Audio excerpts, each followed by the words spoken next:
Hello everyone, I'm Krish. Today's story is such an exciting one, and once it starts, you won't be able to look away. Let's dive into the Manhwa story. It is the one of the best manga that I ever read. Let's continue with the story. The manhwa starts with someone banging pots and pans to wake people up at a camp. We see a man in bed that doesn't want to get up, and another man saying there's something in his boot, and that it's a bug. This wakes the other guy up, and we learn his name is Enkrid. These people are his squad members. He says after causing trouble he was demoted to this position. On the battlefield, we hear the commander say to attack. Enkrid says he doesn't have any special powers, he got here with endless training. We see him block a hit, then returns with a kick. But another soldier tackles him, and starts to repeatedly punch him, but the enemy gets his head cut off by a friendly. Enkrid says he actually has no talent. He grabs his sword and begins to run, saying his dreams are too far to reach. An arrow flies in, doming a soldier beside him. Enkrid sees this and is glad it wasn't him, but when he looks forward he sees a man charging at him. Enkrid grips his sword, saying he will become a knight. But he gets stabbed in the chest, but he says his dream was just worn out, as he starts to bleed out. He falls to his knees, and starts to lose consciousness. He says that he didn't even know that his death would be so pathetic. He hears the sound of a fire being lit, and he opens his heavy eyes, but it's blurry, and we see ripples below him. The banging is heard again, and he opens his eyes and the man from before says there's something in his boot, and freaks out again because it's a bug. Enkrid wonders if he's just feeling deja vu. He's back in the battle, and turns to see a blade flying at him. He gets stabbed in the throat. Saying it's his second time, then he dies for the third time, and the same guy stabs him, making it his fourth time. He gets woken up again to the pots and pans, and grabs his throat to make sure it's okay. He's sent to battle again, and turns to see the soldier who has been killing him repeatedly. The soldier lunges forward. Enkrid says that he cannot escape this hell. It jumps to the soldier once more lunging, and Enkrid says he's seen it 17 times now. He closes his eyes and accepts his fate, saying this is his 17th death. And he wishes he put more effort into his sword. The soldier begins to walk away, leaving Enkrid in a pool of his own blood. As he lays full of regret, we see a blue lantern swinging, and a voice asks him if he truly believes that. As it's none other than the boatman to the other side. The boatman says to feel it properly, and give up, saying he needs to despair at the wall he cannot cross. But Enkrid wants no part of that, as his eyes are full of resolve. The familiar pots and pans clang again. The tattooed man says he's surprised Enkrid woke up so early. We finally learn his name is Rem, and Enkrid tells him about the bug in his boot. Rem looks inside of it, and dumps the bug out. Then stomps it, asking if he put it in there. He says he watched it crawl in earlier. This is his 18th time seeing that corpse. He wonders how many times he'll have to see it before he can move on from this day. Enkrid says he's wielded a sword since he was young. He learned swordsmanship from a retired mercenary who came to his village. We see the one-legged mercenary, telling Enkrid that if he's this good, he might actually become a knight one day. These words heavily influenced Enkrid, and that helped him dream of becoming a knight who can slay 1,000 people by himself. He began to grin at the thought of it. He thought he was the protagonist of a bard's song. It cuts to a bar, with people laughing, making fun of Enkrid, asking how he can be a knight when he's scared of a dog. Enkrid realized that his talent is nothing special, but he refused to give up, as hard work won't betray him. He believed that with enough time and enough effort he would be able to overcome that wall known as talent. We see him stabbing a monster with his blade, and he says he's started to be acknowledged by those around him. He's actually becoming stronger, but that hope was shattered when he was stabbed after a child from the village he was staying in requested a duel, and won. The kid was 12 and had only been learning swordsmanship for 6 months. The man who spent over a decade wielding a sword, lost to a mere child. Enkrid really wondered if that was the end for him, but he took his anger and used it as fuel to continue training to achieve his goal of becoming a knight. He would skip out on eating and sleeping to train, continuously swinging at a tree to practice during his free time. He puts his all into one of his swings, causing his sword to vibrate from hitting the tree. He is gassed out and looks up at his effort, to see the marks he left behind on the tree. He says even if he can't become a knight, he lifts his sword up, and swings again, saying he will at least become an experienced soldier. He screams out of frustration, and continued to practice his swings. 3 years later he heads to the Cyprus division. He became the squad leader of a second-rate squad. The best position he could achieve after his endless training. He calls out to one of his men named Jackson, who asks what he wants. Enkrid tells him to do his morning rotation for him. Jackson says alright, and just to repay him next time. Rem says that Jackson is like a wild cat, and all he does is glare. Enkrid calls out to him, and Rem asks if he's going to push work onto him too. Enkrid says he'd like to learn the heart of the beast. Rem looks taken aback, saying he gave up last time, asking if he thinks it'll work this time. Then the battle began, which Enkrid was killed in, and continuously died off spawn, even though he's learned the heart of the beast every time he wakes up. He can only watch as the blade pierces him. He says today for sure will be different. The soldiers start to roar before charging in. Enkrid says it's now his 21st time here on the battlefield. He's memorized the situation. He dodges the spear, then blocks an attack from behind. Then turns to see another squad member named Vel, screaming. Enkrid says he'll die soon, and an arrow flies in, but Enkrid blocks it. Vel wonders what happened, and another man goes to attack him, but Enkrid cuts the man down. He says he completed his first goal for today. All that's left now, is the soldier that is continuously killing him. The soldier draws his blade out of the enemy he cut down, then glares at Enkrid. He slowly walks towards him, but Enkrid is ready for this. The soldier lunges in at him like usual, and Enkrid recalls Rem saying he always closes his eyes during danger, then swings his axe at Enkrid's face, and Enkrid flinches, closing his eyes. Rem says he needs to be brave, and not to be agitated or taken aback, and that he must become someone who doesn't even fear death, just like a beast, that is truly the heart of the beast. Enkrid doesn't even blink as the sword flies at him. He says that he isn't afraid of death, as death only makes him stronger. He avoids the thrust for the first time ever. He keeps his eye on the sword and his heart begins to pound like crazy. Since he avoided the attack that's always killed him, he and the soldier stare at each other. Then both start to go in for an attack, but the other soldier is way faster, stabbing his blade into Enkrid's throat. Enkrid's eyes begin to see the underworld, as he begins to bleed out profusely. He hears the boatman. Enkrid sees the boatman approach him, and the boatman says to give up and get on the boat, acknowledge your weakness and be at ease. Enkrid says no, the day he gives up will never happen. He finally saw the tip of his sword, and dodged it. After waking up, Rem says he woke up early. Enkrid is now on his 22nd life, saying he'll challenge it again. It jumps to the midst of the battle again, and Enkrid has jumped to his 33rd life. He dodges the thrust once more, and as the soldier turns to continue, Enkrid dodges, but it's too slow as his throat gets sliced, causing him to drop to his knees. We see he has a necklace that falls off him, and Enkrid says that in his time as a mercenary, he subjugated quite a few monsters. He took the request from a random village who asked for help. He helped since he wants to be a knight, and protecting the weak is a knight's duty. The elder of the village says they are poor, and hands him something. He looks down to see that it's a charm. It was a laughable reward for risking his life, but the elder said it would grant whatever he desperately wished for. He wonders if this is the reason he is having a Groundhog Day. The soldier who stabbed him says he must be in pain, and raises his sword saying he'll grant him mercy. Enkrid says mercy my ass, as the soldier is enjoying the pleasure of killing him. He executes him, and the pots and pans clang again. He tells Rem he put a bug into his boot, and Rem asks if he's lost his mind to be doing this so early in the day. Enkrid tells him to stop yelling and come outside, as he wants to learn the heart of the beast. Rem swings his axe, and Enkrid keeps his eyes on it, dodging the swing. Rem is confused, asking how he stopped flinching all of a sudden. He tells him he trained, and Rem says it's not something that can happen so quickly, and there's no way his family technique was taught by someone else. Enkrid tells him that he learned it by chance. Enkrid grabs some weapons, saying that he would like to spar with him. Rem stares at him, then smiles saying that sounds great. Rem swings at him, and he avoids it.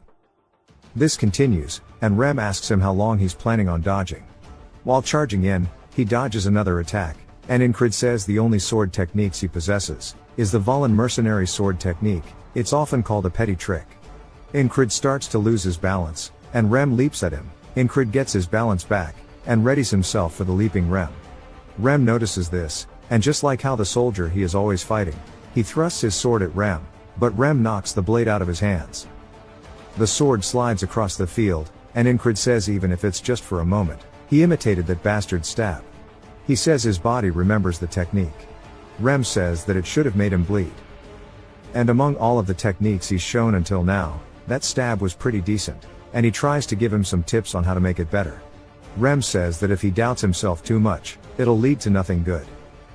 He says that he should start worrying about what comes next, rather than doubt himself, That is how he won't lose the grip on his sword, but in his own broken words. Enkrid looks at him, and says even though Rem explained it poorly he understood everything he meant. The difference between his stab, and the soldier's, is that Enkrid lacked confidence in his sword. The soldier kills him once more, saying he'll show him mercy, stabbing him again. Back to Enkrid, he's training with Rem, who knocks the sword away again. The soldier kills Enkrid yet again, and he instantly goes back to training with Rem. Enkrid says he will repeat this vicious cycle, taking it one step at a time, or even baby steps if he has to. He dies once more, and we learn he is on his 111th life, yet it still wasn't enough, as he died again, jumping to his 123rd life, to be greeted by the sword to his throat again. In the next life, we see him shouting while swinging at Rem, and he actually manages to push Rem's axe back, using the thrust he's been killed by. Rem asks if he's crazy. We see that Enkrid's hand begins to bleed. Rem says that his hand is gushing with blood. He asks him why he's laughing like a madman. But Enkrid feels nothing but excitement, as he mastered the stab. He's back on the battlefield, fighting his mortal enemy. He thrusts towards the soldier. Now that he's mastered the technique, it grazes against the soldier's helmet. As the soldier also went for a stab, but lands it in Enkrid's throat. Enkrid says his first stab trade was a failure, but he refused to blink or let go of his blade. He falls to the floor, blade in hand. The soldier puts his foot on his chest, and is smiling, saying he looks like he's suffering. And repeats his line of he'll show him mercy. Enkrid says that tomorrow, he will kill him tomorrow. The soldier laughs, saying there's no tomorrow for the dead, executing him. The bug from Rem's shoe tries to get away, but Enkrid stomps it out, saying he saw it fly in. Rem thanks him, and Enkrid says if he's thankful to take his guard duty. Rem wonders why he's being ordered so casually. We finally meet a new member called Big Eyes. Enkrid tells him to get him a shield armor and a dagger, and he'll pay him later. Big Eyes is surprised, but says that he'll only trust him since he's his boss. Rem asks if he's ever been this pushy with his commands. Jackson says that they've always pushed their tasks onto him, and more members appear. Rem says that he's really acting weird today, as Enkrid is usually not this tense. He's back to practicing on the tree. Enkrid says he's felt an incredible amount of pain with every death. He wonders what'll happen if he doesn't win even after tens of thousands of times. He wonders what if he can find a way to escape and survive. He wonders if he were to escape if he'd wake up to tomorrow, or still repeat this day. He wonders if he could be content with the strength he's gained. But says he needs to stop being a bitch. He won't ever give up. He will overcome this wall to see what is on the other side. He thrusts the tree again, and again, saying he won't abandon this blessing of being able to repeat his life. He splits the tree in half. He starts to put on all of his equipment, readying himself for the fight as he truly believes he will win today. The horn of war is blown, and Enkrid's squad starts to walk into the fight behind him. The war begins. Enkrid says that the only reason he gets as far as he does in this war is due to luck, preparation, and keeping himself a cool head. We see a man coming at him from behind. He blocks the hit, cutting the dude's head off. Another soldier goes for his leg, but the shin guard blocks it, and he bashes his skull in. Another one throws the axe from behind him, and he dodges, throwing his own weapon at the man. He says this is only all possible due to the repeated lives he's spent here. He sees Vel screaming, and he blocks the arrow for him like before. Then kills the other attacker. Now it is time for him to face his wall. The soldier glares at him. He has a WWE stare down with the soldier, and the soldier charges at him. Enkrid blocks it, but it shatters his shield. He throws the shield away, heading straight in, blocking the next attack with his sword. Enkrid says that the soldier is a regular guy, close to being a prodigy, but lacks real experience. So is easily surprised. Enkrid headbutts him. So the Valen sword technique with its many tricks is effective. Enkrid gets some dirt on his boot, then throws it into the soldier's eyes. While he's panicked, Enkrid leaps at him. The soldier sees this, and thrusts towards him. Enkrid dodges the blade. The soldier lands after missing, and turns instantly to prepare for the follow-up.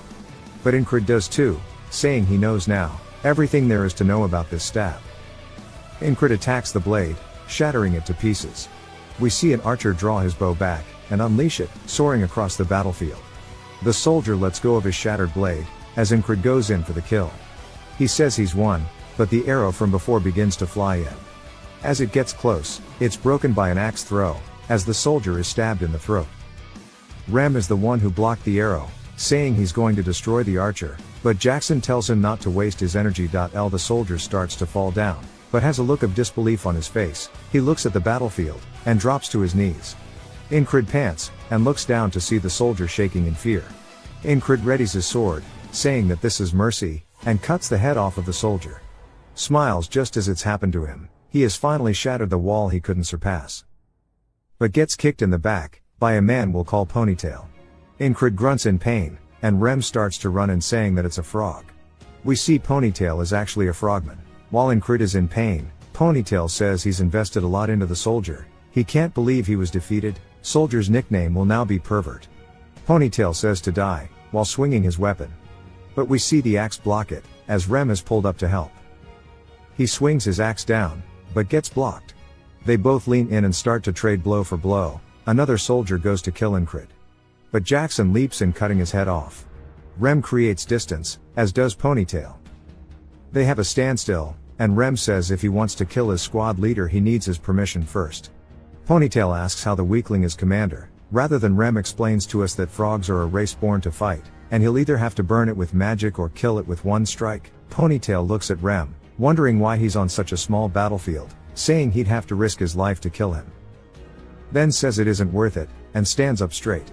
Then walks away. Rem calls him a coward. Jackson runs while carrying Enkrid, and Rem helps block the soldier in front of him. Another soldier goes to follow up, but another party member stops him. A whole row of soldiers drop, as another one of the boys pull up too. Enkrid's vision is blurred, and their allied force say to retreat. He closes his eyes while they all retreat. He plops back into the underworld, as the boatman says that he's managed to survive another day, but that's it. He won't be able to withstand the walls that keep appearing in his way. Giving up and falling into despair is his fate. Enkrid starts to get up. We see the wall behind him, and he tells the boatman that the walls exist for him to overcome them. The boatman smiles, saying he awaits the day those eyes, which are filled with greed and ambition, lose their light completely. Enkrid wakes up bandaged, and Rem says he is in the infirmary tent, and that he slept for 2 days straight. He tells him he saved him from the frog. Enkrid is confused, and says if it was a frog he's amazed he survived. Rem asks if he remembers him, saying he's his bestest friend. Enkrid says he never said they were friends, and calls him a noble hunter. Rem covers his mouth quickly, and looks around to see if anyone heard him. Rem says he can't just blurt out the secrets of others he has nothing to do with. Enkrid says he thought they were best friends. But he realizes he's made it beyond that day. We learn Big Eye's name is actually Craze, saying he owes him triple what he spent. Enkrid was wondering why he was here, and says that he wasn't anywhere to be found in the battle. Craze smiles, saying he'll take double as a discount. Jackson also comes to the infirmary. Enkrid asks what business he has with him. Jackson throws something at him, saying to apply it in the morning and the evening. Enkrid says that Jackson hates sharing personal items, yet he did it anyway. We learn the tall monk's name is Odon, and he's crying while praying. Enkrid tells him he's still alive, and to go. That night he wonders why they are all taking shifts. He wonders if they are worried about him. Then another member comes in. He's surprised to see Enkrid, asking why he's in here. His name is Ragna. He quickly leaves, and Enkrid says there's no way he's worried, as Ragna is very carefree. Besides him, there are 2 soldiers in the infirmary. One is a platoon commander who always picks fights with him, and the other is a soldier he doesn't know, that just blankly stares into space. Enkrid wonders why he's here. Then they hear footsteps outside, and all turn to see a long-haired elf woman entering the tent. She asks who the 444th Squad commander is.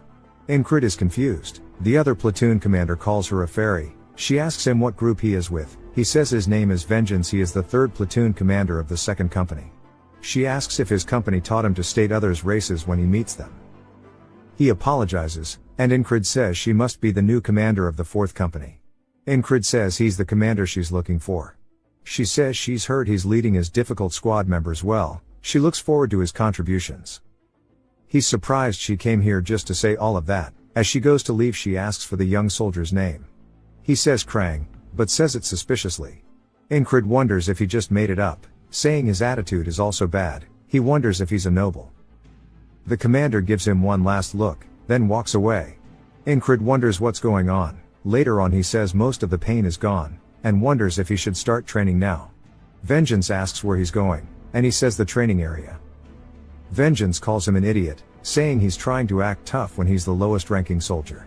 The nobleman says nothing. Enkrid says he needs to recall the past battle. He spent a lot of money to learn how to do it when he was young. Enkrid wonders what if the last attack he did failed, saying it isn't good to put all of his eggs into one basket. He makes some analogy about Rem's attacks all being lethal. Then the noble from the infirmary says he's working hard. Enkrid is caught off guard, and he says that he doesn't know what he's doing, but his hands kept twitching in the barracks and now he's spacing out. Enkrid says he was training his grip, and he's currently recalling the battle. The man asks why he's doing that. Enkrid says so he doesn't get killed. The noble asks if he plans to become something by preserving his life. Enkrid doesn't want to say it, since people laugh at his dream. He looks up, raises his sword up saying he wishes to become a knight. The nobleman is surprised by this and Enkrid says it's the first time that someone didn't laugh at his dream. He says he forgot too, and he suddenly remembered something. He understood what he needs to do. Enkrid watches him leave, and the man says if he becomes a knight to remember his name. Back at the camp, we see a bard playing to soldiers, and they are talking about Cyprus, the hero of the battlefield. Vengeance wonders where his morning rations are, asking if they are planning to serve them nothing. Enkrid decided to walk instead of heading to the training area, and Jackson asks him how his injuries are. He tells him the medicine worked well, thanking him. Jackson says if he's thankful, to hurry and come back. That night the nobleman tells him good night, and Enkrid says it back to him. Vengeance wants nothing to do with it. Enkrid says it was a day of doing nothing. He hears the bard again, and wonders if the bard came this morning too. But Vengeance says the same thing about the morning rations. Then he realizes what this means. He jolts out of bed saying it can't be. But Jackson asks about his injuries again. Enkrid tells him the same thing as before, only to get the same reply from Jackson. Cementing the fact he's in a loop again, he recalls the boatman telling him about the next wall. He wonders if he died in his sleep without noticing. He says it feels worse than dying in the battlefield, but it makes him more determined, as he was given another challenge. That night again, he wonders who killed him and why, saying the only person capable of getting in would be a knight. He says it must be an assassin, and they have to be among us.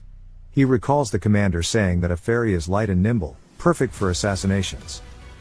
He wonders if she came here to figure out the location beforehand. He says he needs to confirm IIT, and there's only one entrance at the barracks. He can just scream to wake others up when he sees her. So he just needs to wait for the assassin, but a needle goes into his throat. He turns and says he didn't even see them coming in. He starts to grunt due to the pain, and falls out of bed. He says it's a numbing poison. He sees Vengeance also has one in his throat, and someone stands before Krang. He sees the assassin, and they raise their blade in front of Krang, stabbing him in the chest, killing him instantly. Another person stabs their way into the tent. He says it's another assassin. He looks up to see the commander girl, saying it really was her. And that it's the fourth company leader. He wakes up to the sound of the bard again, saying it's his third time now, and he wasn't even able to detect their presence, so it won't be easy. Plus the company leader, even if he stops the assassin, fighting her after is not possible. He says he feels helpless. He felt the same way a few days ago when he fought Pervert. But in the end he was able to overcome it, killing him. So as long as he doesn't give up, he will find a way to win again. He rips the covers off of Vengeance, and he says he's acting crazy. Enkrid says that he was wrong assuming they were in the base, and he should be wary of outside.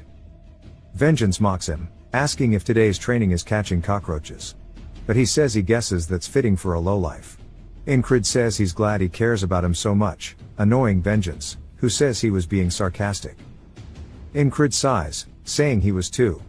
Krang asks if they are arguing again, and says maybe he'll come back later.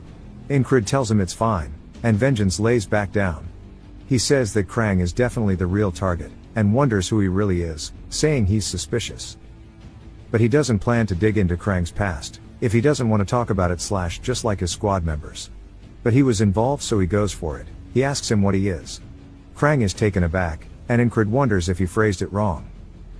Krang says well that isn't something he can tell him. Enkrid asks why not, and Krang says it's a long story. Enkrid waits a second, then says that makes sense. Vengeance starts to flip out, asking why he's accepting such a shitty answer, and if he was going to accept it regardless, why even ask? He says that Krang is definitely not from this country considering his manners, and asks which country's spy he is. Krang stares at him, and Vengeance shuts up. Krang walks to him, saying he is not, and will not betray the kingdom. Enkrid says he can see from his eyes and his movements that Krang has a knight-like aura. Vengeance asks if that's any way to talk to a higher up. Krang laughs, and Enkrid says that he definitely isn't a knight, since he was also powerless in the face of the assassin. However, he is truly hiding something. That night they tell each other goodnight again, and Vengeance clears his throat to acknowledge them. Enkrid wonders if it's because he's scared of Krang. He looks at the tent entrance, saying that if assassins barge in they would all die. He sits up out of bed, and Vengeance asks him what he's doing instead of sleeping. Enkrid says that assassins are going to invade soon, and to cooperate if he wants to live. Vengeance gives him a gross stare, and says he's lost his damn mind. Krang smiles at the situation, and Enkrid says that's the reaction he expected. But here's a voice asking how he knew. A poison needle flies through the tent wall, cutting his throat. Enkrid wonders when the hell they got in, and reaches for his sword. The assassin flies in, killing Vengeance, and stabbing Krang in the chest, and Enkrid drops dead. He wakes up, now to the 4th time, saying that since he has no evidence, he can't get their help with the assassins. He decides to tell the higher-ups, and one of them tells him to shut up and leave. Enkrid decides to predict when they'll enter, and to scream. The wind blows the curtain entrance, and he wonders if it's now or not. He says now, and screams assassin, but gets stabbed in the throat. They pull their blade out, causing him to bleed profusely. They then run through the front door, and it jumps to him saying he has to ambush them before they can do anything. Though how is he meant to fight back against an enemy that he cannot even see? The next life he's standing guard inside the tent again, and they come up from behind and stab his throat again.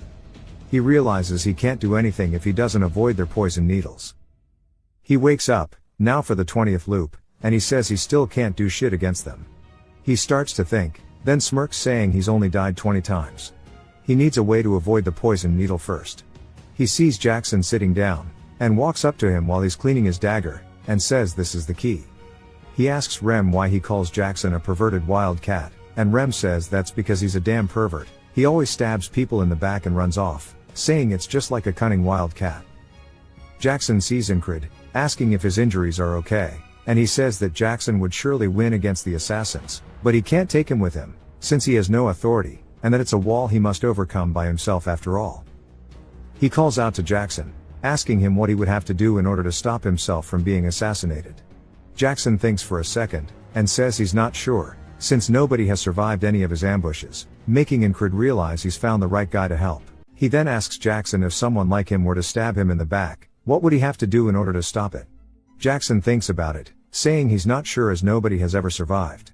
Enkrid's face still looks determined. Jackson thinks about it, and then lets out a long sigh, saying that he needs eyes on the back of his head. Enkrid wonders what that means, and asks him. Jackson says perfect timing, asking if he sees the wagon behind him. Enkrid asks where, and Jackson says behind the tents. Enkrid wonders how Jackson noticed something so far away, asking if he really does have eyes on the back of his head. Jackson tells him that it's going to fall apart, and then on cue, we see the wheel pop off, and it falls over. Enkrid is surprised, asking him if he's a prophet, but Jackson says he just has spent too much time with that barbarian. Enkrid tells him to stop kidding around, asking him how he knew. Jackson points to his ear, saying sound. He heard creaking from the wagon's axle. If you can hear what's around you, you can predict what's going to happen next. Enkrid is surprised that he heard something so quiet as he didn't even hear the wagon itself. Jackson says basically you don't need to see to sense what's around you, and you can keep trying to listen to what's around you to practice, hone his senses, and isolate the sounds. Enkrid says that was a nice explanation, and before he would be too lazy to even reply to him. Jackson says that's just how he is, but it's better to do this than have him on his heels, and nowadays it seems like he's too determined to give up. That night, we see Enkrid in bed, saying that he's come across his second wall now in the form of faceless death. He can live if he can sense them. We see him focusing on his ears, and he hears the footsteps of the patrol along with the sound of torches outside. We see the assassin flying in, but Enkrid has not heard him yet, and wonders where it is. We see the assassin landing, but Enkrid still has not sensed him. The assassin vanishes, and then a needle quickly goes into Enkrid's throat. He opens his eyes, saying of course he failed. He wakes up the next morning to the same chant about Cyprus. He says he has not taken a single step forward, but his body remembers everything, such as the experience of loaning, the heart of the beast, and the stab. Jackson tells him that he can gain a lot of information from sound.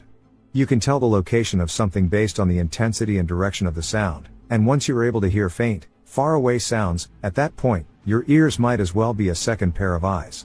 Jackson snaps his finger, explaining how sound is a wave, and the wave rings out in all directions, no matter how silent it is. In the chaos of thousands of sound waves mixed together, he needs to isolate one single wave. Enkrid starts to overhear everybody's conversations, thinking about how all the sound is entangled, and that he needs to isolate and categorize them. He says all the flags sound like one large one to him, and tries to remember how many there are, and then starts to focus on the footsteps close to him, and to really feel the sound around him, focusing on the familiar ones first, followed by the unfamiliar ones. We hear Krang say Enchi, and Enkrid opens his eyes as Krang asks him what kind of training this is. Enkrid asks about the nickname, and Krang says that it should be fine since it's just short for his name. Enkrid says he's not a fan, but if that's what he wants to do, that's okay, and then asks what part of this looks like training since he's just sitting here like an idiot. Krang says that he already knows that he is not somebody who wastes time. Back tonight, we see a needle flying in, and again, it hits Enkrid in the throat. He glances over to see Krang getting stabbed in the stomach. Then the assassin goes in for round 2, causing Krang to spit out blood. We learn that he is now in the 33rd loop of this, and again on the 34th, he did not hear anything as well, which led to another failure as Krang died. This repeated over and over again. We see him sitting there, focusing again on trying to listen to the sounds, and he explains that he does not need more experience to overcome this wall. There's no sudden realization or divine intervention. He just needs to repeatedly do this over and over and over until he can hear the sound of the bird. We see a bird landing atop a flag. He hears it, so it means the assassin's footsteps should be able to be heard as well. He opens his eyes to Krang, who says that he's surprised he snuck up on him, yet he knew he was here, and says that since his eyes are closed, he must be training his perception, and repeats the words that he knows he's not somebody who wastes his time after all. We see that Enkrid's eyes have a different feel than usual to them. It jumps to the assassin raising his shoulder and throwing the needle towards Enkrid's throat. He then avoids it and reaches for his blade under his pillow and swings at the assassin, which makes him fall over out of sheer panic. The man begins to sweat nervously, and Enkrid smiles, saying that he's no longer a faceless death. The assassin starts to grit his teeth, and attacks back at Enkrid, calling him a rat. Enkrid realizes that he's not as good in combat as the pervert, so he can easily handle him. He looks over, wondering about the others, and he sees Vengeance has a needle in his throat, but Krang is still okay. The assassin comes in, and Enkrid dodges it, saying he shouldn't let his guard down because he's still an experienced assassin. The assassin then throws a dagger towards him. Enkrid narrowly dodges, but it still cuts his chest open. The assassin doesn't want to miss the chance, so he runs in towards Enkrid. We see the tent get cut open, and Enkrid looks over, seeing the ferry company commander, and realizes that if he doesn't stab first, he'll die, so he thrusts towards her. The assassin then yells about him having a guard, and throws out a ton of poison needles towards them all. He turns around, but it's too late to react as they fly towards Krang as well. We see the company commander leap over Enkrid's attack, and use her cape to block all of the poison needles from hitting Krang. Enkrid says he thought she was an assassin, but she actually came to protect him, but regardless, now it is his chance. He lowers himself to the ground, and leaps forward towards the assassin. The assassin tries to block it, and we see the attack knock his hands away. The assassin grits his teeth, and tries his best to run, realizing that he needs to get out of here. Enkrid doesn't chase him, and says he can't believe he'd run away like that. Krang sits up, saying that he was probably after him. Enkrid says he knows, and Krang asks how. Enkrid says there's nobody who'd pay an assassin to kill a boot like him or Vengeance.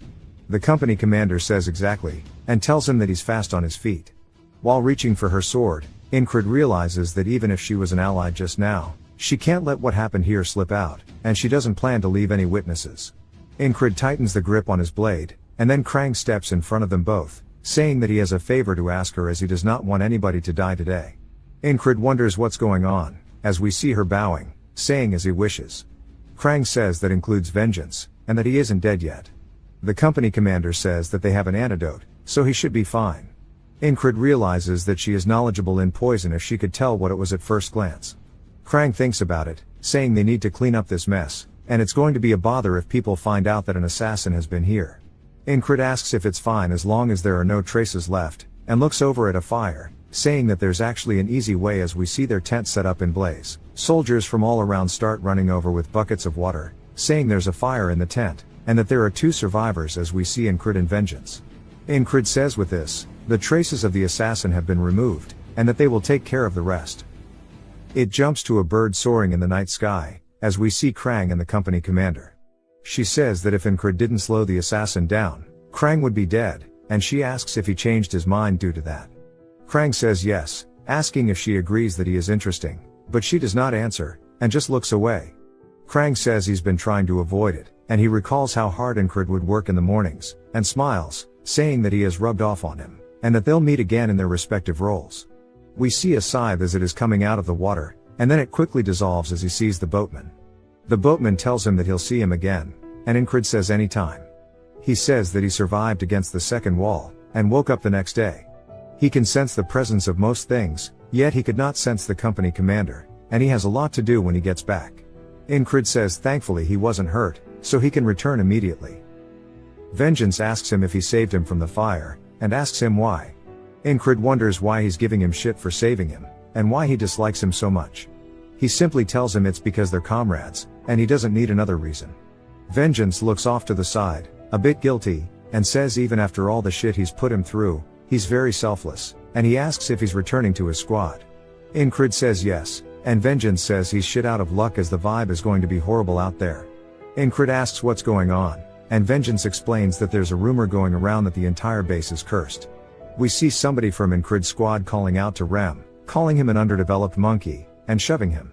Rem looks excited, and we see people running away, saying that the squad is fighting again. As we see him lift him into the air, and throw him into the table, breaking their shit. The man attacks back at Rem, but he avoids it, and then returns with a solid right to the face, and pulls out his axes, saying he'll decorate his skull with it. The man pulls his own sword out, saying that he's going to split him in half.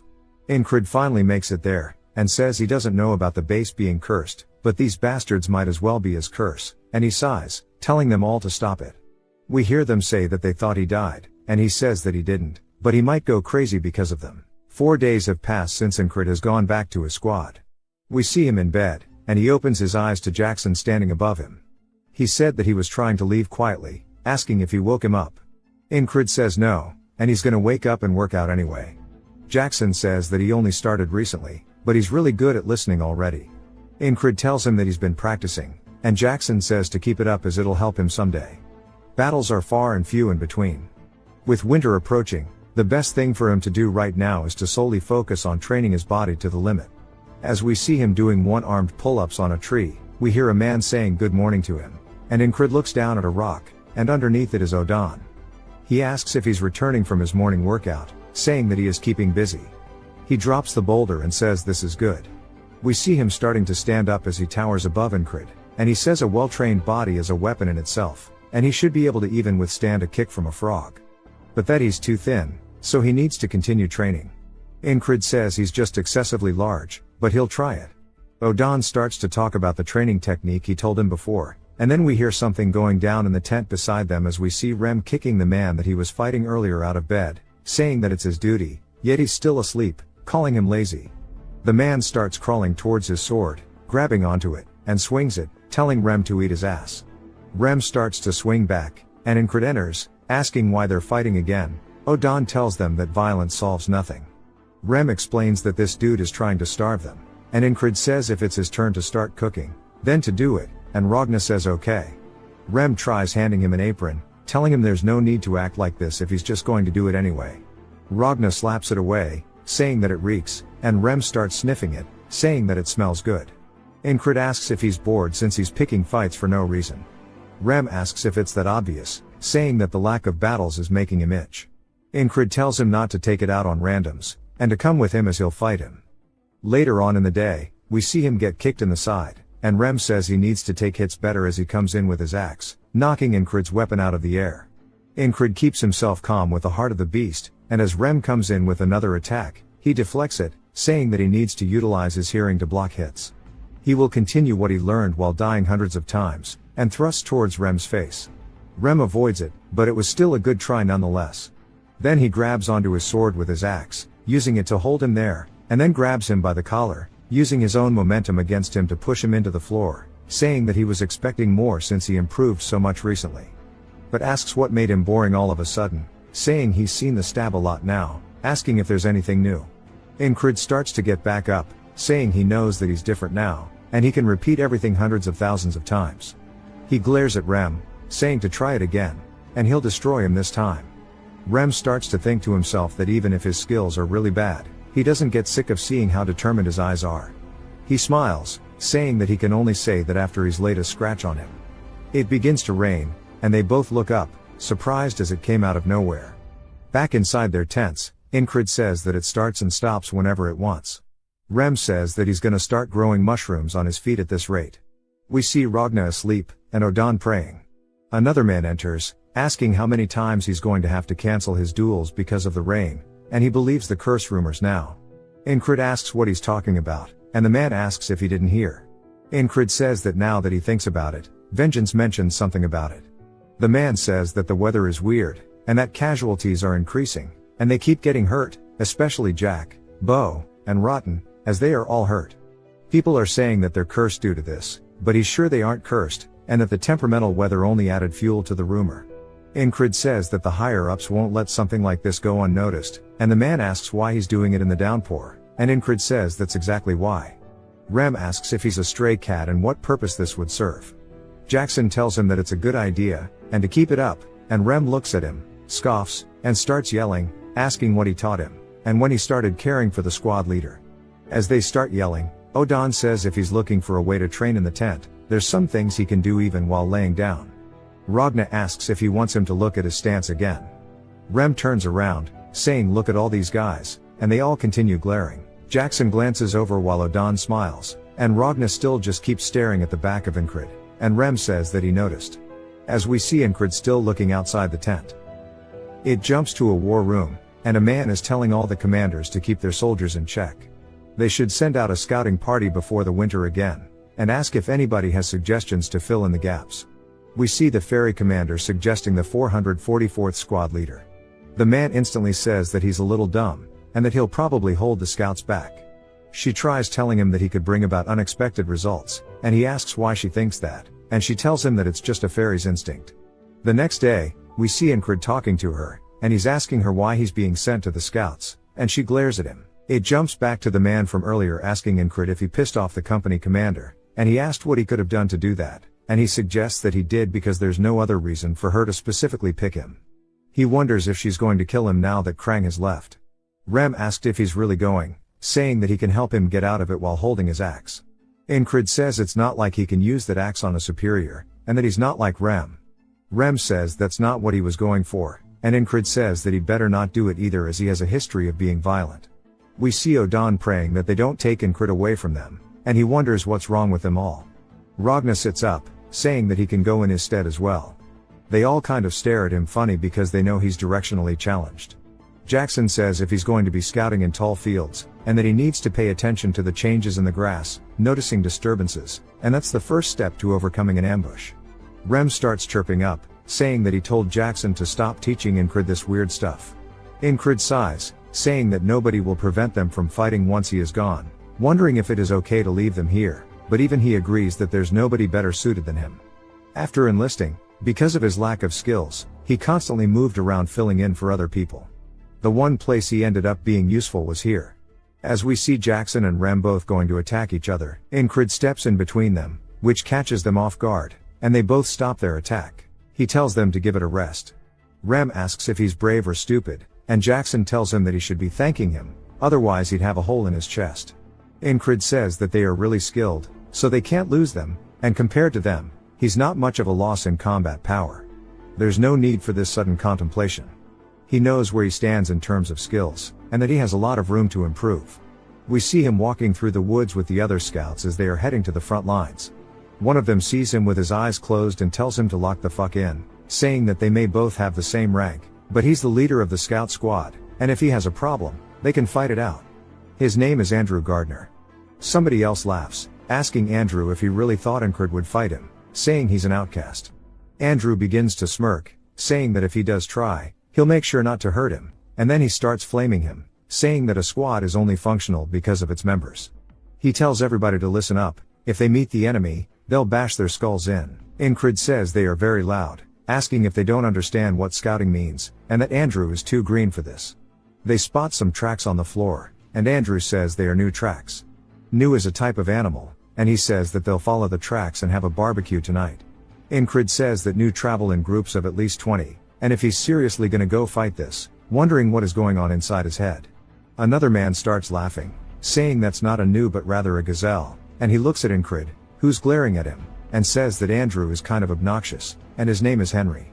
He's previously a hunter and didn't seem to care for the squad lead. He ended up talking to him out of luck, and they became close. Henry talked about the basics of being a hunter, which he thought was very helpful, and Henry talks about how there are usually separate paths for animals in the fields, and he'll tell him more about it tomorrow.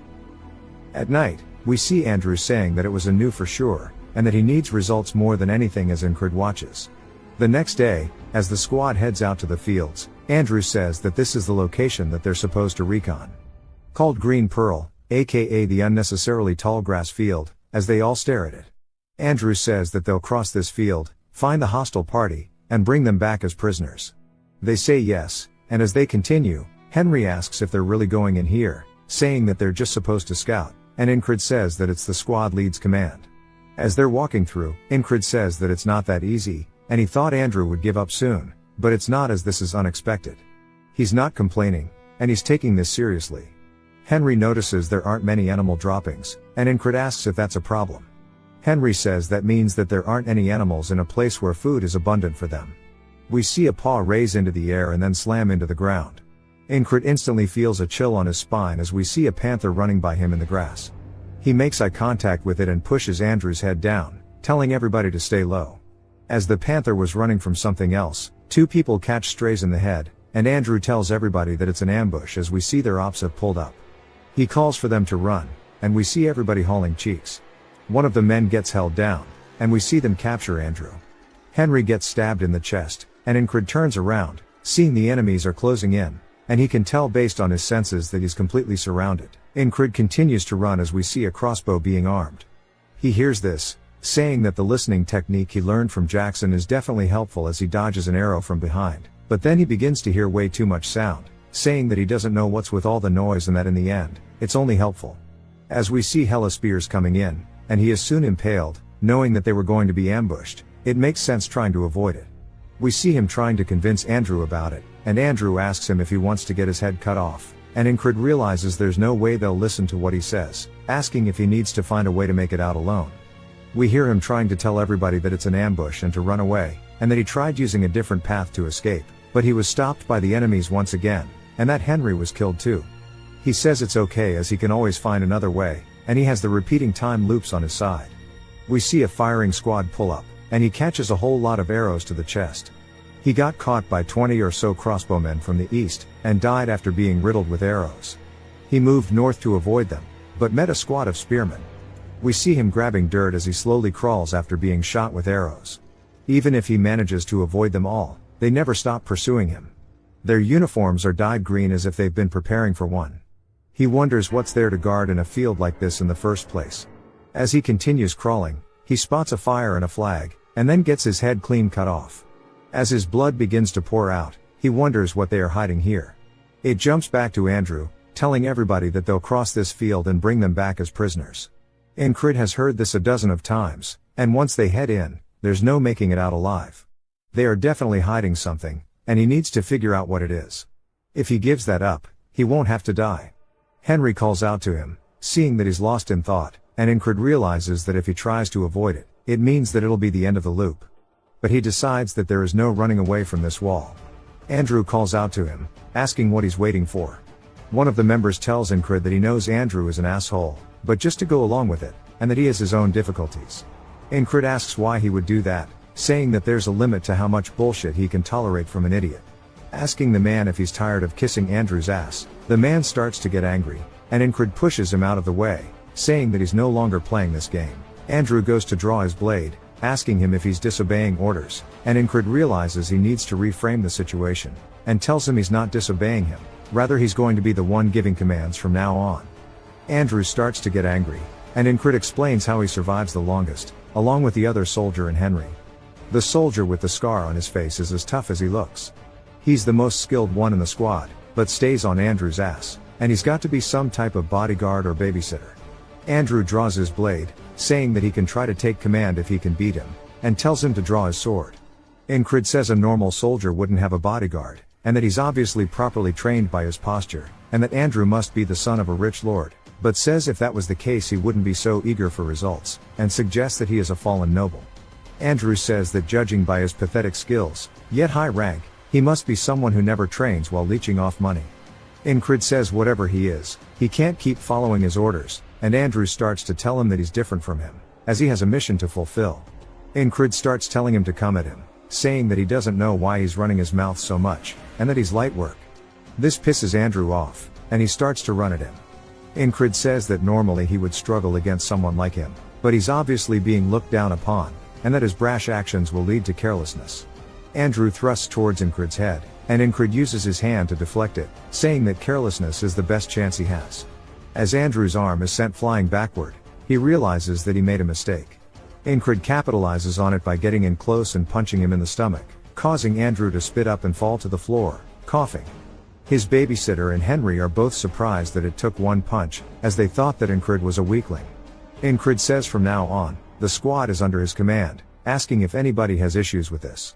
Henry is speechless, and the babysitter starts thinking about it, and looks down at Andrew, who looks disappointed in himself. The man sighs, and Enkrid says that this is the first step. We see them walking through the forest, and they wonder what Enkrid is thinking. Enkrid then asks Henry what his dream is. Henry is a bit taken aback, and wonders why he's curious, but tells him that he wants to marry a beauty who runs a flower shop. Enkrid says for him to do that, he has to survive. Henry asks another man, and he says that he recently became a father. Enkrid tells him if he wants to continue being one, he has to survive. This continues, and we learn that one of the soldiers wants to open his own business, and another wants to return home. Enkrid asks Andrew, and he says that he wants to fulfill his mother's wish, and that his mission is to revive House Gardner. Enkrid says that since they all have dreams to fulfill them, they have to make sure they get out of here alive. He stops walking, and tells them, rather than trying, they will guaranteed make it out of here alive. Everybody is surprised by this, and Enkrid says that he needs them to move proactively, as there's nothing more motivating than life itself, and the enemy will soon appear, and he was planning for them to break through. He points towards the grass, telling Henry to shoot an arrow over there, at head height. Henry tries to tell him there's nothing there, but Enkrid says he's not repeating himself and to shoot. Henry fires his arrow off, and we see it hit one of the men in the face. The enemies then yell that they are being ambushed, which surprises Henry and the others. Enkrid draws his blade, telling Andrew to stay on his ass. Andrew grits his teeth and runs in, and Enkrid says that he was wrong, and to fight with the upper hand, they need to find them first and ambush their enemies. As we see him stab one through the back, and then he readies himself for the next one, the enemies start to wonder what's going on and yell to kill them. We see Andrew stab one in the throat. Enkrid says they need to take advantage of their confusion to reduce their numbers as much as possible. The reason he brought Andrew was because his bodyguard will follow. We see one of the men going to attack from behind. He instantly gets his head cut off and then cut into pieces by the babysitter. Enkrid says this will be the best chance they have. We see Enkrid cut one of their arms off, saying that the enemy, which originally numbered 12, has been cut down to 8 people. The rest are coming up, and we see the rest of the boys pull up. Enkrid orders them to kill them all. The boys charge forward, dealing with their enemies. Enkrid says in a tall grass field like this, the enemy soldiers have a hard time finding their location too. There is one reason they discovered them first. We see the panther running by them. One of the enemies gets jump scared by it and then tries to attack it, but Enkrid comes out from the side and stabs the man in the stomach. Enkrid says they were chasing the beast the first time around and coincidentally discovered them. This time they failed to notice their ambush because they were focusing on chasing it. Things are going smoothly, so he won't let it die easily. Henry tells them that they have finished, and we see Andrew is gassed out while his babysitter cleans his sword. Enkrid tells them they will be moving immediately, while the panther watches him from behind. After one casualty, their unit has 6 people remaining. Even after multiple cycles, it was impossible to save everyone. However, this was the most survivors he had, and he wants to keep pursuing. We see a man watching guard, and he quickly gets his head cut off by Enkrid. Enkrid says due to the loops, he knows the quantity and locations of the enemy soldiers. If they keep going straight, they will get annihilated by 30 crossbowmen, so they need to turn right here to avoid them. The spearmen who persistently chase them every loop need to be disposed of quickly, or else they will hamper their movements. To avoid the difficult fights, using hit-and-run ambushes, they escape the enemy's encirclement. We see Andrew killing one of the men. His babysitter says he can tell he is overexerting himself. When it is dark, it will be hard to find the exit. They need to escape while the sun is still up. Enkrid tells them they need to keep going forward, and he asks him why he is going further inside. Enkrid tells him he knows it is the right direction and that he won't accept any disagreements, and to follow him. The babysitter looks pissed. Henry is then surprised as we see him pointing his blade at Enkrid, saying that he should act right, and that he has no plans to follow him to his death. Even if he has to kill him now, he is going to find a way to live. Enkrid says that he himself should know it is too late to turn back. After the commotion they made, their retreat path will have already been swarmed by the enemy. The man asks if he should really follow him, and Enkrid says he wants to make one thing clear, that he wants to survive as well. Andrew thought Enkrid would be some useless trash, just like his father who had given up on everything and just wasted the wealth of his house. But that was not the case. In fact, he reminds him of his mother, as we see her telling Andrew that their house may be finished, but even so, she hopes that he becomes somebody who can lead their people. He needs to earn their trust and rebuild their family. Andrew says he has always wanted to be like her. We can tell by Enkrid's eyes that he is someone who paves the way, as he says to trust him and that they will survive. Andrew steps up, saying that he does trust him, and calls Enkrid captain. His babysitter tries to call out to him, but Andrew says that the captain right now is Enkrid, and that a squad follows the orders of its captain. The babysitter is surprised, and Enkrid tells them to crouch down until he gives the signal and to stay close. The first step to escape is to take the initiative and ambush the enemy to break out of their encirclement. The second step, as we see them all sneaking through the grass, they hear the sound of rustling. They see enemy soldiers walking by them, and there are quite a few passing by their location. Enkrid says the critical point he found out after dozens of loops is that only during this exact time and place can they let the enemy pass by them without trying to start a fight, and that this is the only method they have to actually escape. Everybody sits there nervously waiting. Enkrid focuses his best on listening, and once he hears nobody else, the rest nervously anticipate his call. He says that everything has gone according to his plan, and that the final step is after the sun sets and it becomes dark. The reason they always fail to escape this field is clear. Enkrid tells them they have arrived, and Henry says no way. One of the men starts to facepalm, saying after trying so hard, they ended up being at the enemy camp. Enkrid says that the soldiers of Aspen are killing everybody in the field to silence them because they are hiding something in this field that nobody can know about. We see some kind of shrine in the middle of their camp with flags strung high and bones all over. Enkrid wonders what happens when something more important than catching them occurs. He tells the rest it's time to go and that a way for them to escape will definitely appear as they start walking into the camp. The babysitter asks why he's going to set the enemy camp on fire, saying he's out of his mind, and it's not unlikely that they'll get surrounded and killed. Enkrid finally asks his name, thank God. And we learn that his name is Mac. Enkrid warns him that he will not tolerate disobedience. Mac starts barking, and Andrew tells him to be quiet, and instantly starts following Enkrid's movements. Mac says he doesn't need Andrew to tell him, that they won't be able to find their way out with it being so cloudy in the night. They have no choice but to trust the squad leader. We see Enkrid cut into a tent, and Mac thinks that they're done for, but as soon as they head inside, it's empty. Mac finds it suspicious, that he seems to know so much about this camp.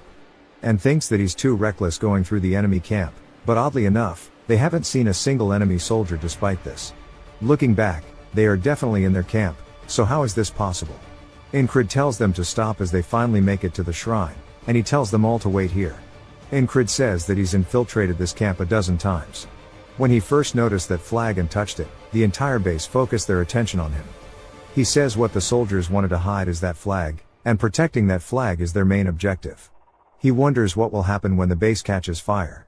Mac wonders how the hell he knew that the flag was already here, and then starts cooking up a misunderstanding, wondering if the ferry commander told him this, saying that she was the one who appointed this nobody here.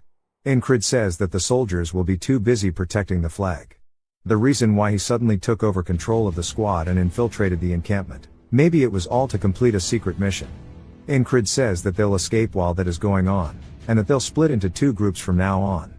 One group will be bait, drawing the enemies, and the other will start the fire.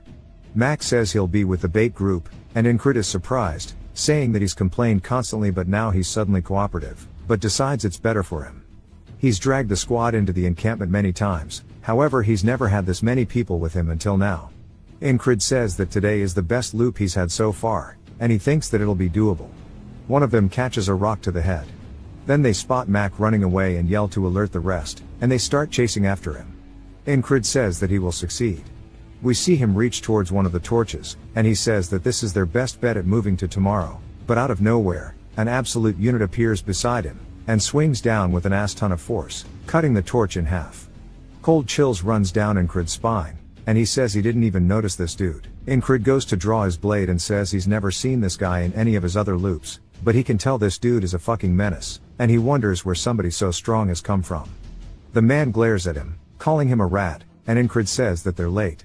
The man wonders what he's talking about, and looks over to see a fire on one of the tents. Some robed guy comes out yelling about it, and then we see the boys running off with barrels. The man tells everybody to put the fires out. Enkrid explains that Mac baited away most of the enemies, and he got the attention of the rest while Andrew set the tents on fire. Now he just needs to escape. He stomps his foot on the ground, saying all attacks start from this as he prepares for a thrust. He says to kick against the ground to propel his body forward, and go for the gap in this man's defense as he starts thrusting his sword towards the man while he is distracted. The man instantly turns his head around, locking eyes with Enkrid, and then avoids the attack with no wasted movements. He instantly gets behind Enkrid before he could even react.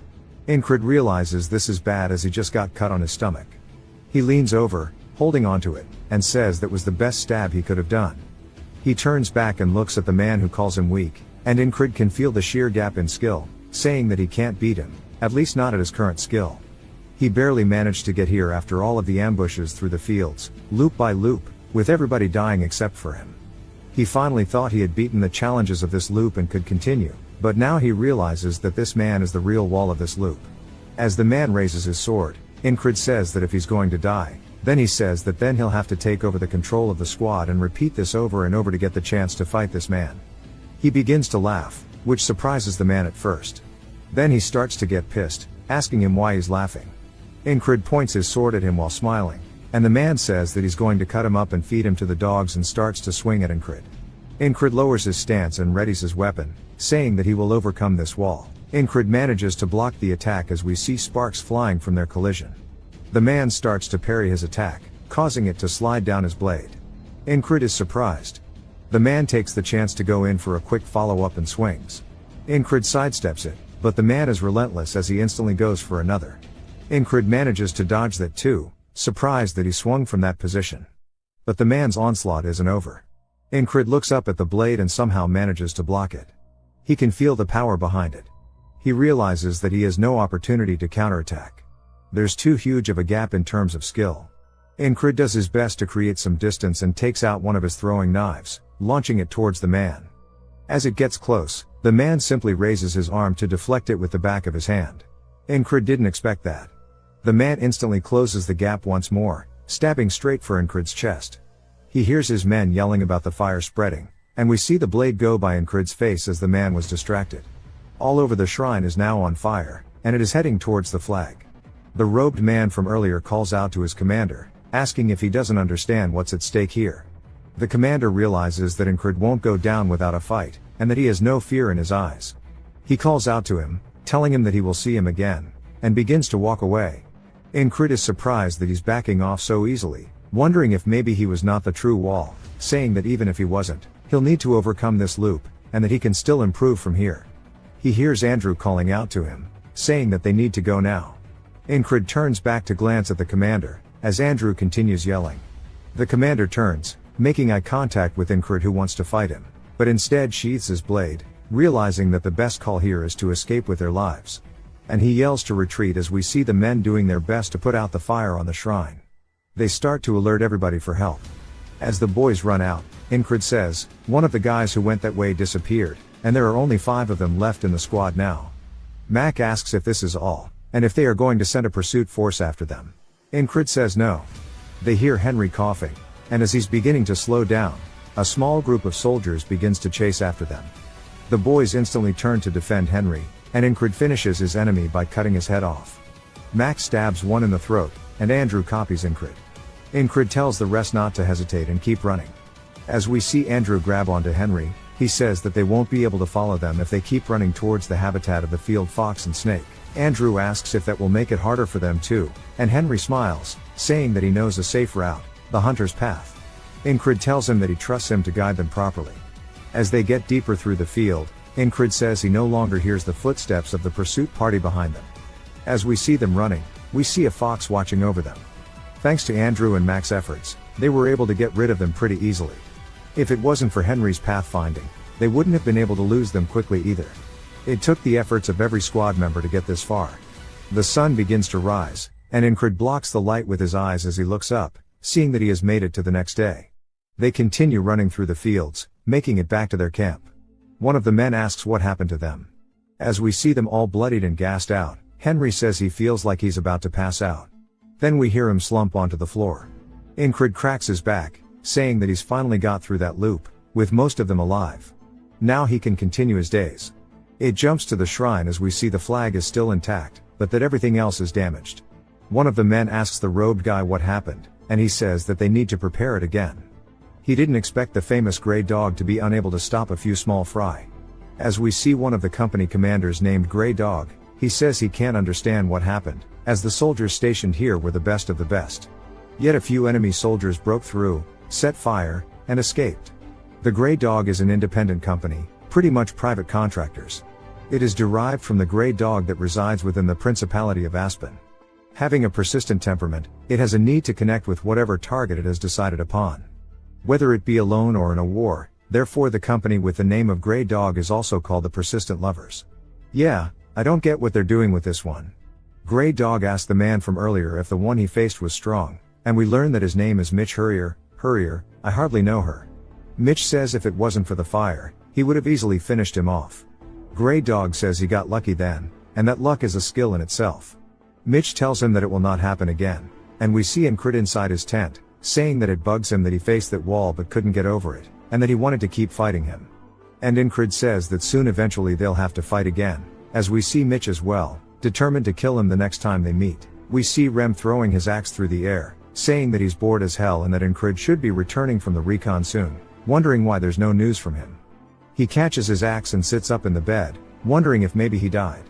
He says while he got better recently, he's still a small fry, so it would not be surprising if he did. It doesn't happen often, but he actually liked him, and sighs, saying that there's nothing he can do if he's dead. We see Ragnar waking up as well, and he looks over at Rem, who's in a weird pose, and he asks him what the hell he's staring at. Rem waves good morning to him, and Ragnar returns with his own wave. Rem begins to grin, saying that he thinks he wants to kill him, while holding onto his axes. Ragnar starts to unsheath his blade, calling him a crazy dog. It jumps to the ferry company leader. She starts asking Enkrid about his scout mission, asking how he happened to burn the whole place down. He tells her that he continued to make the best possible choices in that situation and got lucky. She makes eye contact with him while saying the words lucky, and then says, alright, telling him to rest and recover. She had hoped that he would achieve something, but she didn't expect anything this big, wondering who exactly he is. As Enkrid goes to leave, he says that he has no idea what she's thinking. We see Andrew calling out to him and then bowing, saying that he's sorry for acting out in the beginning, and he's alive, thanks to him. Wondering if they'll meet again. Enkrid waves, saying that maybe if their paths cross, and he begins to walk away. Andrew grabs his sword and bows to Enkrid, and the rest follow his lead, paying their respects. He says that he managed to bring back 4 of them but wonders if that was really his best, saying that he ended up losing 2 of the members and if he were a little stronger, he would have saved them too. With all the loops, he is capable of exceeding his limits. Eventually, he'll be done with his desperate struggling and strive towards his true goal of becoming a knight. He'll use his loops as a stepping stone for just that purpose, and to prevent repeating the same day over and over, he needs to become much stronger. He hears his squad yelling that they're back at it again, and we see sparks flying as both Ragnar and Rem are trading blow for blow. Both of them are making very serious expressions compared to when they usually duel, and Enkrid says he's never seen this before. He sparred with them countless times yet never seen them make this expression. One of the men says that they aren't even human, calling them animals, and Enkrid says he guesses that they never needed to go all out against him. So he needs to get his priorities straight, and that he needs to have them make those same faces when he spars them. We see Ragnar blocking Rem's attack, and then he glances over, spotting Enkrid. Rem tells him that he's got to report back to them if he's home, asking why he's hiding again. He starts yelling at the rest, saying if they're not going to fight him, then to run off. Ragna comments on Enkrid being injured, and he tells him that it's just a little scratch. Enkrid goes to ask about their techniques, but Rem instantly tells him to just go wash up and rest. Enkrid decides to ask Ragna about it instead, asking the same thing, and Ragna asks if he's seriously asking this right now, and Enkrid asks if it's a bad time. Ragna turns his head, saying it's nothing, and Enkrid says it sounds like he has something to say but decides he'll tell him later if he wants to. We see everybody packing up the tents as the battalion commander began to move the entire group closer to the tall grass field. Enkrid's wounds healed significantly through the trip, and he constantly reflected on his entrained. We see the red-haired guy asking him if he's training, and saying that they're moving out tomorrow, asking why he doesn't rest. He tells him that he'll just be going out for a little bit. Rem clicks his tongue, saying that if he keeps doing this, he's going to die soon and he needs to rest. The next morning, Ragna wakes up to the sound of somebody swinging their sword and sees Enkrid's bed is already made and that he must be training. He starts stretching and grabs his sword, saying that he is good with his sword and getting stronger wasn't difficult, and he had a chance to become a knight. But we see him saying that it was boring and that there's nothing he wanted to do as a knight, asking why he would spend his time and energy on it. That he couldn't find meaning, so he lost his purpose, and that's why he's here in this squad. He begins to watch Enkrid swing his sword. We hear Enkrid grunting in pain as he swings and falls to his knees as we see that he still hasn't fully recovered from his fight. Ragna comments on how his fundamentals are all wrong, and that you need to learn them properly when you start. With all the shortcuts to make up for his shitty fundamentals, it'll be impossible for him to get stronger. But Enkrid grabs his sword, and we see his eyes are full of determination, and Ragna wonders why he's putting his body through so much pain, trying so hard. He decides to ask him the same question, and Enkrid tells him it's because he wants to get stronger. Ragna asks what he'll do when he does, and Enkrid tells him that he'll become a knight. Ragna tells him that a knight is just somebody who fights well, asking if it has that much meaning to him. Enkrid says that the knight he aspires to be is someone who decides for himself what is right, and raises his sword for honor, for the sick and the poor, and to protect those he loves. Ragna is surprised that he's doing it for honor and merit, and says that strength is just a tool, since a knight is just a sword, and starts to think about what he wants to do. He walks forward, saying that he won't know until he figures it out, and he calls out to Enkrid, asking him if he would like to learn the sword. Enkrid says of course. And then Ragna stares at him blankly, and sighs, saying that he should not have said that, and he's already getting lazy. But still, based on how determined Enkrid looks, it might be interesting. He says that Rem already taught him the intestines of the beast or something, right? Enkrid corrects him, saying it's called the heart of the beast. Ragna says that he needs to get rid of anything that is not that or his stab. Enkrid asked about the Valen mercenary sword technique. And he says, especially that if he doesn't ditch that, even if he learns a new technique, he will revert to his old habits, and in that case, he might as well give up. And he tells him to choose, either ditch everything, and start fresh, or just be complacent. Enkrid instantly says that he'll start fresh, and Ragna, surprised by how fast he replied, asking him if he's sure about this. And Enkrid asked what he needs to do first. Ragna says that this guy really is not normal. And while he has a good physique, he wields too light of a weapon, and he should find something heavier, and hands him his blade. Enkrid asks if he should really be handing his sword over like that. And Ragna says it doesn't matter as it's not special, and tells him how to properly grip the sword by having his right hand above his left.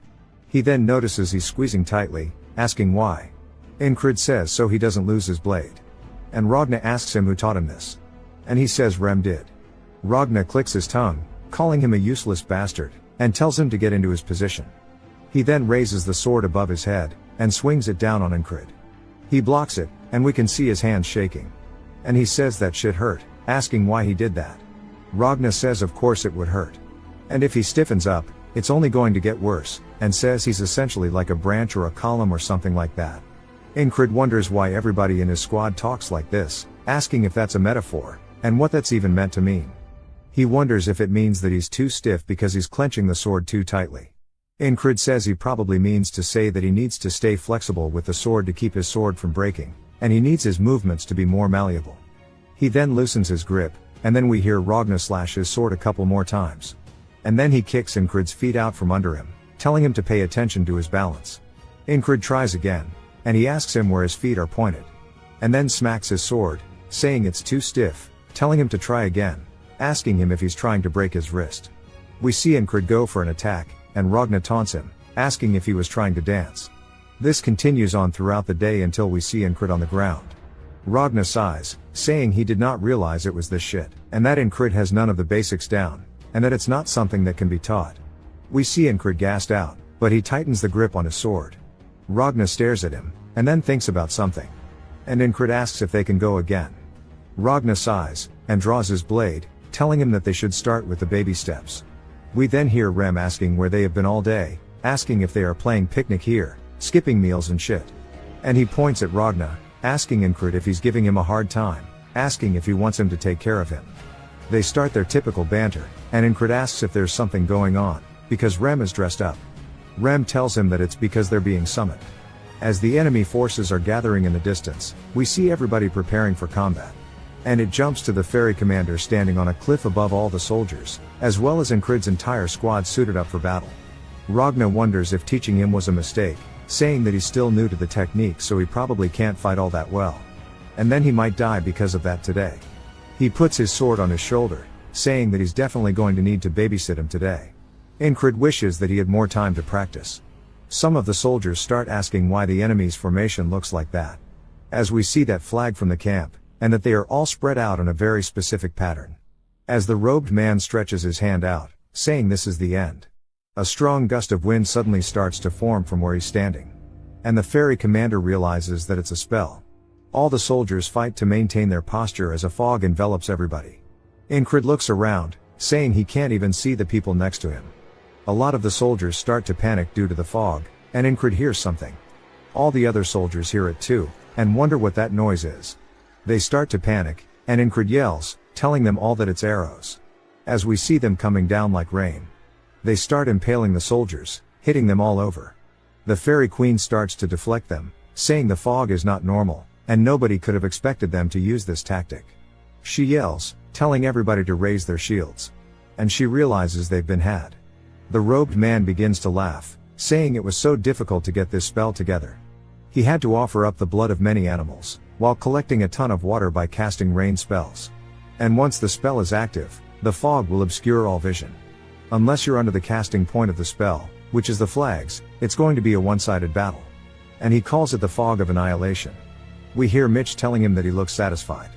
The man says of course, if it wasn't for that flag almost burning down, this would have been a cakewalk. And Mitch thinks about Enkrid, calling him an asshole, as we see him doing his best to endure the arrows. The second barrage of arrows starts to come in, and we see Enkrid evade one. He hears a voice behind him telling him to keep his head down, and he recognizes it as Ragna. Then we hear Rem say that this is a spell, and he's pissed. Enkrid says that he's right in front of his eyes but can't identify him, and he won't be able to fight properly like this. An arrow lands directly at his feet, and he says that his breath is getting strained and his body is getting stiff, making it hard for him to move his legs as he needs to. This means he can't use anything he's learned from Ragna at this rate, and he didn't expect to get it on the first try.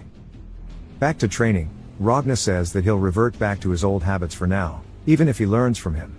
It would be best not to fight until he finishes learning what he's about to teach him. However, unless he fights on the battlefield, he'll die regardless. He realizes that's right and then closes his eyes, relocking in, saying that death to him does not hold the same weight as it does to others. As all the soldiers continue fighting around him, Ragna tells him to get behind him, but he says that he found a way. If he can't do it in one try, he knows what he must do. He charges straight into the fog. Ragna calls out to him, asking if he's crazy. A spearman comes from the fog, thrusting his spear forward and stabbing Enkrid directly through the throat. Enkrid lets out a groan as we see it impaled into him. He then starts to smile, saying that now he can now go back to learning from Ragna. The soldier starts to get scared, calling him crazy. He pulls his spear out of Enkrid's throat, causing him to die on the spot. Back at the camp, Ragna is asking him if he really understood what he said. Enkrid replies that, to be frank, Ragna is not a great teacher. To a genius like him, it's also obvious that it's hard for him to put what's wrong into words.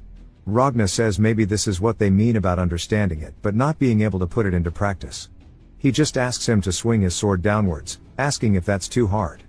Enkrid says he's not making fun of him, he's genuinely confused and asks where his center of gravity should be.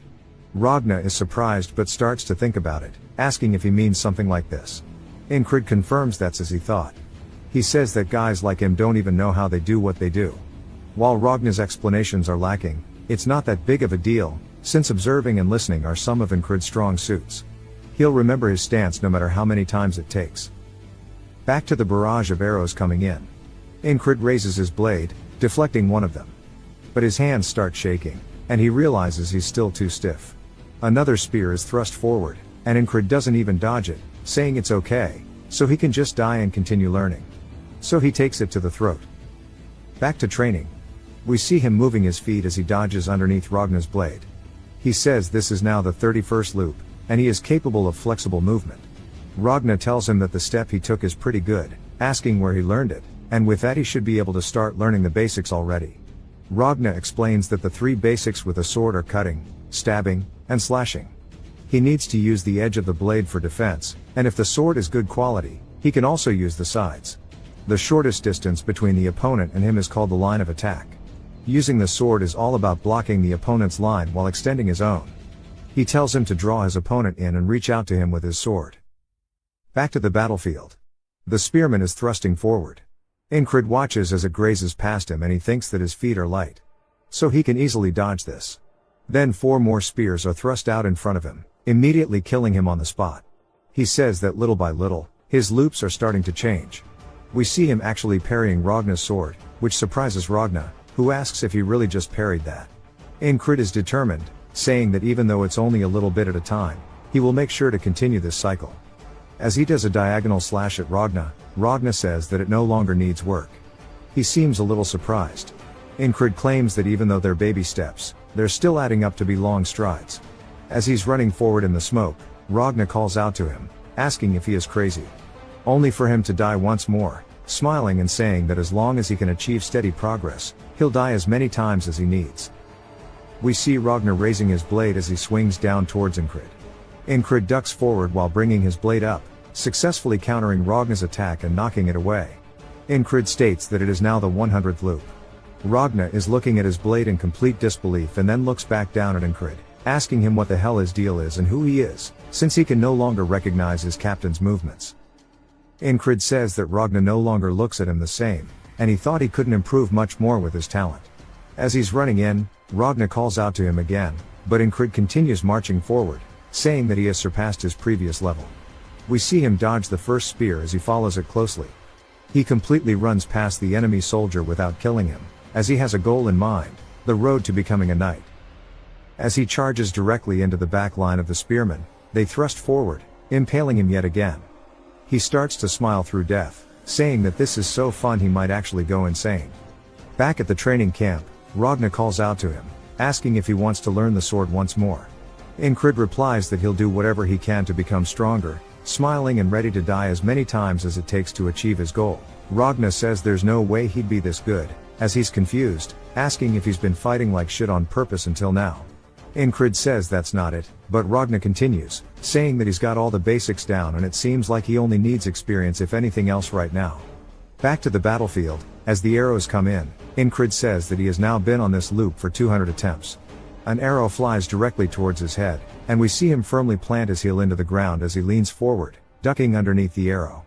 Saying that he plans to see how far the techniques he has learned will take him today. The typical spearman thrusts forward, but he ducks under it, retaliating by swinging his blade forward, cutting the man's arms and head off. Enkrid says he knows where the enemies will pop out from beyond the fog. He pulls out one of his throwing knives, saying that he can get a few of them even if he can't see them, as he throws it forward, killing one of the enemy soldiers. As they begin to panic, we see one of them looking around in the fog, wondering what the hell is going on as he can't see anybody. He then immediately gets his leg lobbed off by Enkrid. Some of the crossbowmen start to panic, wondering what's going on. One of them raises his crossbow, getting ready to fire. Enkrid remembers Ragna telling him that he needs to look with his eyes and predict what will happen, and then move with his feet in accordance. As Enkrid ducks underneath the crossbowman's weapon, piercing him through the chest with his blade, Enkrid starts to laugh, saying this shit is hitting different and it feels like he's an entirely different person compared to when he didn't even have the basics down. He starts to charge deeper into the enemy lines, saying that he needs more and more people to come at him.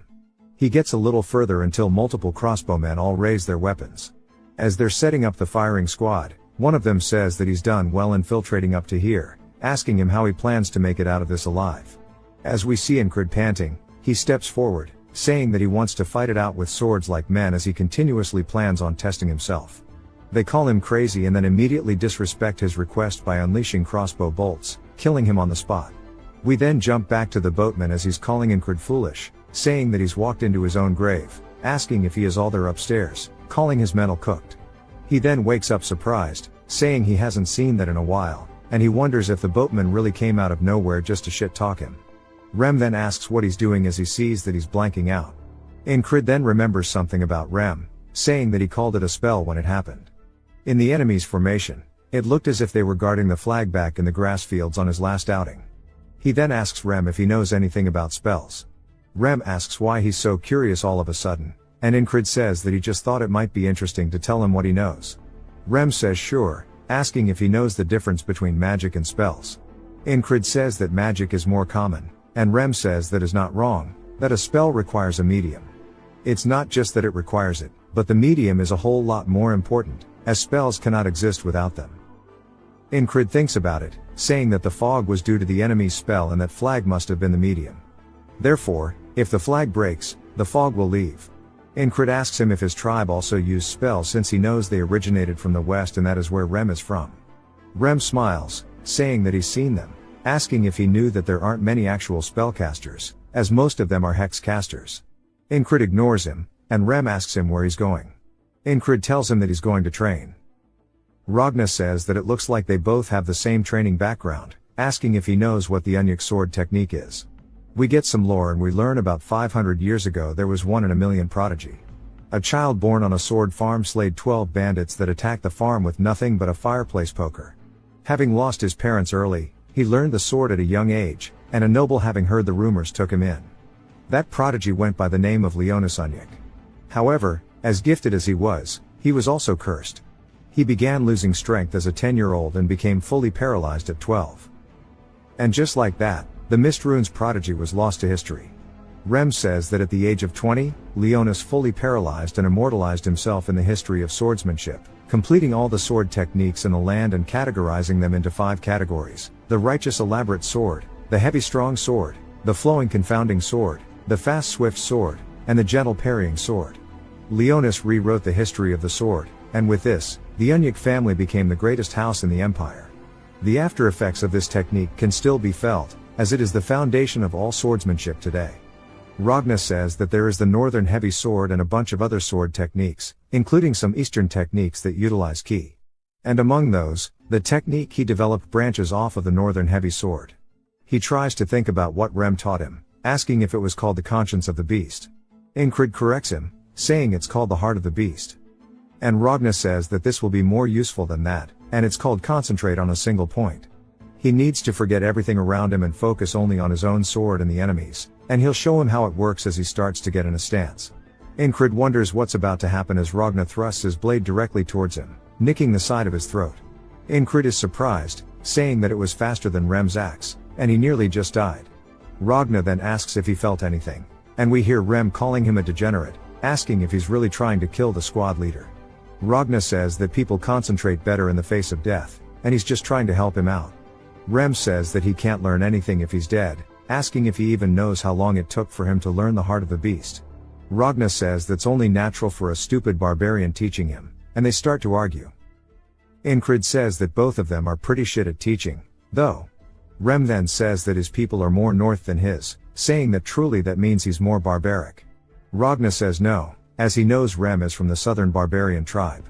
As they continue bantering, Enkrid tells them that's enough, and they should leave, as he is here for the departure order.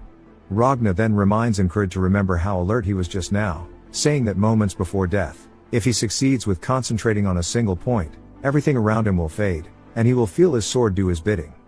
Back at the battlefield, Enkrid says that it's similar to the heart of the beast yet completely different. The heart of the beast makes you numb in the face of death, but the other makes you more alert, and he needs to experience it in real life or he needs more experience with it. He looks up at the battlefield, seeing the flag. As the fog starts rolling in, Enkrid says that he'll add another objective on top of gaining experience, and that is for him to actually take out the flag. He starts to march forward, decapitating one of the soldiers, saying that it will be easy for him to get there with both Rem and Ragna. But he plans to do it on his own, as we see him taking down another soldier. He cleanses his blade of the blood, saying that he is hella excited to learn this new technique, Enkrid says that he died while unprepared too many times. Which is why concentrate on a single point is very useful. To survive the assassin, he trained his ears. To survive the battlefield, he learned the heart of the beast. But concentrating on a single point, he does not truly understand. Ragnar thrusts his blade forward, directly towards him. It stops just shy of his face, asking if he understands. Saying if he succeeded, he should have felt the tip of the blade slow down or something. Enkrid shakes his head no, wondering if maybe the heart of the beast is interfering with it. But he doesn't think that's the case. Ragnar tells him that he should feel everything else fade besides the opponent's sword. And he should be able to predict the sword's path, asking if he's felt anything similar. Enkrid says that he's starting to think that channeling his fear of death isn't the right move for this, asking him how he learned it. Ragnar says he didn't have to learn, as it's something he could always do. And it's in the name, you just have to concentrate on a single point. Enkrid sighs, saying he's not going to get any useful answers out of him, and he'll just have to figure it out on his own. But he shouldn't get impatient, as he'll keep practicing this on the side, as his first priority is knocking down one of the flags. He plans to minimize the damage to his allies and penetrate straight through the enemy lines. As the fog starts rolling in again, everybody panics, but Enkrid yells, telling them to get down. They immediately follow his command, and he tells them to raise their shields. As arrows start to fly in, we see their shields blocking the volleys as he takes charge. He's repeated this loop over 300 times. He knows where the attacks will come from, even if his eyes were closed. Even the enemy soldiers are confused by the fog, so he takes advantage of it, slipping past one, immediately stabbing him in the side of the head, and then following through with a swing, killing 2 more soldiers. The enemy starts to scream, saying that it's just one guy and they can take care of him. As they see the shadowy figures of their comrades getting bodied, another group gets close to Enkrid, and he rears his sword back, immediately getting rid of them, as he has one goal in mind, and that is the flag. One of the soldiers yells, telling everybody to get a hold of themselves, and they need to stop him. Enkrid smiles as he gets closer, as he's actually enjoying this. He swings down his sword as the enemy soldier blocks it in front of him, creating sparks. But Enkrid doesn't let this stop him, as he uses pure brute force swinging downward, breaking the sword in half. Then using the soldier's body, he slams him into the pole, breaking it. He says that it took him 10 loops to get to this flag. As we see it finally break, he says that that is all he wanted. But then he's surprised that the fog still hasn't left. While he gets distracted, the enemy soldiers take advantage of it, stabbing him. One of them laughs, saying it seems like he knows a little about spells, but that he has been deceived. Enkrid now understands what's going on, saying that there must only be one real flag, and every other one is merely a decoy, and that he needs to find the real one among them. The loop restarts, as Ragnar asks what he's doing, because Enkrid is charging straight in, all alone. He says he has a 1 in 5 chance of getting it on the next try. As he takes the lead, he yells, telling everybody to get down and raise their shields, but they can't hear him as he's too far, and they wonder what to do. Enkrid turns, watching the arrows fly over him, completely confused. As he raises his shield, he blocks the ones in front of him, but all of his soldiers start to get clapped, and he wonders why they didn't listen like they did last time, saying maybe it's the timing, or maybe he needs to give them time to catch their breaths. He breaks another flag, only for it to be a fake, as he gets his head cut off immediately after. Now with 4 left, we see him break another one, yet it was still, again, a fake, as the soldiers killed him once more. That took him 5 extra loops. The 4th flag took him 7 extra loops to get there, and even after he broke it, it was still the same fate. He only has 2 flags left, and he says that if he were to trust his gut on which one is real, there's only one clear winner here, as it would have to be the one that is the furthest away from the rest. We see right beside it is the robed man from the camp. Enkrid kneels, telling everybody to get down and raise their shields, and they actually listen this time. The arrows get blocked once more, and Enkrid tells Rem to follow him. Rem asks if he's out of his mind, as they start to charge into the arrows. Enkrid says even if it's far away, he can't get exhausted before he reaches the flag. As they charge into the spearmen, Enkrid doesn't even bother swinging since Rem is with him. He takes out the man by throwing his axe. Enkrid says the plan is to get Rem to draw their attention, and he'll slide past them. Rem picks up the soldier, asking him who cast the spell, but realizes the dude has his brains on the ground, so he throws him away, saying that he'll just have to hear it from the next guy. He continues killing the enemies. Enkrid says it's been over a year of him repeating this loop. He runs closer to the flag and readies his blade, saying now it'll be the end of the fog. And then as soon as he goes to swing, his sword gets stopped. As we hear a familiar voice asking if this is a dream. As it's none other than Mitch, who knocks his blade away from the flag. Mitch says that God has answered his prayers. As he says that he has really wanted to kill him with his own hands, and he's been waiting for this moment. Enkrid glares at him, but it's solely because he doesn't remember who the hell he is. Mitch is a bit taken aback and then starts to get angry, asking how the hell he forgot about him in only a few days. But Enkrid is confused, since for him it's been so long. Enkrid asks Mitch who he is. Mitch says that he'll remember as he readies his blade, charging forward, saying that maybe being stabbed will jog his memory. Enkrid watches as the blade comes close, so he turns his chest to the side to dodge it. He then pushes off the ground with his back foot, thrusting forward, trying to counter Mitch. Mitch quickly backpedals and wonders what's going on. As Enkrid has changed so much in just the last few days, he says that he's gotten incomparably better. He starts to get pissed that he tried to catch him with a single step. While he's lost in thought, Enkrid charges in, closing the gap. He swings down at Mitch, who blocks it, creating sparks from their blades. Enkrid says that he is loyal to the basics, using the righteous sword technique, and he's mixing in the flowing sword technique, which deflects attacks. Our boy is learning as he fights. Mitch begins to push him back, but Enkrid doesn't allow him as he knocks his sword backwards, saying he needs to focus all of his senses in front of him. Mitch raises his blade, thrusting forward. Enkrid says if he gets distracted for a single moment, the balance will collapse, so he has to make sure to actually lock in. He needs to forget the flag, the outcome, and even sword techniques as everything else needs to fade around him, leaving only the swords behind. As they both swing towards one another, the tips of their swords clash. Mitch grits his teeth and pushes as hard as he can, knocking Enkrid's sword backwards. Enkrid is surprised, but before he can even retaliate, Mitch thrusts his sword directly through his chest, fatally injuring Enkrid. He starts to cough while impaled by Mitch's blade, and he looks up at Mitch, saying that he remembers him. He was the guy blocking the flagpole in the grass. Mitch introduces himself, saying he is the Aspen Principality's Greyhound Squad platoon commander. Enkrid introduces himself as well, saying that he is the Nalilia Kingdom Squad commander. Some of the soldiers ask Mitch if he is an enemy, and Mitch says yes, and his specialty is hiding. One of his men says that Enkrid sure is an odd guy, and when Mitch looks back down at him, he is confused, asking Enkrid what is wrong with him and why he is smiling. Enkrid says that Ragna is a crazy bastard, and it wasn't the concentration that comes from the fear of dying that was necessary. Rather, what he needed was a good rival. He needed an opponent that would put everything on the line to fight and encourage him. He wonders if maybe he was low-key just a freak, and he pulls his blade out of his chest, saying he ain't trying to match that. Back to Ragna explaining the concentrate on a single point again. Enkrid looks to the side, saying that he sees, and Ragna mistakes it as him not listening and maybe giving up. Rem approaches, saying that they've been called to head out. Enkrid tells Ragna it's time to go. Ragna then says he actually looks like he's more full of energy and he sure is a weird person today and that he should maybe go a little harder during warm-up. As the fog starts to roll in, Enkrid yells, telling everybody to get down and raise their shields. The volley of arrows then starts to fly in. And before Rem can say his usual line, Enkrid cuts him off, saying to follow him. Rem asks what he's doing, and Ragna says that he'll be coming as well.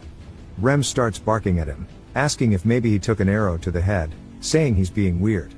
Ragna tells him if he doesn't want to have an arrow lodged into his head, he needs to look forward as the enemies are right in front of them, and we see Enkrid running in between the enemy lines.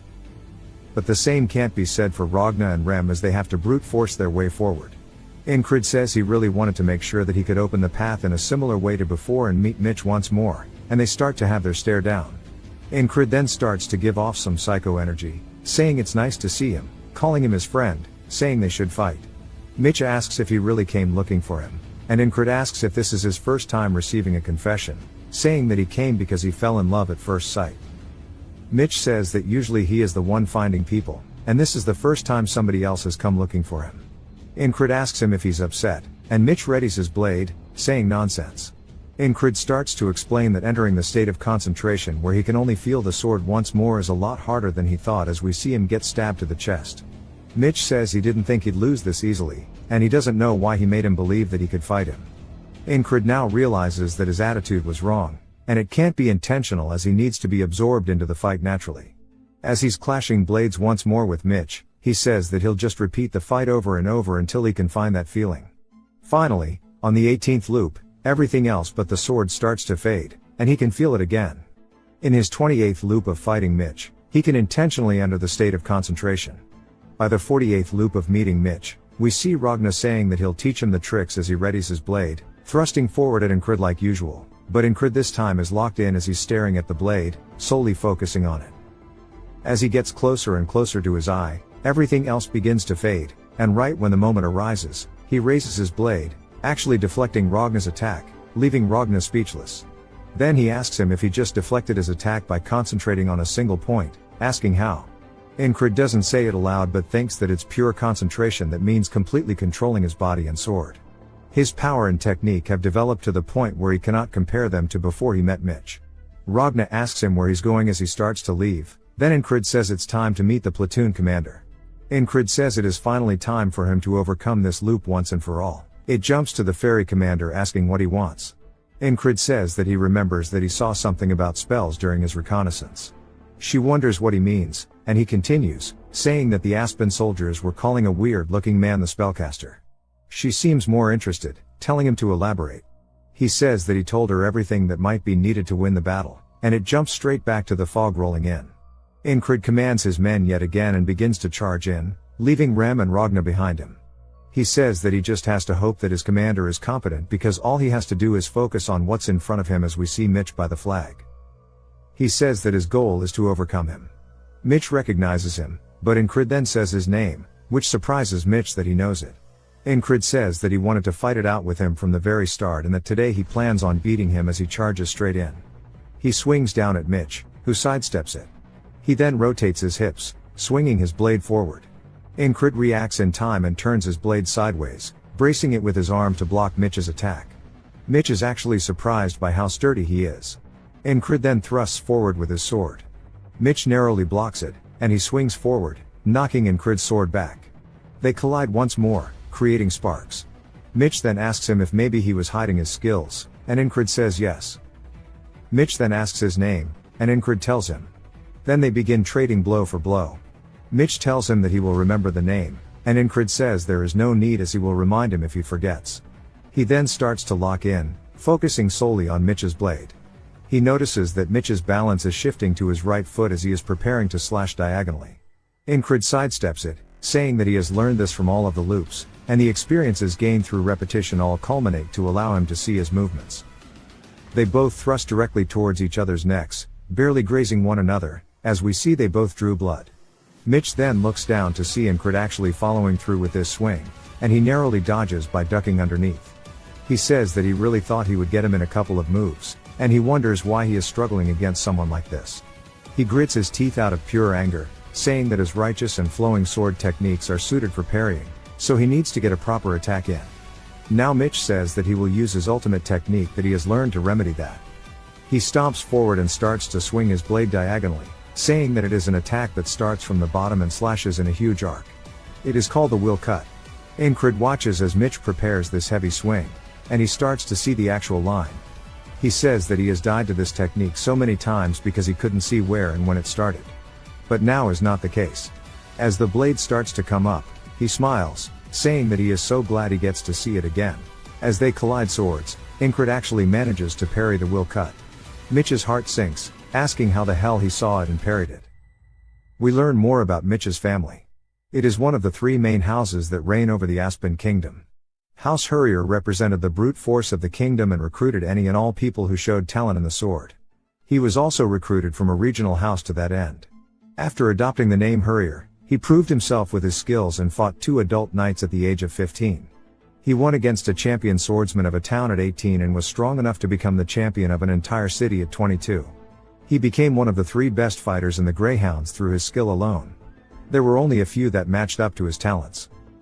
As we see him watching people train, he wonders why they put so much effort into it. Asking why it's so necessary to swing a sword until your hand bleeds, as it only takes a few swings for him to understand things. He was satisfied with the present, and he was emboldened by his skill, which was a mistake on his part from being complacent. Enkrid starts to capitalize on the fact that Mitch lost balance and quickly stabs forward, piercing Mitch's shoulder, completely dominating the fight now. Mitch tries to find some way out of it, but Enkrid quickly pulls the blade out, readying himself once more. Mitch then starts to lean over and spits up blood. Enkrid starts to slowly walk towards him, and Mitch realizes that he underestimated him and thought that his attack would definitely get him. He says that Enkrid isn't as good as him in strength or technique, and Enkrid says he's right. But in the end, he still beat his ass. Mitch starts to grit his teeth and realizes that he is right. Enkrid readies his blade to execute him, telling him that this was fun. Mitch says that if only he tried harder instead of being arrogant and relying solely on his skills. But he hears somebody yelling to protect Mitch. Then he watches as Enkrid's blade comes in to finish the fight, but someone blocks the attack, as we see it's none other than the Grey Dog, and Enkrid distances himself. Mitch's men then start to tend to his wound, asking if he is okay, and the Grey Dog tells them to take Mitch somewhere safe. He says he didn't expect one man to cause this mess, and he raises his blade, telling Enkrid he won't let him have a peaceful death. Enkrid says that he can't forget that he is surrounded by enemies here as they are in front of him and behind him, ready with crossbows. He says breaking the flag and securing his exit is his goal, aka the wall he must overcome to get out of this loop. His eyes start to focus, and the Grey Dog yells, telling his men to fire, and they all start to unleash their arrows directly towards Enkrid. Enkrid charges straight in through the arrows, saying that he can't avoid all the attacks, so he'll take them head on and continue advancing. Grey Dog raises his sword into the air, saying there's no way he's this foolish. He swings down towards Enkrid, only for it to be blocked.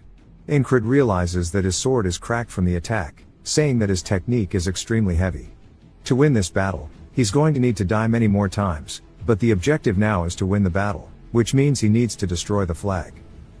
He throws a throwing knife forward, trying to hit the flag, saying that the spell medium will stop working even if it's only slightly damaged. But his wind is moving the flag too much. Grey Dog calls him a bastard and swings at his head. Enkrid ducks underneath, throwing another dagger and saying that he needs to aim for the connection between the flag and the flagpole. He does exactly that, breaking the top portion of the flag entirely off of the pole. The fog rolls in even thicker than before, and the ferry commander says that she informed the command that there would be a spell and asked for resources to combat it, but they haven't done anything, and the kingdom is hella rotten. They sent a potato of a dude to command the front lines, and at this rate, they're going to be wiped out. She then notices something as she looks to her side. The fog starts to actually disappear. The soldiers are confused, asking what happened to the flag. While they're distracted, the ferry commander immediately stabs one of them in the back, saying that with the fog gone, the enemies have been completely taken by surprise, and now is the chance to change the tide of the battlefield. Now they have the confidence, and they start charging forward. She says that things are more favorable now that the fog is gone, but she wonders who destroyed the spell. She wonders if maybe it was Enkrid, as we see a couple of arrows lodged into him. He says he messed up. After destroying the flag, he thought he'd run into either Ragna or Rem if he ran straight towards friendly lines, but instead, there are only enemies, and he wonders where the hell they are. Back to Rem, he's holding onto an enemy soldier while barking at the rest, telling them to bring him to the spellcaster or else he will kill them all. Ragna is more lost, as this dude is back at the allied camp, and they all stare at him like he is actually disabled.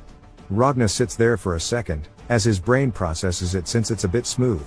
He recognizes that they aren't the enemy, and they ask what the hell is wrong with him and if he wants to be executed. Back to Enkrid, the enemy soldiers call him a rat, asking why he's still trying to survive even in this state. One of them gets close, telling him to just give up as he raises his sword above his head. Before he can swing it down, we see a puma attack from the side, biting the man. Enkrid immediately recognizes it as the one he met in the tall grass fields, and he makes eye contact with it. The enemy soldiers wonder why a beast is helping him and ready their crossbows. But the puma doesn't give them the chance and immediately jumps straight towards them. It attacks their weapons by breaking the strings in their crossbows. It then walks directly in front of Enkrid to protect him. Enkrid tells the puma it should leave, as the man in front of them is a little special, and Grey Dog is utterly pissed. We then hear a familiar voice as he puts his hand on Enkrid's back, telling him to stand back. It's none other than Vengeance, who walks forward like a badass, saying that he's going to save him. Enkrid is confused, but Vengeance starts to charge directly in. His attack immediately gets parried by Grey Dog, and he gets sent flying backwards, saying he didn't expect him to actually be strong. Vengeance then tells his boys to just shoot him instead. As we see them firing their crossbows, Grey Dog doesn't stop his charge, starting to knock away the arrows with his sword. While he's distracted, the puma leaps for a surprise attack, but Grey Dog reacts in time by hitting it in the side with his hilt, knocking it to the ground. Enkrid then starts to lock in, focusing on the tip of Grey Dog's blade. He says he sees it as he follows the line and raises his short sword up in front of him, saying he can't parry that sword with his strength, which means that he'll have to actually use Grey Dog's strength against him. He'll take one out of Mitch's book and let it flow against his blade. He does exactly that, but due to the short length of the blade, he actually gets cut on his arm. But it does work, and Grey Dog is surprised as he instantly recognizes Mitch's technique, asking him where the hell he learned that. Enkrid lifts his blade, saying it seems like his skills will even work against him. Vengeance then comes in with the greatest attack of all time, obviously having no effect. Grey Dog then looks over, seeing all of the reinforcements running in. He clicks his tongue and turns, telling Enkrid he won't forget him. Enkrid tells him to do what he wants, and Grey Dog orders his men that it's time to retreat. Vengeance runs over, telling him that he doesn't have bandages, so they have to move back to wrap up his shoulder. Enkrid says that they need to bring the puma too, and he picks him up. Vengeance calls him crazy, telling him to worry about himself first. As we see he's actually carrying the puma, Vengeance starts carrying him away, telling his men that it's time to head back. Enkrid's eyes then start to feel extremely heavy. Vengeance tries to bark at him enough to keep him awake, but he's lost too much blood, so his eyes start to slowly close. The boatman then asks him if he accomplished what he wanted to, calling him a persistent bastard, and asks him what truly drives him while Vengeance and his boys fight to take him back to base. It jumps to a tent. We hear a bunch of people talking about Enkrid, saying they hope he wakes up without any issues. Enkrid wonders what's going on as he feels a strange sensation in his hand. When he wakes up, he sees the puma cuddled up to him. Rem asks if he's awake, saying that he really thought he died this time, as we see all the squad members looking at him. Enkrid asks what's going on, and Jackson asks if he's feeling okay. He says he's thirsty, and Jackson hands him a drink, saying that he's lost a lot of blood.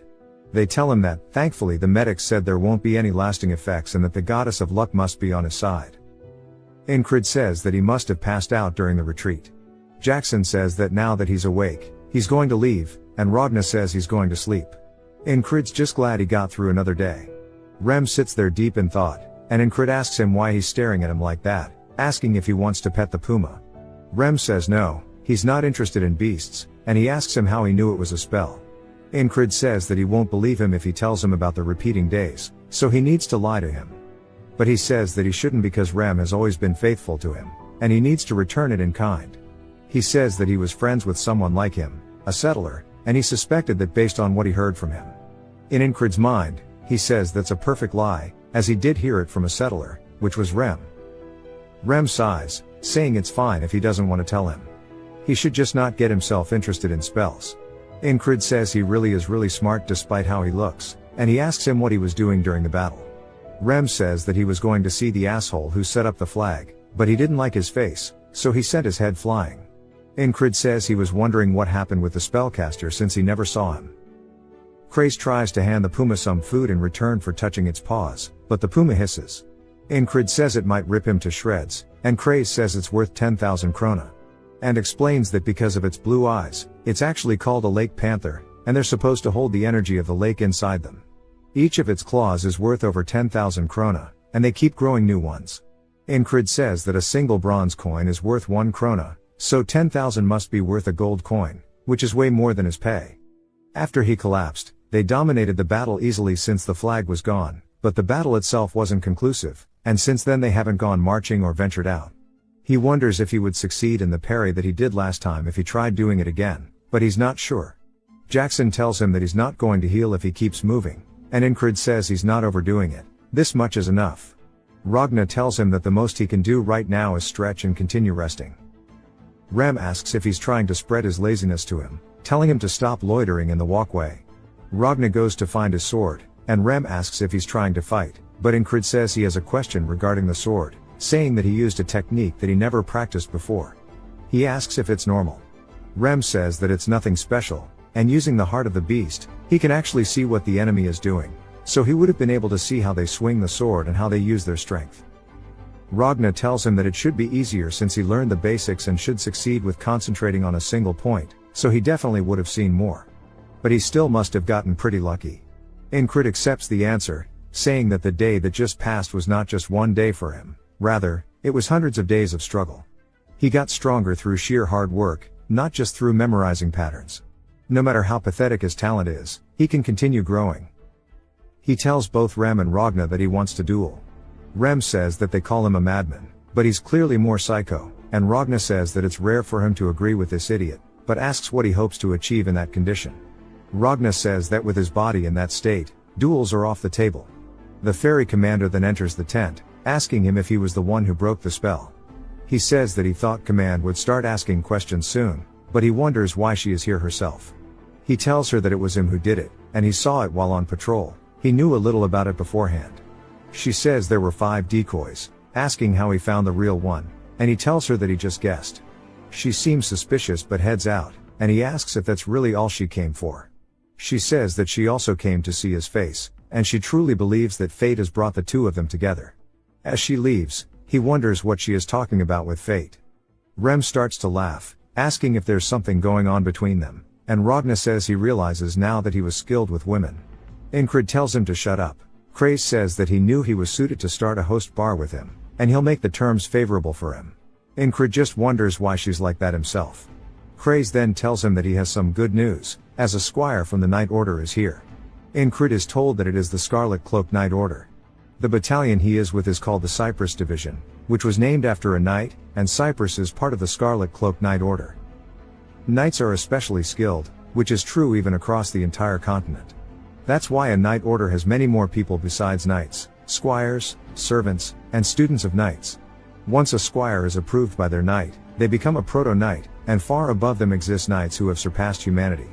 Squires rarely fight in battles without their knight, so this squire is probably about to become a proto-knight.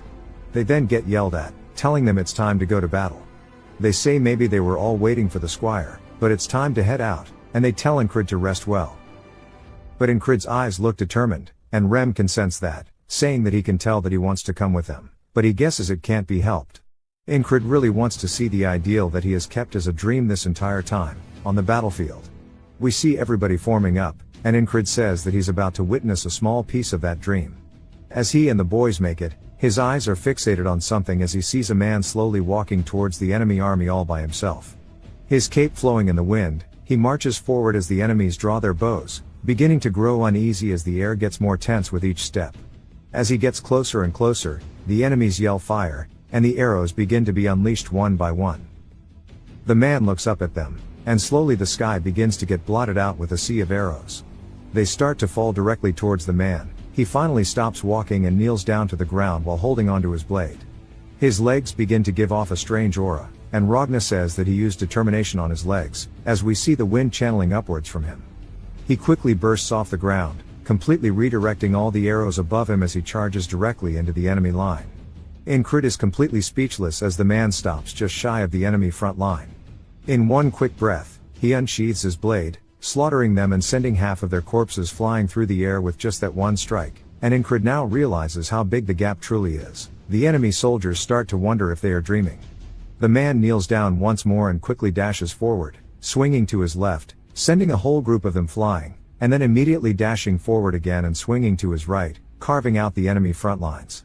From the enemy's point of view, they are just getting sent flying through the air as one man renders their army useless, akin to a natural disaster. The commander yells, telling them to stop him, calling them all idiots, only for him to get ahead of himself as the man quickly leaps up, decapitating him on the spot. He then lands directly on top of the horse, and Enkrid's eyes are filled with nothing but admiration. Rem says that guy's not bad, and he isn't called the war specialist for no reason. Ragna starts to think about how it would be a good fight, but Jackson says the enemy had at least 5 opportunities to stop him, and the enemy commander is an idiot. Odan prays for those who died, and Craze says it's going to be over without them needing to do anything. Enkrid starts to think about what kind of sword technique he used, asking if maybe it's the righteous sword, but immediately correcting himself, saying it has elements of the heavy and the swift sword. He explains how the righteous sword is a just and intricate technique that lures the opponent into your moves. The heavy sword utilizes strength to cut through everything and dominate the opponent. The confounding sword tricks the opponent, ambushing them, and the swift sword overwhelms the enemy with speed. The flowing sword is a gentle technique that parries the enemy's attacks and retaliates. Enkrid says that even though the heavy and swift swords are at opposite ends of the spectrum, he can see both of them in this man. Then he realizes something, saying that they might actually be different in character. But all of these techniques started from one single source, And if one understands the commonality between all five and wields the sword like a living object, then maybe that is the secret to having any form of moderate success. He starts to have some form of enlightenment as his eyes start to close slowly. The main army starts to charge in towards the enemies, and both Rem and Ragna look at Enkrid and realize. Rem smiles and says that the squad leader is about to overcome something, so they shouldn't let anybody disturb him, and they all start to form a wall around him. While Enkrid is lost in his mind, he says nothing changes despite his understanding, as understanding is nothing. He starts to look up, while in this limbo-like state, he only sees the wall he must overcome, and he says that it exists to show him how much further he has to claw his way up. As the main forces run by him, in his mind, he is still juggling with trying to truly understand the thought that he is having. He is climbing over the wall, saying that he will make sure he sees it all the way to the top. The armies now begin to battle, and Enkrid starts to see a light on top of the wall. The troops finally start to push the enemies back. As Enkrid continues crawling up more and more, the allied troops raise their hands into the air, cheering for victory. Enkrid opens his eyes, saying that the war is finally coming to an end, and the following winter and spring are going to be very busy. Back at another kingdom, it is none other than the Principality of Aspen, and we learn that it is controlled by three main families: Aspen the Sovereign, Hurrier the Mighty, and Atkins the Administrator. The Administrator says they use the Frog General as an excuse, and the frogs do require a nightly response, so they have nothing to retort. The king starts to get angry, saying that the Greyhounds will pay for this, and Greyhound tells him that this will not end well for the enemies. So back to the army slowly marching back. Enkrid says that after the lengthy war, the Aspen forces headed back as well, so they had no choice but to do the same. They made their way to Border Guard, the kingdom's remote fortress city, and with its proximity to Aspen, the city is heavily militarized, with 1 in 5 people being a soldier. The city commander starts yelling, telling everybody that he highly praises the heroes of their empire, specifically the Nalilia heroes who have led them to victory in the war. He calls forth Enkrid, saying that for destroying the spells of Aspen, he plans to reward him. Everybody watches him step up onto the stage, asking how some useless squad leader like that really broke the spell, saying that he's actually weak and must just be taking credit for what his squad did.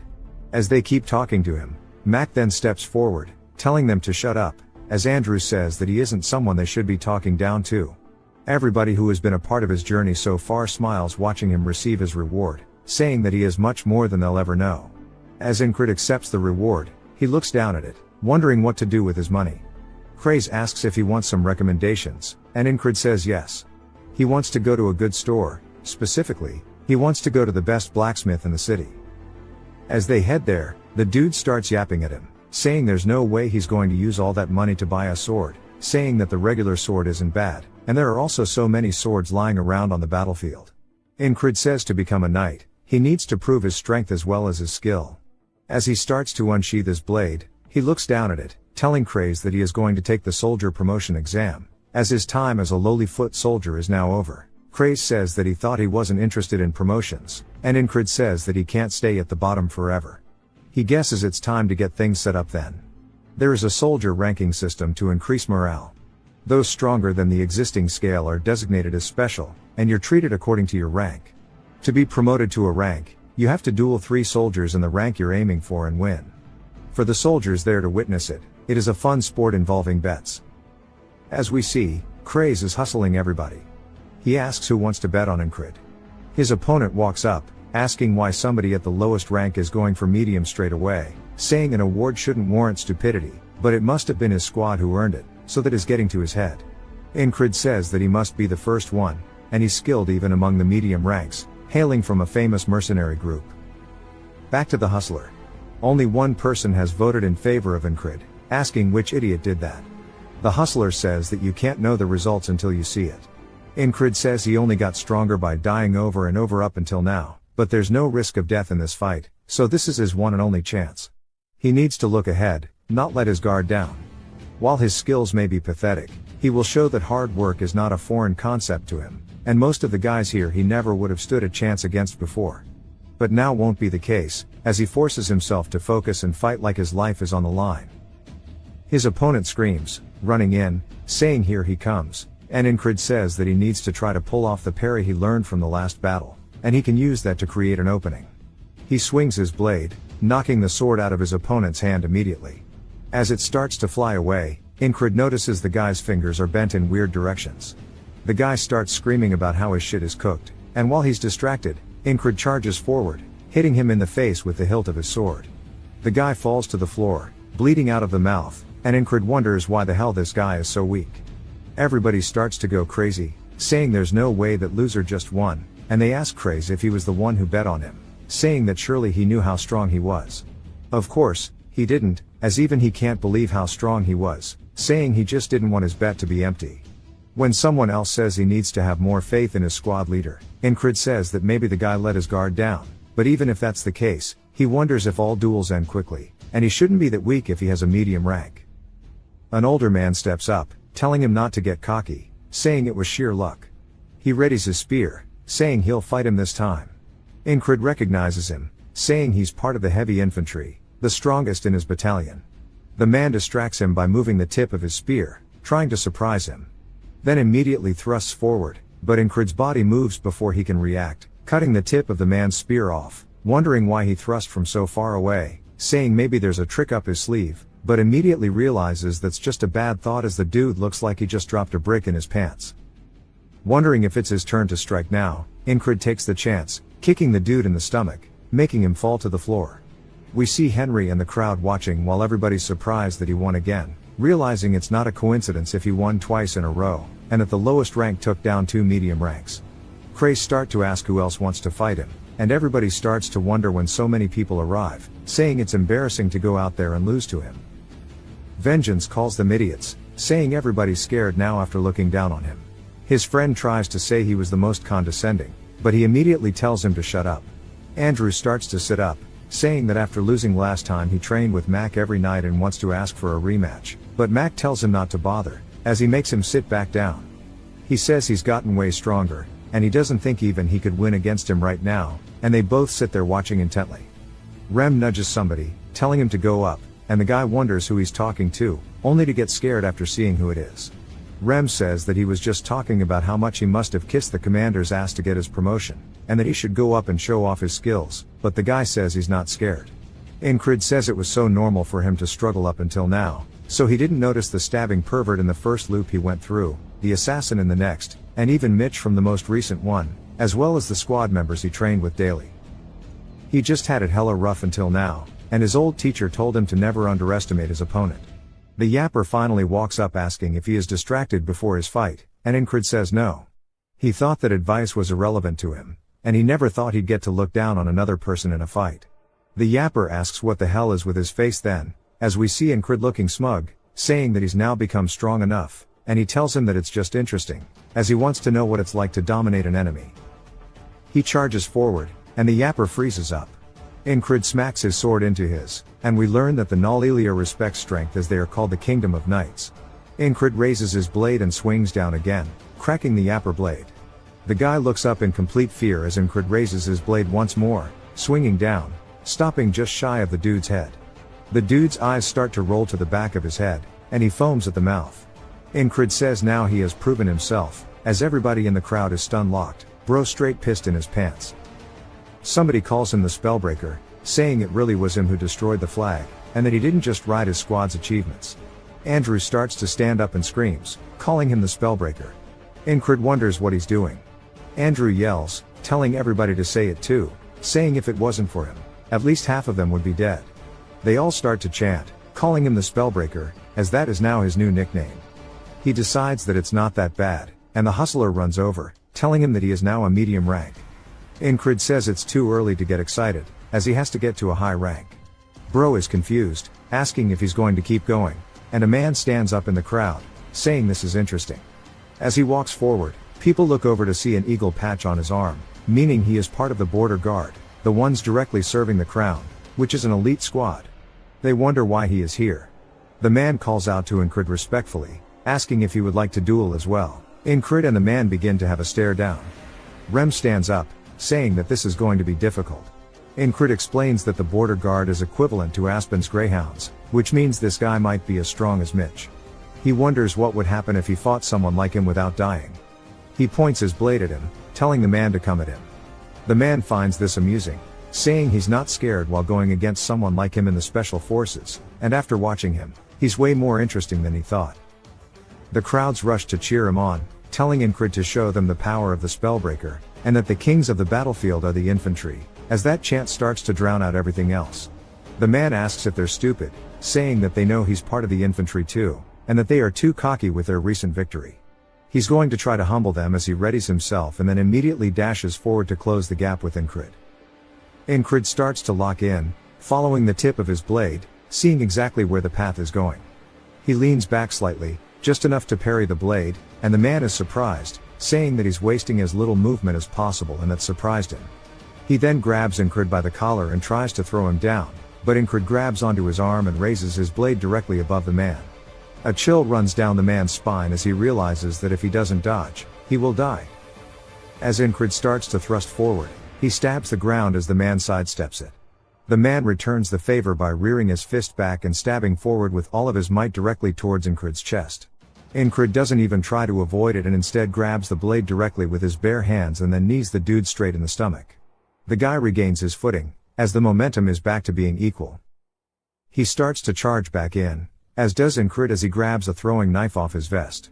They both start stabbing directly at each other's heads, only for the fairy commander to appear, knocking both of their blades away with one strike. She tells them that's enough, any more and they'll kill each other. Enkrid is gassed out, and so is the other dude, and Jackson is ready to kill him. Actually, it's not just him but rather all of the boys have pulled up. Rem says, "Look at this lucky bastard." The man tells him not to get too excited as this is only a duel. He says he almost got him when he lost sight of his movements and wonders what would have happened if they went until the end. The man says he didn't expect anything but he can't deny recognizing him, introducing himself as Torres, a platoon commander of the border guards. Enkrid introduces himself as they shake hands. The crowd is surprised that he is a platoon commander, meaning he just fought a special rank soldier. That means he is at least a high rank one now, and they start to give him their respect. Enkrid glances back at their cheers and raises his hand, brushing it off. Torres says he likes his reaction and that he'll see him again soon, calling him a high rank soldier. Enkrid says with this he is one step closer. On the outskirts of the town inside of the barracks, a man tries to tell Enkrid to come to his company as he is the first company commander of the heavy armored infantry called the Turtles, and his name is Graham. Enkrid says this is his third request, and maybe it's because of his rank or the role he played in breaking the spell. Accepting an offer means he would be a monthly lease in the military. While it's a great offer, he doesn't want it, so he bows apologizing to Graham. Graham says that if it's about the 4th company commander, he'll have a word with him. Enkrid says that's not it. The guy says he seems completely unbothered and just knows that he would still like him on his side. Enkrid asks if he would like Rem, and the guy says he does not want a psycho in his squad and that he survived the last battle thanks to him and should keep at it.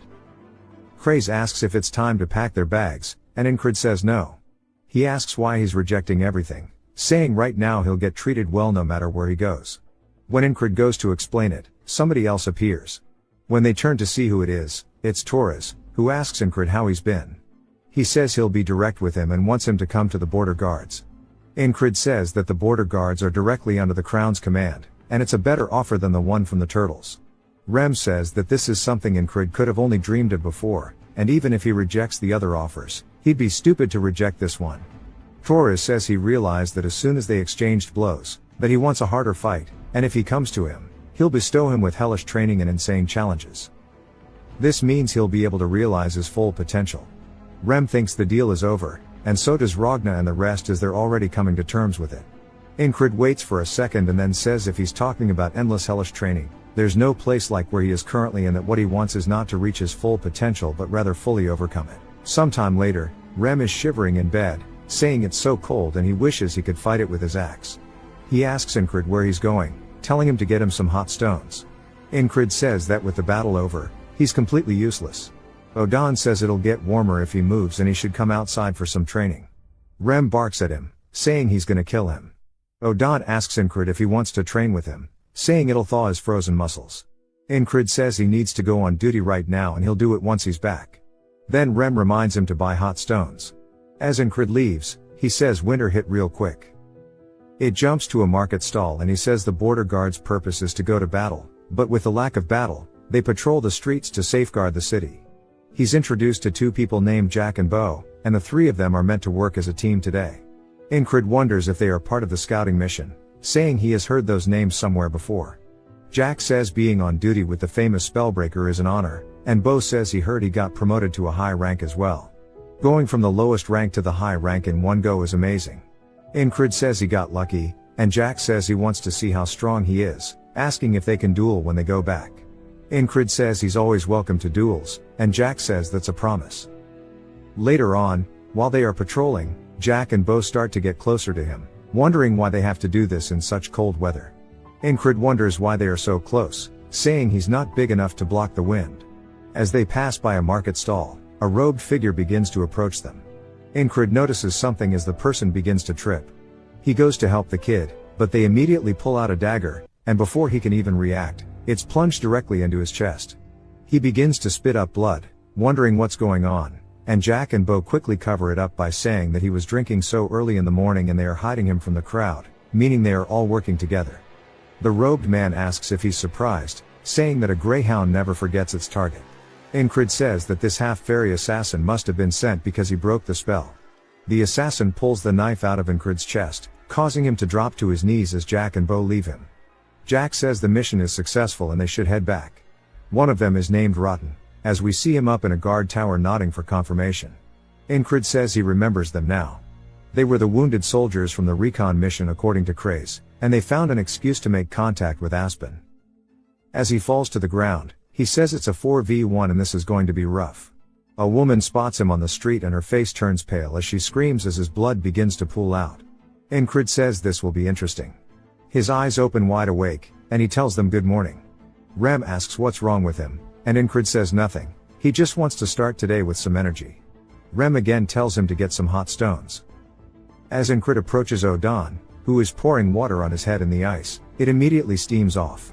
Odon asks what he can do for his squad leader. Enkrid says he mentioned a method about heating up his body. Odon says it's called bare body training, and it's essential to keep your strength in this cold weather as it will prepare you for any situation.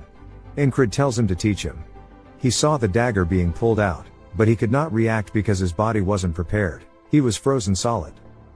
Odon instructs him to get into a stretching position and says he should have noticed that as soon as he saw Jack and Bo stick close to him and he'll take those two down first. After he can't take them down too early, the assassin will flee. Odon says his muscles will be sad if he can't even hold this. Enkrid tells him they're already screaming. He gets introduced to Jack and Bo once more and tells them it's nice to meet them. They ask him if he's cold seeing him without his cloak, and he says he was just training. They start to get close to him again, and Enkrid shows that his body isn't in its prime, thanks to Odon. Right about now should be when the assassin makes his appearance as he spots him in the crowd, and on cue he makes his appearance from a bit ahead. Enkrid immediately raises his hands, swinging backwards, hitting Jack in the face, but Bo manages to dodge under it. Bo asks if he somehow noticed and draws for his blade. Enkrid sees the assassin, saying he's either going to charge in and attack or run away. He draws his blades and needs to take care of these two quickly. The assassin throws something at him, which makes a screeching sound. Enkrid wonders what the sound is, but it's too late as the throwing knife has already pierced his chest. He looks down in confusion as it was so fast he didn't even see it. Not only that, but because of how far they were in through the crowd, it means this dude is deadly accurate. The guy tells him once more that a greyhound never forgets its target. Enkrid says it pierced his heart by the time he noticed it flying through the air, and that is a dagger faster than sound. The same woman from before screams that a person just died here. Enkrid says he needs to face melee and ranged assailants at once. He begins to smile, then faces death, asking how he should prepare. Enkrid says that the half-fairy stabs when he's close and throws a dagger when he's far. This isn't hard to understand as this wall is relatively simple. He continues his stretching. Enkrid says death. Odon asks if he's threatening him as he sits atop his back, but Enkrid says no, he genuinely thinks he's going to die. Ragna asks if he's doing torture training or something, and Rem laughs, asking if it's that hard. Enkrid tells him to get over here, saying he'll show him how to do it. Jackson enters, saying it's his turn on duty. He sees them all stretching and struggling except Odon, who laughs, saying this is his territory so they should step out of it. Jackson looks confused, and Enkrid asks what's wrong with his face, saying they're only training. Enkrid starts drawing in the dirt, saying he needs to somehow block the dagger he'll throw. He says the accuracy and speed aren't like other daggers, and it's shaped oddly too. Jackson then asks him if that's a whistle dagger. Enkrid asks if that's what this is called, and Jackson says it's because of the sound it makes when it's thrown. If handled well, the target will never know what hit them, and it's good to stay far away from things using it. Enkrid says he'll remember that, no matter how good he is at throwing daggers, he can't do anything if it's blocked ahead of time. Enkrid raises his hands once more, swinging at Jack and Bo. Jack again gets hit, but Bo does not. Bo asks if he noticed, and Enkrid grabs him by the robe and uses him as a meat shield, saying that he should take down these idiots and use them to protect himself from the dagger. The whistle sound comes through, but it's too late as Enkrid is stabbed in the stomach and Bo is stabbed in the back. Even Jack is stabbed in the throat, and Enkrid realizes that he threw 3 in such a short time, and this dude is incredibly skilled. The assassin starts to grin and laughs as everybody begins to run away, screaming murder. Enkrid says he'll kill his own people if they get in the way, or maybe he never thought of them as his people. The assassin kneels close to him, saying that was admirable. Enkrid glares at him as the man repeats the line, "A greyhound never forgets its target." Enkrid says thankfully, and the guy wonders why he's joking at his deathbed. He pulls out his whistled dagger, calling him a funny guy. Enkrid admits that he underestimated this whole thing. As the dagger gets pulled out of him and his wound begins to gush out, he says that a wall is still a wall. The boatman asks why he is enjoying this, saying he should laugh while he still can because the despair at the end of that enjoyment is why this is a curse. Enkrid wakes back up in bed and heads out, saying no to him, this is solely a blessing. He asks Jackson to tell him about a whistled dagger, and Jackson asks where it came from. Enkrid asks if that's important for the explanation, and Jackson says that it's multiple thin blades pressed into one, which causes the whistling sound as it flies. At one point, it was called the dagger that is only heard, and it's really hard to follow with a human eye. Enkrid asks what he's meant to do if he wants to see and dodge it, and Jackson says that he can't. Enkrid asks what if he has to, and Jackson asks if he needs to, and he says yes, that he does. Jackson says that this guy is being weird again, wondering where he even heard about this. He says there's no point in spotting an already thrown dagger, he has to watch the hand of the thrower. The path it takes is decided at the moment it's thrown. There are ways to hide himself as it's thrown, but it's not hard to spot once you know what it is. Enkrid asks if he thinks he can learn the technique, and Jackson says not with the way he throws. Enkrid says he's continuously catching strays, and Jackson asks if he wants him to teach him how to throw daggers. Enkrid is surprised that he offered to teach him first, and Jackson says that if he's not confident, he doesn't need to do it, but Enkrid tells him he'll learn. Back at the market, Jack and Bo are following him once more. Enkrid explains that the moment he throws his dagger, he needs to relax his whole body and focus as the blade leaves his hands. Seeing and dodging it is the same. As he stares at where the assassin usually appears, he sees only his feet before drawing his blade, immediately cutting Jack's head off. As Bo goes to reach for his, he turns towards him, slicing him through the stomach. The woman that usually sees him die screams, saying that there's been a murder, and both Jack and Bo have dropped to the floor. The assassin starts to approach, and Enkrid says he needs to watch his opponent and switch from relaxed to focused. He can only avoid dying if he protects his heart, and he needs to watch the tip of his hand. The dagger is immediately lodged into his arm, and he didn't even see it. He looks down at it only to catch another one straight to the chest, saying that shit was too fast as it only lasted for a split second, but he saw something for sure at the start. He saw a shine from the assassin's hand, and he's sure of it. The assassin goes to say his line, but Enkrid finishes for him, saying that a greyhound never forgets its target. The assassin's surprised and asks how he knew. Enkrid smiles, saying that he'll see him again because after a few more loops, he'll know all of his tricks. In the next loop, Enkrid quickly draws his blade, piercing Jack in the throat, immediately following it up by killing Bo as well, saying he needs to eliminate these two as fast as possible. Everybody starts to scream about a murder, and he quickly turns his body to the side, looking for the assassin, saying he's no longer someone who only dreams of doing better. He sees the shine in the assassin's hand and says that he can achieve what he wants through hard work. The dagger is immediately thrown as it soars through the air towards him. Enkrid uses concentrate on a single point to follow its path and uses metal bracers to block the first one. The assassin begins to spin another one, calling him crazy while sweating nervously. Enkrid realizes that it's coming from the front and needs to dodge to the side. But it was none other than a feint, as the assassin is still spinning the whistle dagger on his finger. Enkrid realizes this and accepts his fate, as there's nothing he can do when the assassin throws the blade for real this time, piercing him through the chest.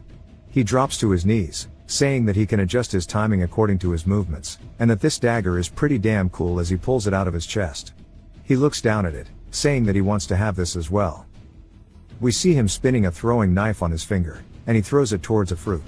He misses, and Jackson asks what he's doing. Enkrid says he's practicing with the whistle dagger, and Jackson tells him that's not a whistle dagger. Enkrid tells him that he'll have a real one soon. As he is spinning his throwing knife, the string breaks, and it flies right by Jackson's head, leading to an awkward silence. Enkrid explains that this is the 8th loop. The whistle dagger comes straight in, and Enkrid ducks underneath, saying he won't fall for his delayed attacks again.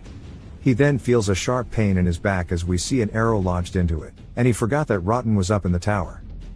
On the 9th loop, he's throwing his own dagger, which hits Rotten straight in the throat.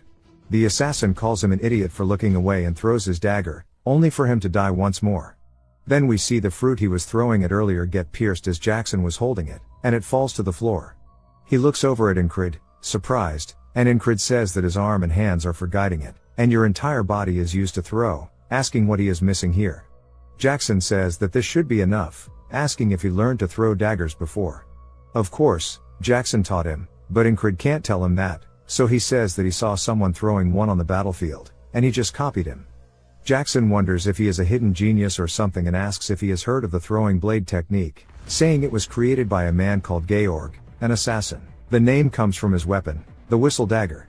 Georg strived for a soundless blade made of a very thin single-bladed knife. However, that was too difficult to handle, which led to the whistle dagger as they know it today. Enkrid says that must have some real history behind it, and Jackson asks if he hasn't heard about it, saying that he thought he would have.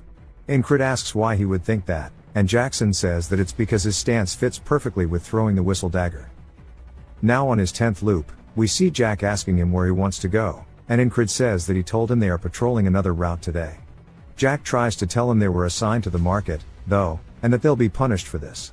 Enkrid barks at him, pulling rank, saying that he ranks the highest, so he'll take responsibility to follow him. Jack and Bo then discuss what to do, and as they get further from the town, we see them up at a hilltop.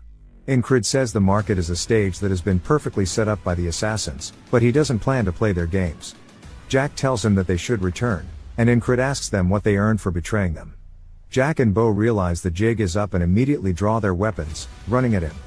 He slices horizontally, cutting Jack open, and immediately impales Bo with his sword, killing them both. Then he glares over as the assassin makes his way up the hill, but Rotten is there as well. Rotten is surprised, and Enkrid tells them that they're late and to start already. The assassin then throws out 3 whistle daggers at the exact same time. Enkrid pushes his hand on the ground and lifts his body up over them, saying it doesn't matter how many he throws as long as he sees his hands. Rotten then goes for a crossbow shot on his back, but Enkrid throws a knife directly at him, piercing his skull. The assassin calls him an idiot, saying he looked away. Enkrid then blocks it with his bracer, and the assassin starts to have some cold sweats as Enkrid slowly turns towards him and lowers his arm, giving this dude one hell of a glare. The assassin starts to shake, asking him who the hell he is, and Enkrid tells him there's no need for him to know as he pulls the dagger out of his forearm. He asks him how many of the whistle daggers he has on him. The assassin realizes that Enkrid understands how to throw the whistle daggers as well, wondering if he is an assassin. Then he tells him that he has 2 left. Enkrid says he's jealous as he only has 1. The assassin tells him that he sure does have some balls to be joking around like this and that he must be crazy. He should know that he's a dead man as soon as he throws that one out. Enkrid says that there's only one way to know and they'll have to figure that out once he actually does it. He may hide his hands but he can't hide his entire arm. Enkrid starts to focus in, saying that if he pays attention to his posture, then that'll be the key to dodging these daggers. On cue, the assassin's arm starts to be visible. As his hand is twirling one, Enkrid realizes there's 2 at once. The assassin throws them as Enkrid easily avoids them. He retaliates with his own, which the assassin dodges, getting his cape caught. Enkrid stays locked in on the assassin, saying that he bets that he actually has more. As he sees them in the dude's hands, he realizes he's right. Enkrid then raises his as well. The assassin is shocked, since he thought he only had 1. Enkrid avoids the dude's whistle daggers and throws his own, which the assassin narrowly avoids too. He tells him that he lied, drawing his blade, calling him a bastard. Enkrid says that he did the same, and this is something he hasn't seen so far. He guesses there's no rule saying that assassins can only use long-range attacks. The assassin starts charging in with a lowered position. Enkrid says that this is a new attack. As the assassin thrusts forward, Enkrid says it doesn't matter, as we see him grabbing onto the dude's wrist after dodging the attack. The assassin now understands that he's in some hot shit, as Enkrid starts to pull him towards him. He raises his sword, saying that this is the end, and swings down, cutting half of the assassin's skull open and his chest. He then pants. As he pulls his sword out, the assassin's body falls over, and Enkrid says it took him 10 attempts to overcome this wall. He sighs and looks up, saying that this cycle of fighting, losing, and getting stronger, then eventually winning is so damn exhilarating. Bro is getting addicted. He then looks back down at the assassin's corpse, and wonders if he has any more whistle daggers. He starts searching the dude's clothes, finding a good bit on his chest, and decides to take them with him. Back at the commander's lodging, we hear the ferry commander asking if he almost got assassinated, but that he expected that and led them away. He tells her that it was actually just a coincidence, as we see the whistle daggers on his chest now. She says that she doesn't really buy it, asking if it's a coincidence that he fought 4 people and only got a minor scratch. He says the goddess of luck is on his side, but she looks at him with eyes full of suspicion, as he tries his best not to even make eye contact. She then tells him to return to his post, as he heads back to the boys. He opens the door, saying he's back. As an axe flies straight by his face, he sidesteps it, and Rem is surprised he managed to dodge a sneak attack. Enkrid asks if he's insane, saying he almost killed him. Rem says he's got assassins on him now, and he's got to keep training. Enkrid tells him to eat this, as he throws a hot stone towards him. Rem catches it with his bare hands, for some reason he knows it's a hot stone, but not that it's edible, and starts screaming. The axe actually cuts some of Enkrid's hair. So he asks Craze how much for a haircut, and then they start haggling, as Rem is freaking out about the damn stone. They settle on 8 copper, as we see them now outside, with Craze cutting his hair. Enkrid then asks if he can get a discount for being a squad mate. Craze tells him to go to one in the city if he doesn't like it, but Enkrid says he won't do that, as the ones in the city suck. It then begins to snow. Craze looks up at the sky, saying it's pretty cold today. Rem calls it the devil's powdered shit, whereas Odan says it's a test from God. Ragna says he agrees, and Jackson just sits there silently. Enkrid just wonders why they are all out here, but it's obviously to protect him. He wonders how the assassin got into the border guard. Also thinking about Jack, Bo, and Rotten, wondering if they were corrupt before or after they joined, saying that someone else might be working with them. He asks Craze if he knew the 3 who died and where they are from. Craze says that Jack was conscripted after he was caught pickpocketing. Bo insulted a noble, which gets Rem's approval, and low-key Enkrid's too. Craze continues, saying that Rotten was a mercenary for a failed merchant association, and they all joined in the past year. He also thinks they were in a guild together. Enkrid says that based on all of these things, there's only one thing he can think of, and that has to be the Thieves' Guild. What in the Skyrim? He says it is a guild in name only, a den of criminals. A Thieves' Guild member would know the ins and outs of the city, so it makes sense. He asks Jackson if he knows anything about the Thieves' Guild. Jackson asks why he's asking him. Enkrid says that he thought he might know, asking if he doesn't. Jackson says he's become too open, but tells him anyway, saying after they reconstructed, his contact in the guild went silent, and he doesn't know any more than that. Craze tells him that he's all done, as Rem says that his barber lined that shit up really well. We see his hair's a little shorter. Enkrid looks up at the snow, saying there's quite a bit of it. Jackson then tells them all that he's going to be out in the city tonight, and Rem says that he knows he's just trying to get out of snow shoveling duty. Enkrid thinks about it, asking why they don't all go on a mission instead, and if they agree, none of them are going to have to shovel. As soon as they hear that, they immediately agree, saying bet. Even Craze is ready to go. Bro can't believe that everybody here hates snow shoveling this much. He says he's going to have to go get permission from the commander, and Ragna calls him lazy for not having done that already. They all head inside, as even Odan tells him to go do it now. Enkrid says at least they are unified in their hate for snow shoveling. He heads back to the ferry commander after telling her everything, and she asks if he wants to go investigate the Thieves' Guild. He says with her permission, of course.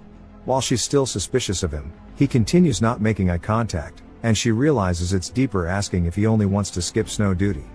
Before she can even finish her sentence, he says no, and he really just wants to seek justice. He can't believe she sniffed his bullshit out so fast. He heads back out and regroups with the boys, who ask where the Thieves' Guild thing came from anyway. Craze says that he's talking about the Gilfin Guild, asking if he has any info. Enkrid says he doesn't, and that's what they're here to get. Poor Rem is cold. He then tells Jackson that they are going to wait in the inn and find out where they are. Jackson asks how he's meant to do that, and Enkrid says that's something he needs to figure out. Craze wonders what the hell kind of order that is, but Jackson immediately says he's got it. Craze starts to wonder if maybe he's the weird one here. At the inn, which is called Vanessa's Pumpkin Soup, Craze asks what will happen if the Gilfin Guild is innocent. Jackson says that even if they aren't involved with the assassins, they are still criminals. It's about time someone cleaned them out. Craze thinks about it and then tells the waitress named Lisa to wait. She asks what he needs, and he starts whispering into her ear. Enkrid wonders what it's about, but notices that Jackson is late. Even though it's him, he's still starting with no clues. He wonders if maybe his orders were too vague, because he's starting to feel bad for him. As we see Jackson standing on top of a roof covered with snow, overwatching something. He doesn't even move, just continuously letting the snow build up on him. As something catches his eyes, he sees two men walking down the street. Back at the inn, they start asking Craze if he knows who Lisa is. He tells them that her father is a shoemaker and her dream is to open an inn in the capital. They say he sure knows a lot about her, and he says that all pretty women are future customers. Jackson finally makes it back, opening the door covered in snow, saying he's found where they are located. They all stare at him, wondering where the hell the snow came from, and he stares, waiting for a reply. Enkrid then pulls the drumstick out of his mouth and tells Jackson to eat too. Jackson says he's good, asking why they are waiting, saying they should head out.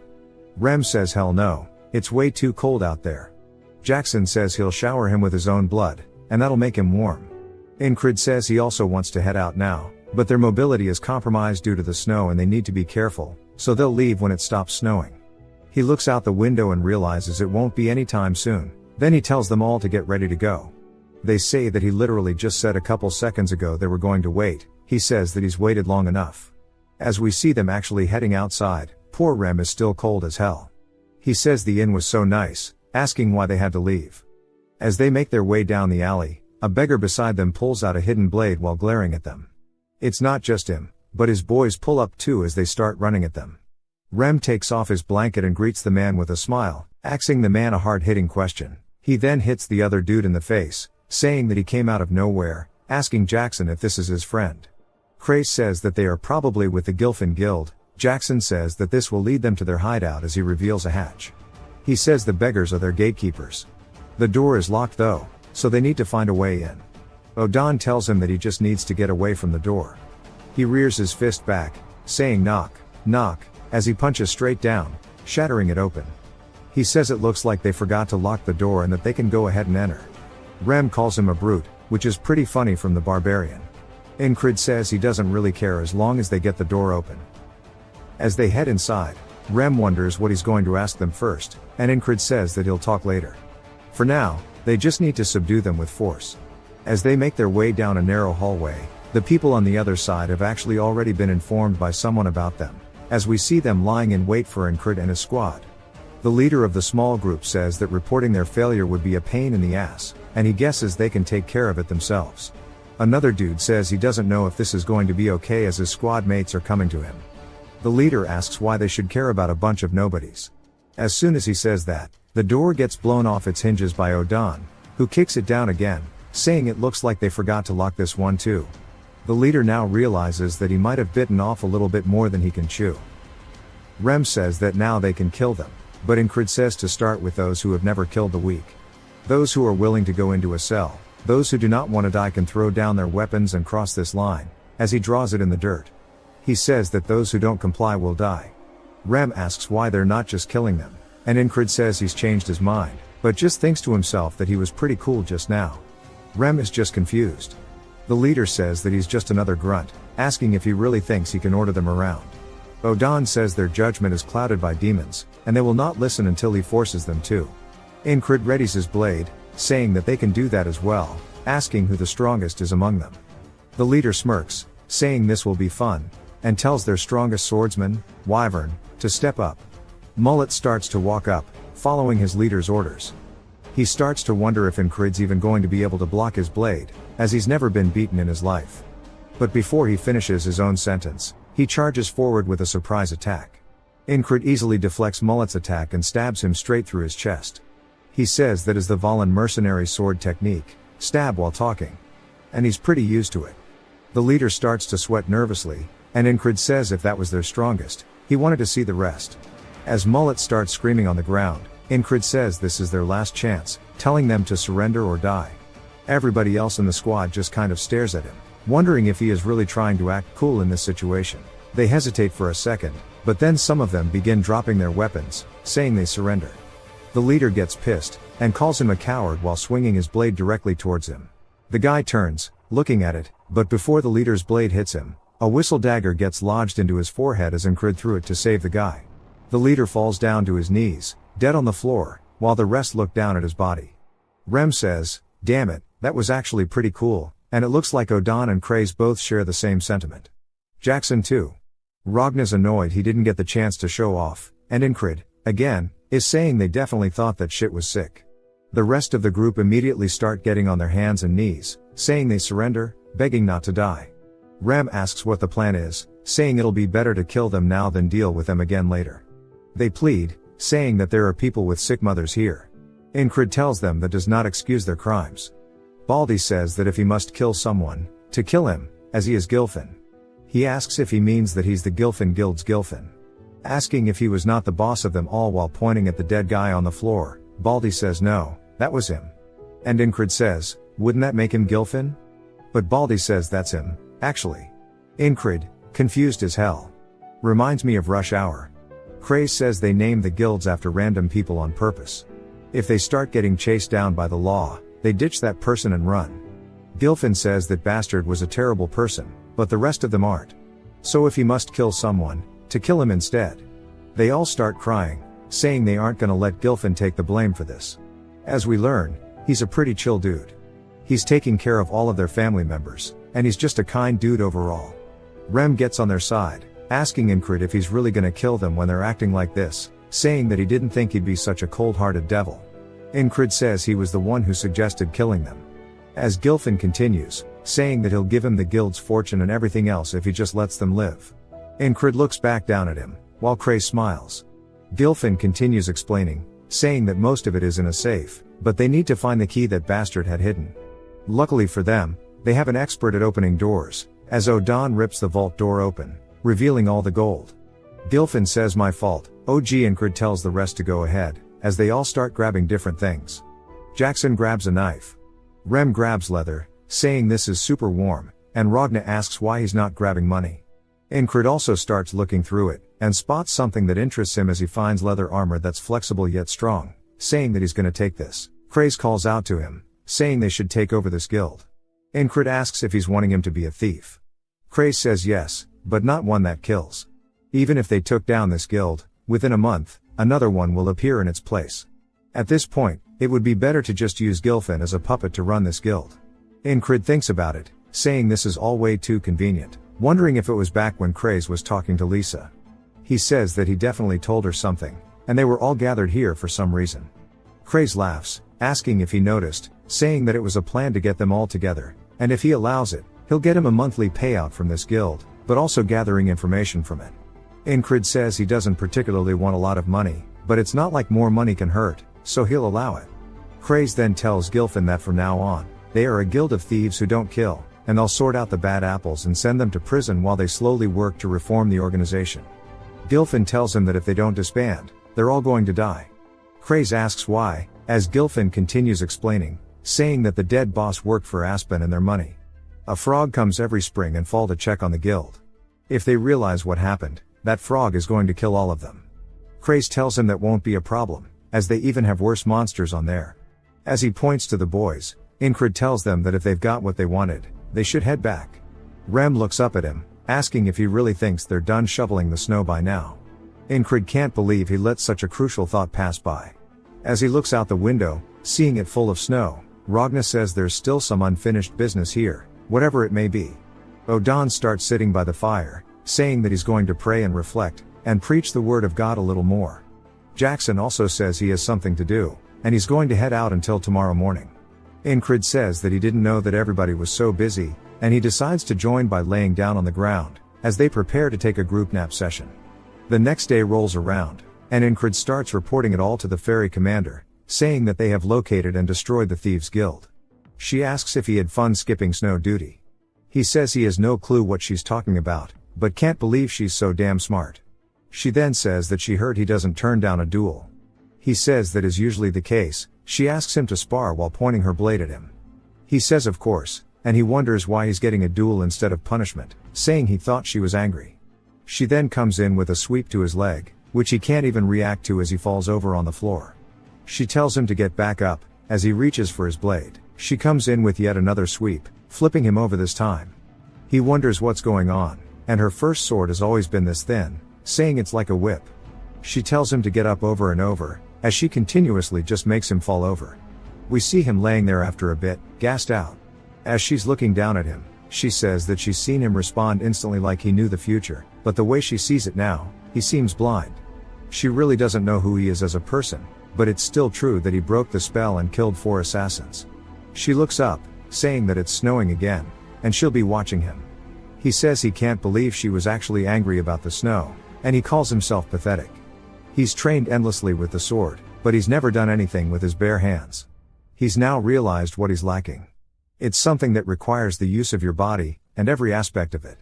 It's none other than martial arts, which he can learn from Odan, who it then jumps to, as he is squatting a whole tree. He tells Enkrid that one of the basics of martial arts, as he throws it down on the ground, is none other than a trained body. And it's not like he is wrong. Enkrid thinks about it, as some dude screams in the back, asking who the hell pulled this tree out. Odan tells him that he has a method for training. As Enkrid asks about the tree, Odan ignores him, saying that this method will push his body to the extreme, and it's called the isolation method. He smiles, saying that it's going to be really painful, so it would be better to go ahead and think of himself as a dead man. Obviously, death is something he is familiar with, so he tells him that's his specialty. It then jumps to him training with a boulder strapped to his back, doing lunges. He says that he is actually going to die. Odan says the fundamental principle of the isolation technique is overload. His muscles will become stronger as they are torn to shreds. As we see him shaking, Odan says that he needs to stay like this for 10 seconds, and he knows his limits better than he does. Enkrid wonders how he would even know that, as Odan pushes down on the rock. He smiles, saying that surely he regrets not starting this sooner, and that he needs to grow his body a lot more before he could properly start martial arts training. But Enkrid cuts him off, saying he doesn't have time to regret. The past is the past, and he is still faithful to the present. If he wasn't, he would have never made it past the first loop. He looks up at Odan, telling him to teach him something else while he is holding this pose. Odan can't believe he is so diligent, and his work ethic is nuts. He smiles, saying that he respects his squad leader, and saying that they can move on to the next thing. As we see even more rocks, he tells Enkrid he is going to return to the post on all fours today. The leopard watches this homicide in broad daylight. As Odan has him holding up the stones while having his arms extended out, Enkrid is clearly having a hard time and still doesn't give up, and the leopard continues watching. That night, Enkrid faceplants into the doorway of their barracks, and Rem asks him if somebody is bullying him, asking why he keeps coming back so worn out. He says that he is just training, as his leopard starts comforting him. Rem asks if he is going to keep it, and if so, that he should name it. He thinks about it, then says that it is warm, so he is going to call it Heater. The leopard starts hissing at him, and then he says that maybe because its eyes are blue, he will call it Blackie Blue. Of course, it hates this name too. Rem says that those names are all basically animal abuse, but Enkrid says that Blackie Blue sounds cute, but that he will have to think about the name a little more. It starts to cuddle up next to him as he starts to fall asleep. He begins to dream about a field of flowers, and when he opens his eyes, he is startled as he is standing up, walking around. There is an aurora borealis up in the sky above. He says it is weird to have a dream without seeing the boatsman, and that this doesn't really fit his vibe to begin with. As the petals are flowing through the wind, he turns, spotting a woman in a cloak approaching him. As she gets closer, we see her eyes are blue just like the leopard's, and he is surprised by how pretty she is. She then tells him Esther, and that her name is Esther. He looks down, seeing that Esther is now laying in his bed. She starts to sweat nervously. But luckily it's in the dead of night. We see he has his hand wrapped around her. She starts to blush, and he tells Esther goodnight while hugging onto her and falls back asleep. The next day, he starts to head out, and Rem asks where he is going, and he tells him training. Rem says that is gross, asking if he is not hurting from yesterday. He says that his body actually feels light, and Esther says of course it would if she used magic on him, and she needs him to free her from her curse so she can't have him die while throwing his body around like that. Rem asks if he met the priest last night or something, and he says nah, he dreamt about some woman though. Rem says that he didn't take him to be a guy who had dreams like that, asking what kind of woman it was. He recalls Esther's face, saying that she was hella pretty. She sighs, saying at least his eyes work well, and it is natural for magicians to endlessly explore magic and mystique, and in her quest for knowledge, she got cursed. Transforming into a beast, least one of you freaks gonna look at your cat sideways, but due to this her powers are also bound. She was wandering the fields one day, led by the scent of a curse, only to find none other than Enkrid.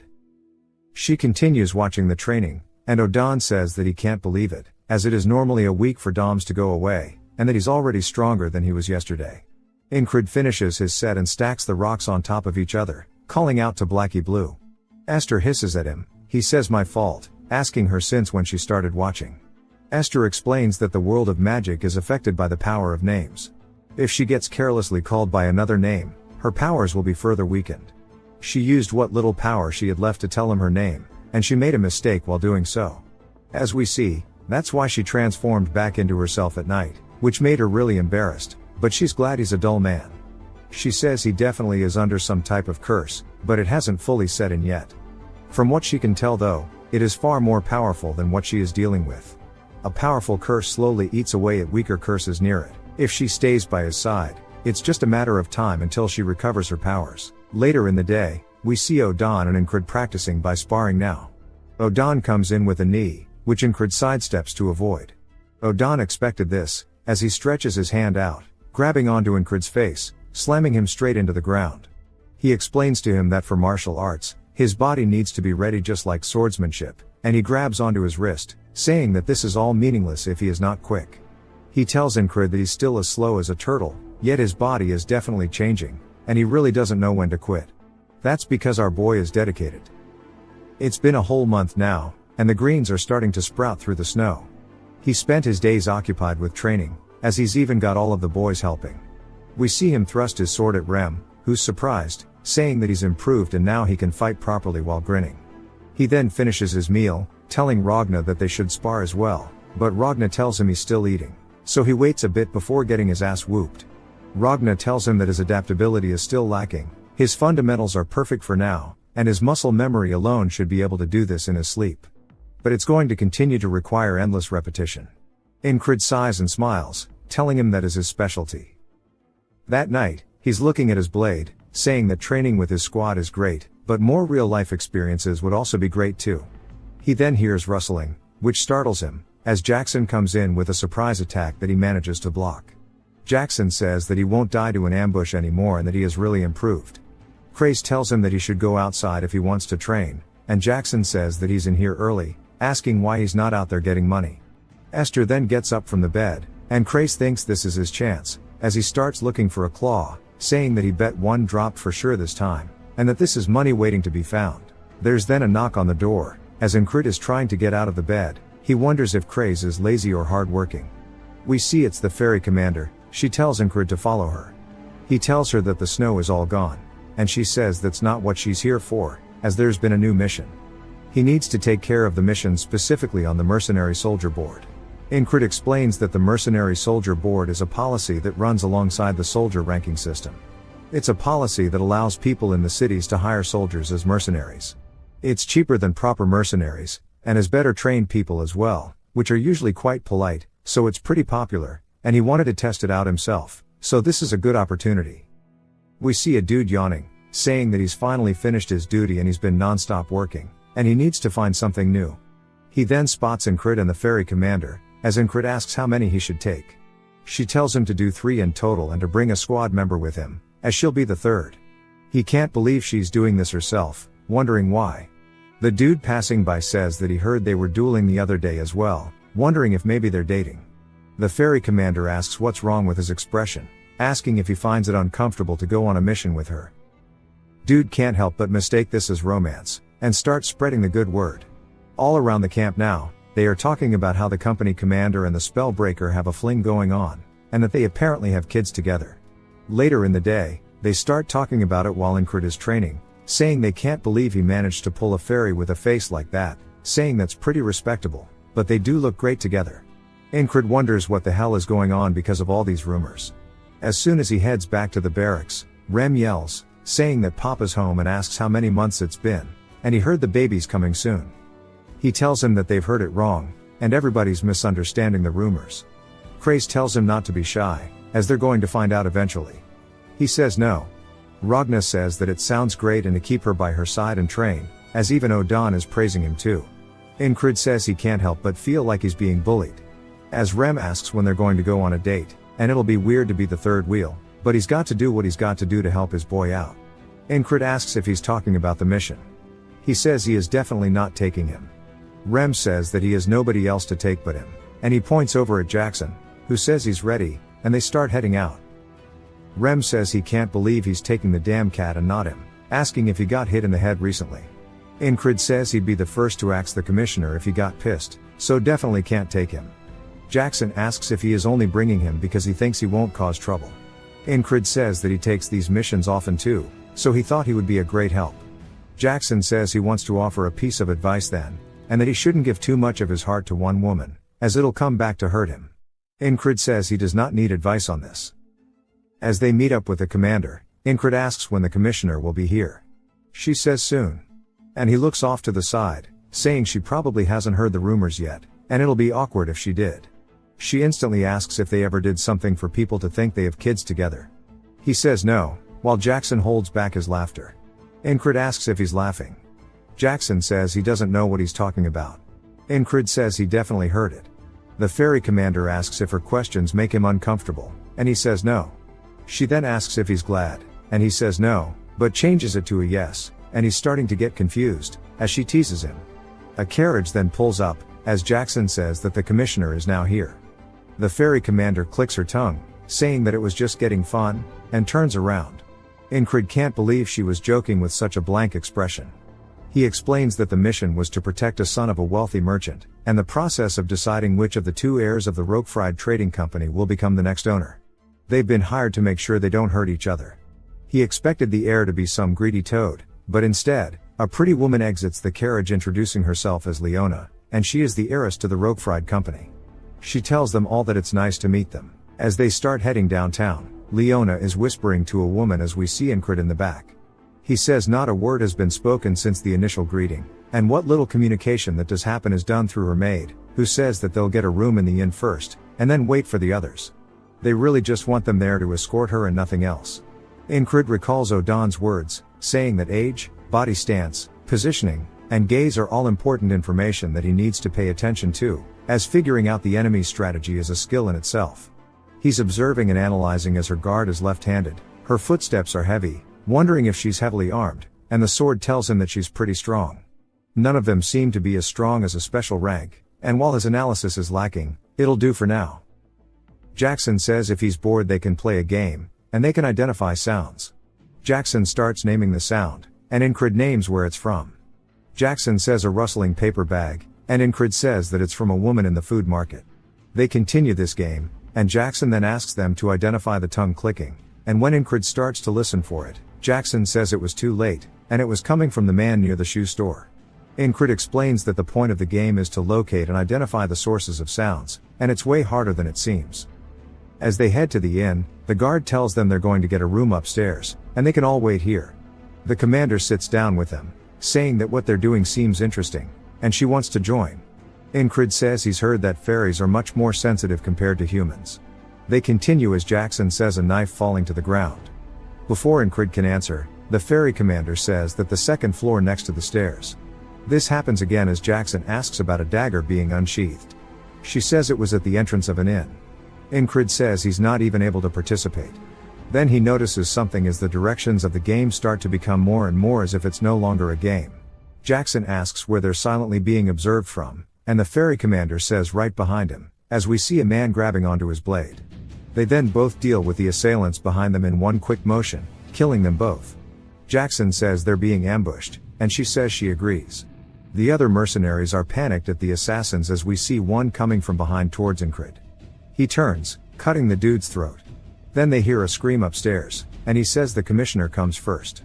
He starts to run up as an assassin says no way. He throws knives towards him. Luckily Jackson's played PUBG, so he uses a frying pan to block the knives as the ferry commander starts making light work of the assassins on the first floor. They wonder why they're so strong, and the assassins say they'll just outnumber them. Jackson stabs a dude in the throat while Enkrid runs upstairs, and the ferry commander says that all of his squad members are far stronger than him, but they all listen and trust him, and she can't help but wonder why it is this way. As one of the assassins starts charging at her while screaming, she smiles, saying it's interesting, and then turns, stabbing him through the arm and the throat at the same time. Enkrid stabs a dude in the chest, pinning him to a wall, and says after encountering the assassin that went after Krang, and recently the half-fairy assassin, attacks like this no longer faze him. All of the strength and combat skills he's been practicing have made him feel like an entirely different person. Odan says he's still too slow.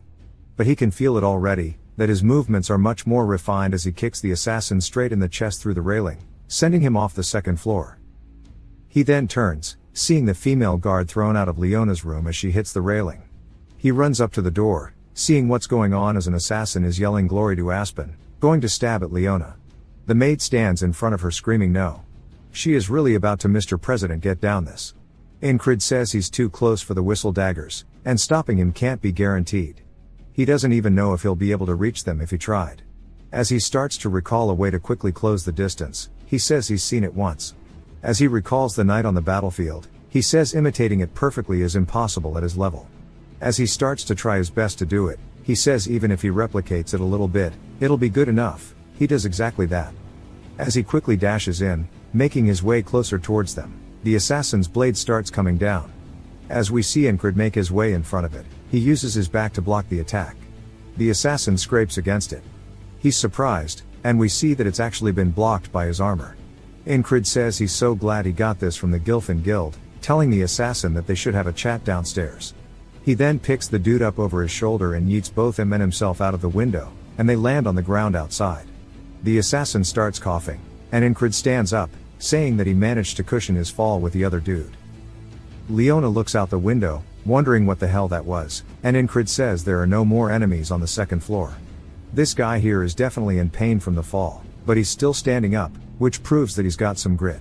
The dude pulls out a second blade, calling him crazy, asking if he is a border guard. Enkrid says no. The dude says that means there's no reason he shouldn't be able to beat him, as he pulls out a second blade. Enkrid says that even though the dude's swords are of different lengths, he's not off balance. Enkrid wonders if he knows how to use the flowing sword, thinking about how to respond. The assassin says that he's going to kill him first, and then destroy that woman. Enkrid asks him if anyone else has told him that he talks way too damn much. He gets pissed, charging in, and Enkrid says this is his first real fight in a while, and that the dude seems pretty strong. Enkrid lowers his back foot, starting to get into position, wondering what he should try first. The assassin, ready to thrust one of his blades, raises the other into the air. Enkrid says that both of these attacks are going to come in unison, and that it is a Valen duet. As one of the blades comes towards his head, he sidesteps to his left. The assassin immediately follows up with a swing, which he ducks underneath. The dude then tries it again by thrusting forward, which Enkrid backpedals. Now that there's distance, the assassin comes in for a big lunging thrust, which Enkrid avoids by ducking to the dude's other side. He stands behind the guy as he starts to realize he might have screwed up. He can't believe some random has dodged all of his attacks, and Enkrid tells him he's impressed. He couldn't learn that because he lacks the talent. Based on the guy's speed and accuracy, he's about as good as the stabbing pervert he met in his first loop. The guy comes back in, asking what he's saying, calling him crazy. As Enkrid locks in his eyes focus, he starts to hone in on the guy's blades, and says now he understands as he can tell which path of attack the assassin is going to use. Enkrid then raises up his arm and smoothly starts to move his blade forward, stabbing the dude in the chest while having zero wasted movements in doing so. Enkrid is a little surprised, says he wanted to stab him in the heart, but he missed a bit. The dude starts to scream as Enkrid pulls his blade out. He says he still needs to improve a lot, and he needs to train with both Ragna and Jackson. Enkrid then looks at the dude as he falls to the floor, as the other assassins run out the back door, saying they need to retreat. Enkrid says he has to go get them all, but Jackson tells him that his fight drew too much attention. Enkrid points, saying they're getting away, and Jackson says they are, making Enkrid wonder if he's not going to chase them. He says they weren't commissioned to root out criminals. They ran away on their own, so the commissioner should be safe. Enkrid says he must be solely focused on the mission. The ferry commander then tells him that wasn't bad, and he asks if she's okay. She then tilts her head, saying she can't believe he's worried about his lover, and that she's not going to be able to sleep with all these butterflies in her stomach. He stares at her with the stone face emoji, and Leona asks if they're in a relationship. He says no, and she continues asking if everything they've done so far was a joke to him. He once again hits the stone face, asking what the hell is wrong with everybody. Leona asks his name, and Enkrid tells her. She thanks him for protecting her, saying she will pay him properly in the future. He says it's fine, and it was what was asked of him. She looks at him like there's more she wants to say, but she doesn't yet. It then jumps to some time later, and he explains that the few they captured were sent to the army, and they were sent reinforcements in case of a second attack. Enkrid sits at a table wondering who the assassins were, saying that some of them were pretty skilled, so they definitely weren't just here to rob them, and he guesses they have to assume it's the other heirs of the company. Leona starts to make her way downstairs, saying he's up pretty early, and he tells her that this is his shift. She then sits down beside him, scooting her chair close, saying he should join her, and she'll give him a chance to join her personal forces, as their rogue-fried company leaves little to desire. Their key partners include the Shepherds of the Wilderness from the Beastlands, the Black Leather Guild that is famed for hunting dragons, and the Glacial Rangers who were the defenders of the permafrost. Additionally, the company map, which outlines key routes and regional specialties, is valuable enough to let those who sell it live without wanting anything more for the rest of their lives. All of this is too much for him to leave behind. She says that the previous owner's sons are all stupid. She needs to protect and grow this organization, and she needs talented people to do that. People who are talented enough to save her from the brink of death and a personality that doesn't seek additional rewards. A position at her association is wanted by most, and that he's probably no different. She tells him once more that she'll get him anything he wants and to come join her. He says nah. She can't believe he did that with zero hesitation, asking why. Jackson comes down the stairs, saying that continuing to ask after being refused is unsightly. The commander also says that it's not very becoming of a merchant to do so. Leona bows, saying that they're right and that other heirs of the association will arrive at noon, and she needs to prepare for that. As she heads back upstairs, the other two start to walk towards Enkrid, and Jackson says he managed to seduce a rich heiress too, asking if difficult women is his type. He says no, and Jackson continues, saying he needs to stop going around seducing all these women.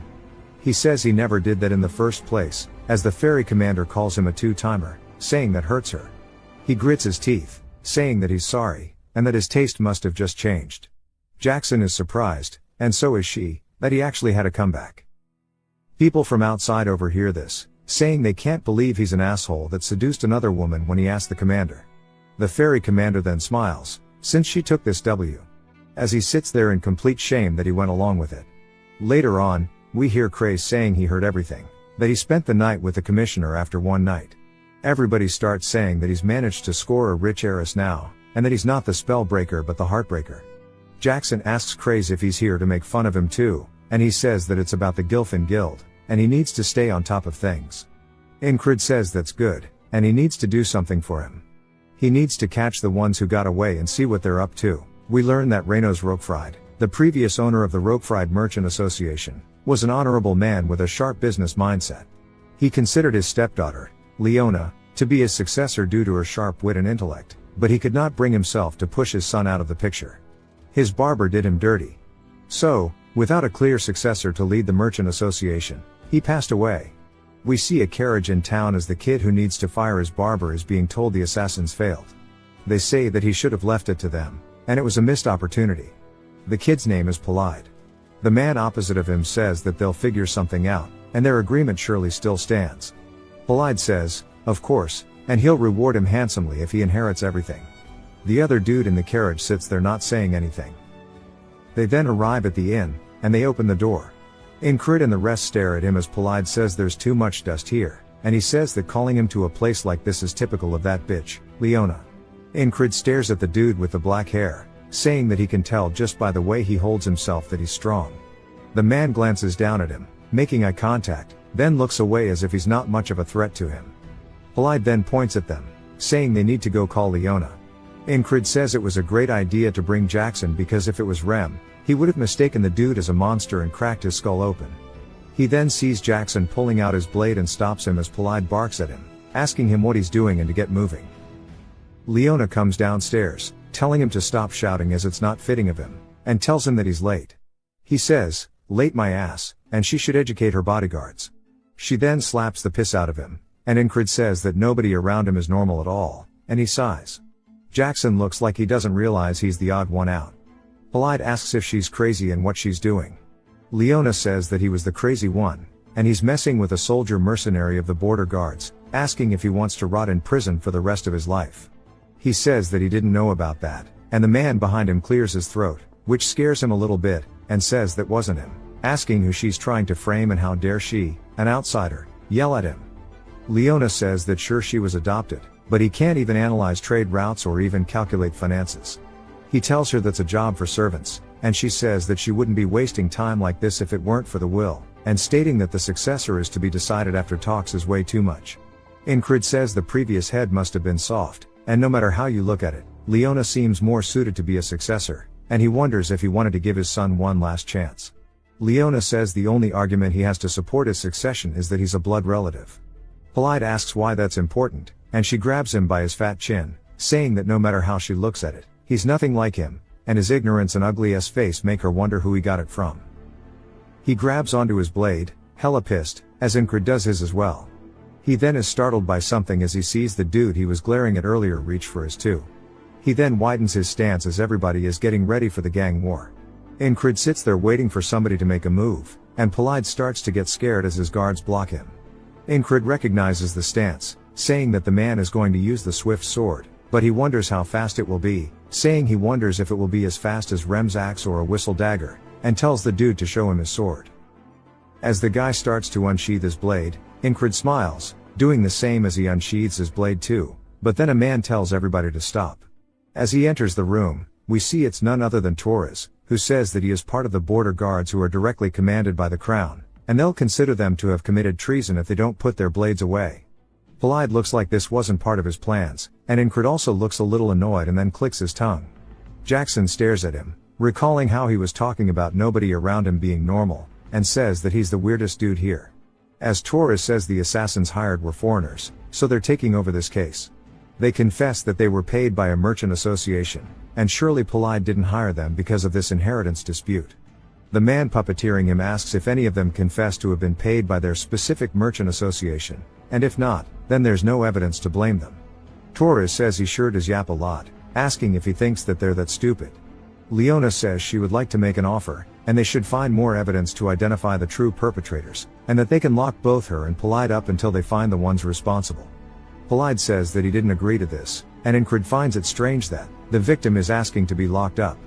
Torres says the ones they detained were all grunts who had no information.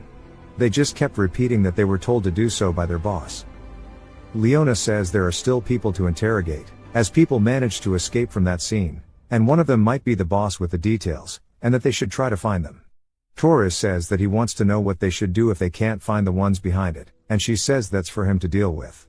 Although it's not prudent to continue discussing the air matter of the border guards, they will return to their city under the condition that they all return if they were to be summoned. Enkrid says that they won't be guarding her if they leave the city, and her bodyguards won't be able to take on Polides, especially the guy with the rapier, so she'll die as soon as she leaves the protection of the border guards. Surely she knows this, wondering what the hell she is thinking. Her maid hands her something, and she says she's a merchant, so she doesn't ask for anything without proper compensation, and she'll give this to whoever catches the ones who got away.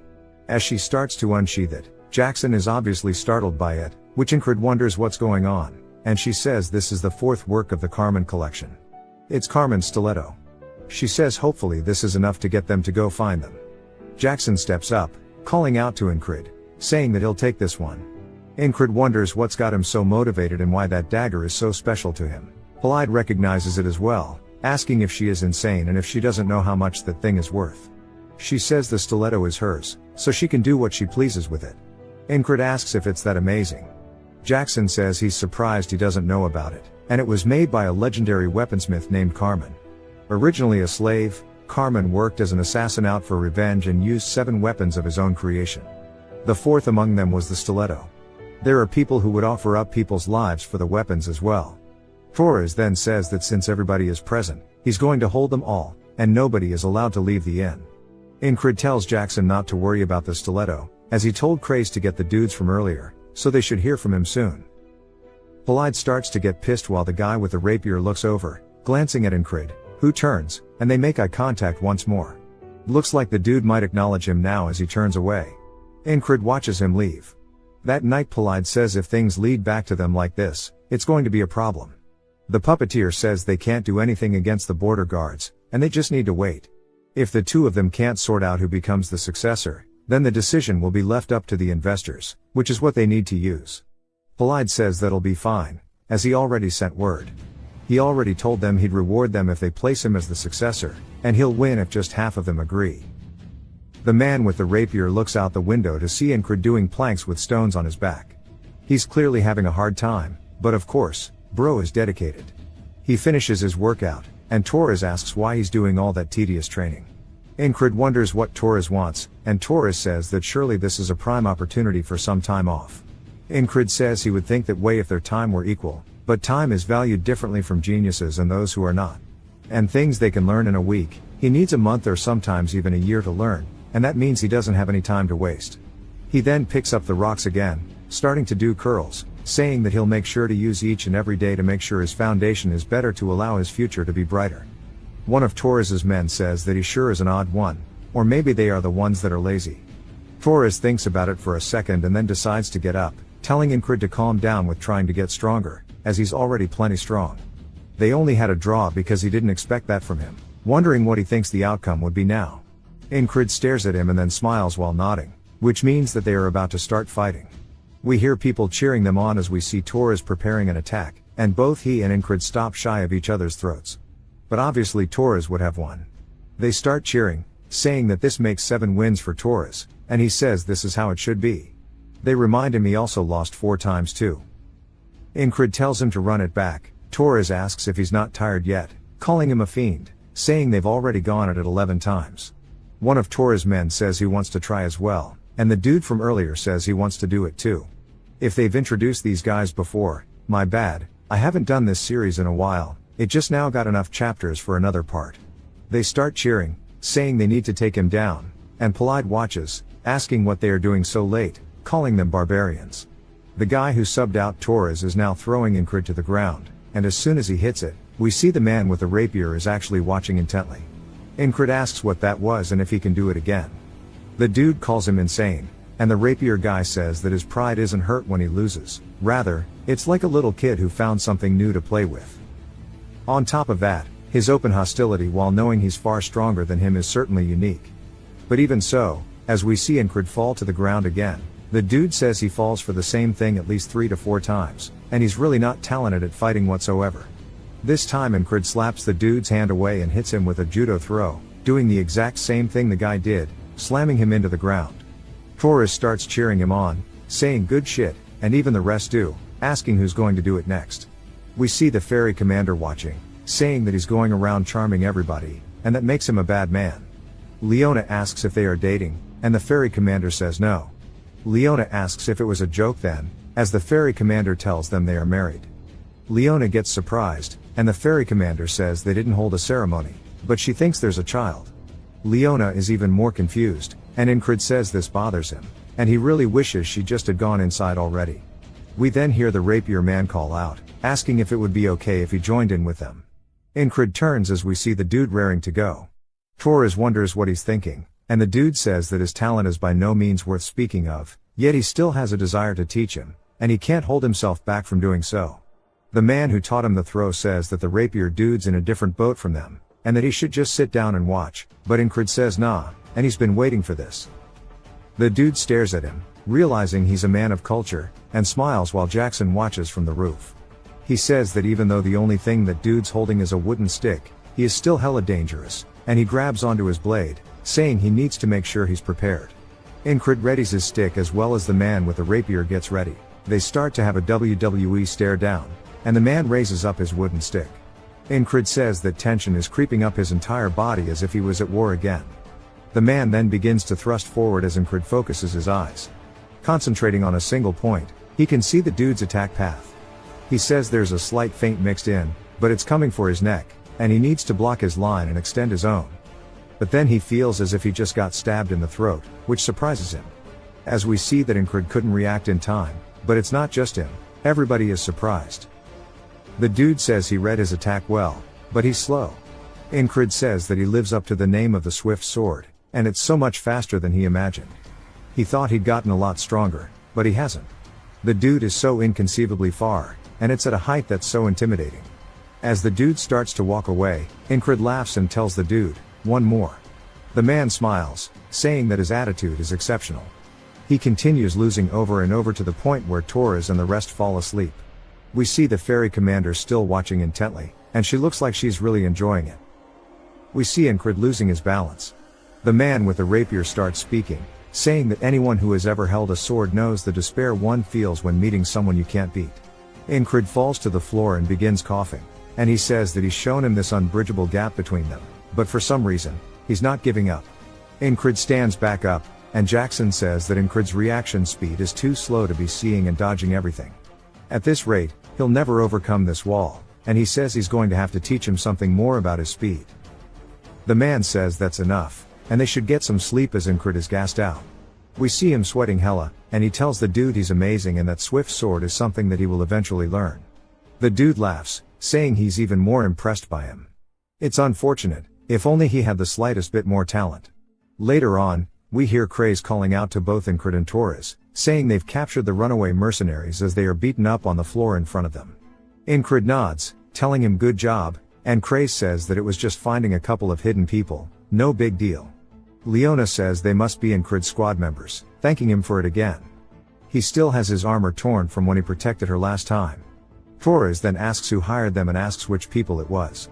Polide's fat little diabetes heart starts beating really fast, and the mercenary then speaks up, saying that it was Aspen. It was a merchants association from there that wanted to expand across the contested zones, and he doesn't know which specific one. He only received a letter, and the money was promised upon completion. Leona says that might be what he's saying, but what happens next is up to the border guards. Torres says that she seems satisfied by the outcome, asking if she wasn't hoping that the ugly idiot was behind all of this. She says of course she did, enough to offer up the precious stiletto as a reward. Torres says that breaking these bastards is their job, and that all the rogue-fried people are free to go. As everybody starts leaving, Jackson unsheaths the stiletto, and Enkrid tells him not to do that in public. He can't believe he's so happy, saying it's almost as if he's a kid sometimes.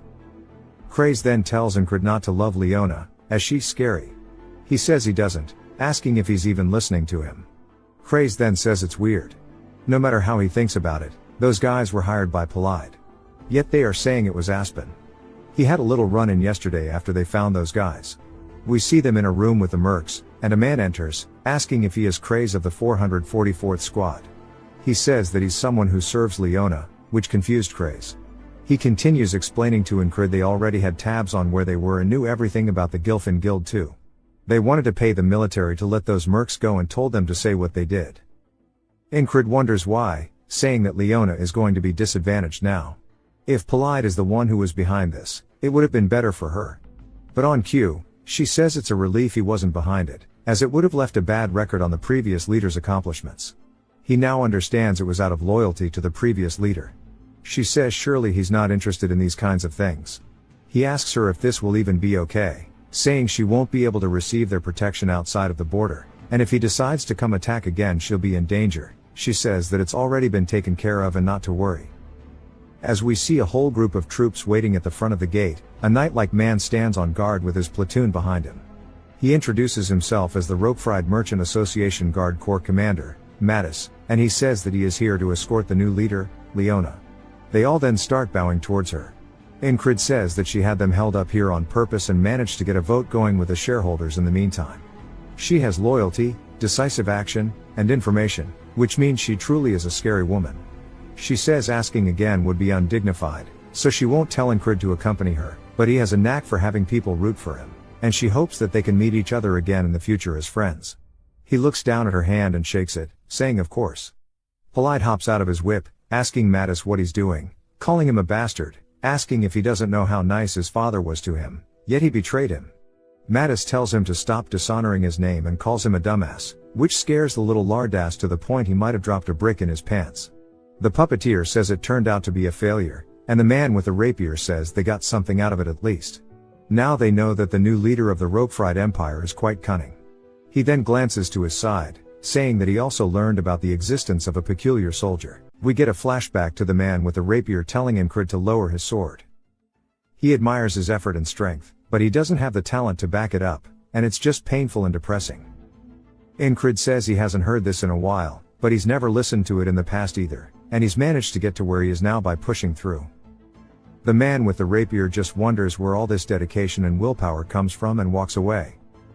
The next day, in the city, Enkrid tells Rem to get up, but Rem says that he doesn't want him waking up when he's just going to go hang out with that cat-like bastard anyways, but Enkrid wants to train with him, saying that he needs him. Rem gets super excited. Bro is just a giant golden retriever as a human. Enkrid wants to practice the swift sword, as we see them training, and there you are. Enkrid says that first is the decision making for finding the most efficient line. As he begins focusing on a single point, he readies his sword for thrust, saying that the second would be for him to master the explosive movement, and as he thrusts forward, he says that he needs it to be efficient every single time. We see blood being drawn from Rem's neck, and Enkrid is surprised as the blood begins pouring down. Rem looks down at it and is also a little caught off guard.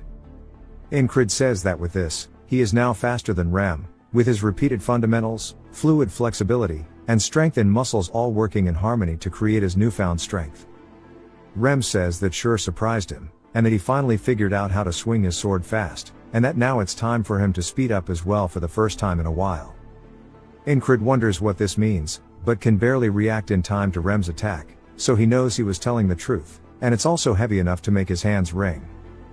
He then looks forward, seeing an axe coming straight towards his head, and he barely ducks underneath it, and he says that his axe was always fast, but now it's even quicker. Rem is coming in for another attack, but Enkrid runs head in, meeting it 1-to-1, saying that there's still a long way to go. At night, he continues his training, and senses something blocking an attack from Jackson and his dagger. Jackson says that his eyes and ears are both doing great, and he won't need to train those anymore. Enkrid asks if he came all the way here to say that. As he walks away, Jackson says for now.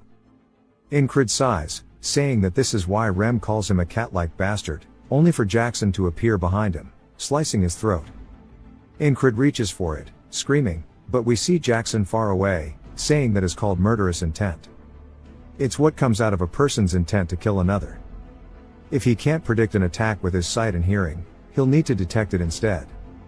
This skill lets him detect something that supersedes the 5 senses. It is called the sixth sense. He will teach him that, as it will be his repayment for getting him the stiletto. Enkrid is just glad there's always more to learn, saying that an endless amount of fun is awaiting him. The next day, Jackson explains that the sixth sense borders on his instincts, and he can't rely on his perception, because his perception relies on his existing 5. His sense of direction, his ability to move, they're all things that predators use to hunt their prey. They are all part of one's instincts. If he repeatedly fights with all of his senses on high alert, he will be able to detect ill intent as well. Enkrid turns, saying that he senses him behind him, but Jackson says that he won't be able to get this so easily at first, but as he continues training, his sixth sense is sure to open as well. That night, Rem says that he seems a little different. Enkrid says that it's because he's got more muscles, but Rem says that's not what he's talking about. Odon chimes in, saying that he smells more reform. Ragna says that he doesn't think that's all. Krace thinks that he's more insane than usual. Rem says that's right, while all the boys begin agreeing. Enkrid says that he's the only normal one amongst these lunatics, and that's just how they must see him. Jackson wonders when he'll realize that he is the most insane one among all of them. That night, as they set up the brazier to sleep, Esther crawls over to Enkrid's bed as Rem asks if he smells like food or something since she's always sleeping with him. Esther tunes him out, saying that he once more put his body through hell, and she starts sleeping on his chest, saying that he's training enough to die every day. He would have collapsed long ago if it were not for her magic, and if he does end up dying, she won't ever be able to break her curse. She puts her paw on his armor, enchanting it with her magic. The next morning, Enkrid is stretching, saying that just like how he's repeating these loops, he'll train again. He'll never get tired of it, and knowing that this is something that will improve him is enough of a reward. He senses something, turning around, saying that that's where Jackson is, but of course he's wrong. He does it again, to be wrong, and once more, and all the boys are watching, and they seem to be thinking something in unison. Rem says that he wants to take back what he said about him seeming different. He has not changed at all. Odan says that it was weird, because he improved so much in one day. Ragna says that he too felt that he was once a genius, but he guesses he isn't. Jackson mentions that if he doesn't improve with as much practice, he can agree. But Rem says there's nothing like real-life experience. Since the Aspens will be quiet for a while, he should go get commissioned to hunt beasts or something similar. The next day, Enkrid goes in front of the commission board, saying that all 4 of them are pushing him for real experience, as if they are trying to test him. But he also understands, since he's not improving at all. A man then says that if he doesn't find anything he likes, then he could do this for him as he hands him a paper. Enkrid looks down at it, as it says that he wants him to investigate a shoemaker's base. Enkrid asks why he would do this mission, saying that this is something that a recon party should be doing. The man says that a recon party won't be enough, as according to the shoemaker, he thinks there were undead in his basement.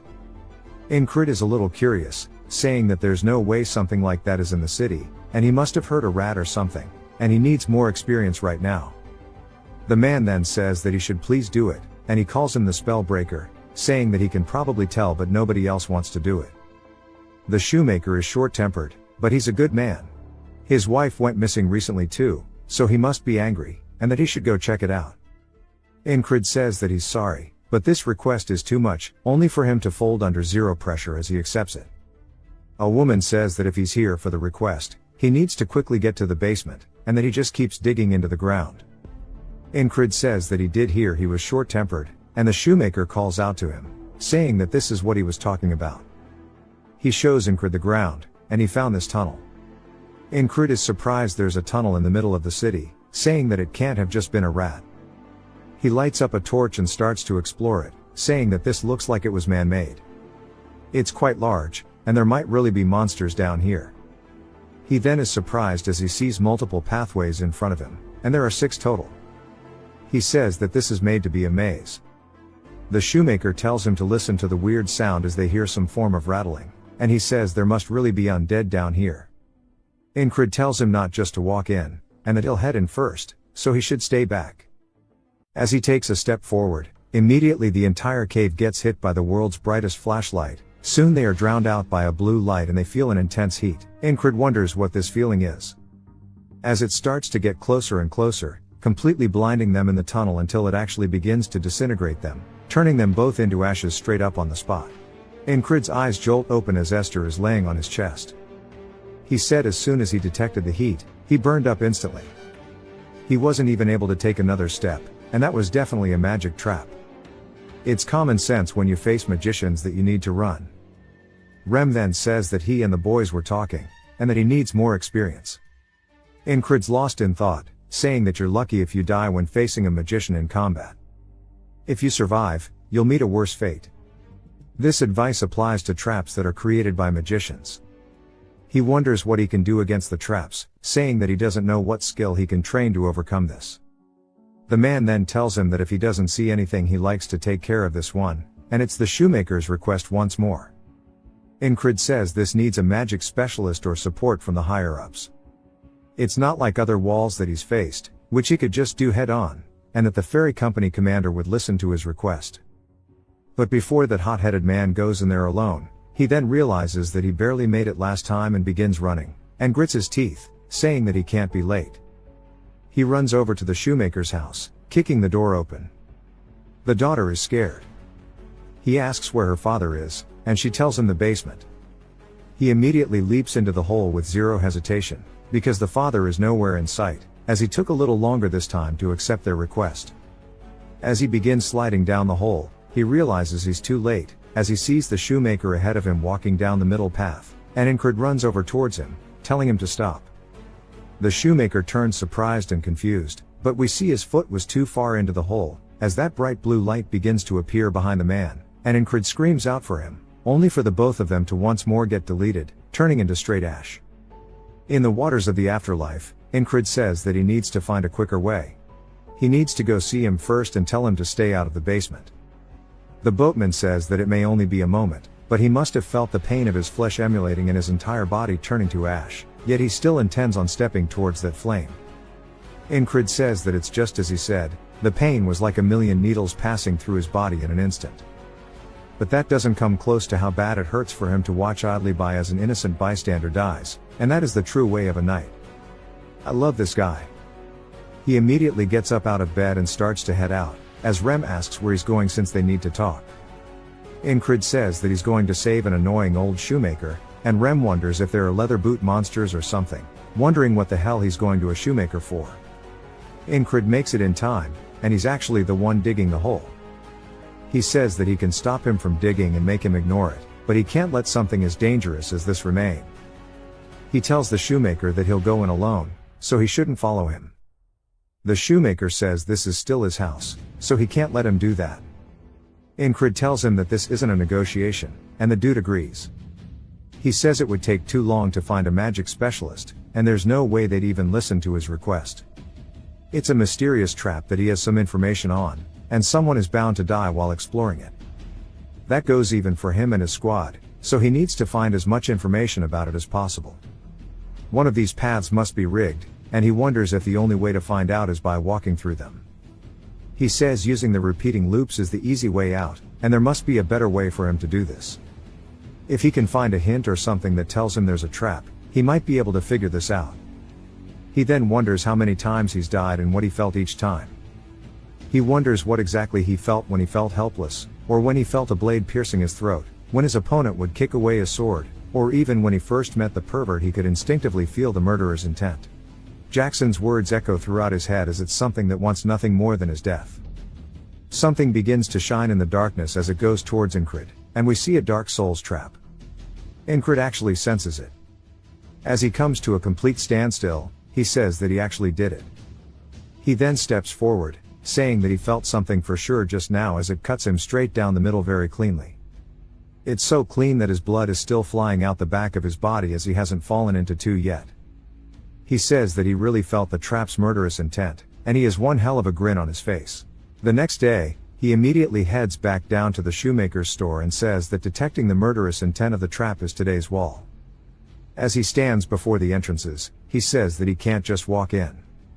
Instead, he needs to walk back and forth until he gets a good feel for it.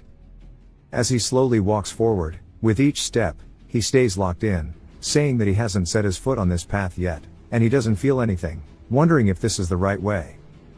He slowly raises his foot down in front of him, then turning around, saying that this is where the blade came out from. He then steps towards it and sees an image of the blade flying straight towards him. There's nothing coming yet, and he says that he didn't actually detect it. He just remembered what happened. The shoemaker asks why he keeps walking back and forth and if he needs to take a piss. Enkrid says that he told him to stay up there, and he hasn't been down this path before, so he'll keep going until he detects it. As he continuously steps forward and back until the night comes, the shoemaker asks what the hell he's even doing down there without eating.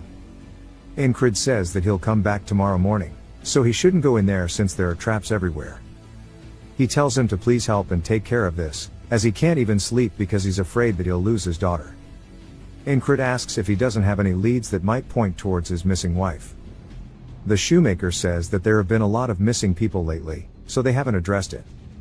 He says if he sees a brunette woman with freckles wearing this wedding band, to please let him know. Enkrid says that he understands. That night back in the barracks, we see him focusing with Esther laying on his lap. He then turns, thinking he senses Jackson, but instead, it's the opposite direction. Rem says that he's like this because he hung out with the stupid shoemaker, telling him to go to bed. Enkrid says that now that he thinks about it, this is the first time he ended a loop without dying. He wonders what happens if the day just passes like this and if it'll continue into tomorrow, and he guesses he'll find out. He then takes one more step back into the boatman's into the waters of the afterlife and wakes up the next day. Rem then says they were talking yesterday, and they think he needs more experience. Enkrid realizes that he's come back to the same day and wonders what will happen if he doesn't sleep. As he sits out watching the moon slowly set and the sun begin to rise, his eyes look tired, and he begins to fall asleep until he wakes back up in his bed. He says that he just blinked, but he's back in his room. Rem once again says he needs more experience, and Enkrid says that he can't get past the loop without facing the wall, but this is fine, as he has no intention of facing it without overcoming this. It goes on for 10 days and then 20. He says that this is different from simple fear. He needs to feel it as he slowly lowers his foot down into the pathway. He says that lingering feeling of death is something he needs to be familiar with. As he continues slowly lowering his foot, it has now been 40 days. He throws the torch aside, and we're 50 days in now. On the 60th, he is getting closer and closer. And on the 70th day, we see a bunch of corpses' hands reaching out from under the ground, tugging all over his clothing, trying to pull him down into the ground. He doesn't continue his step forward, and he smiles as he's got some kind of idea of what it should feel like now.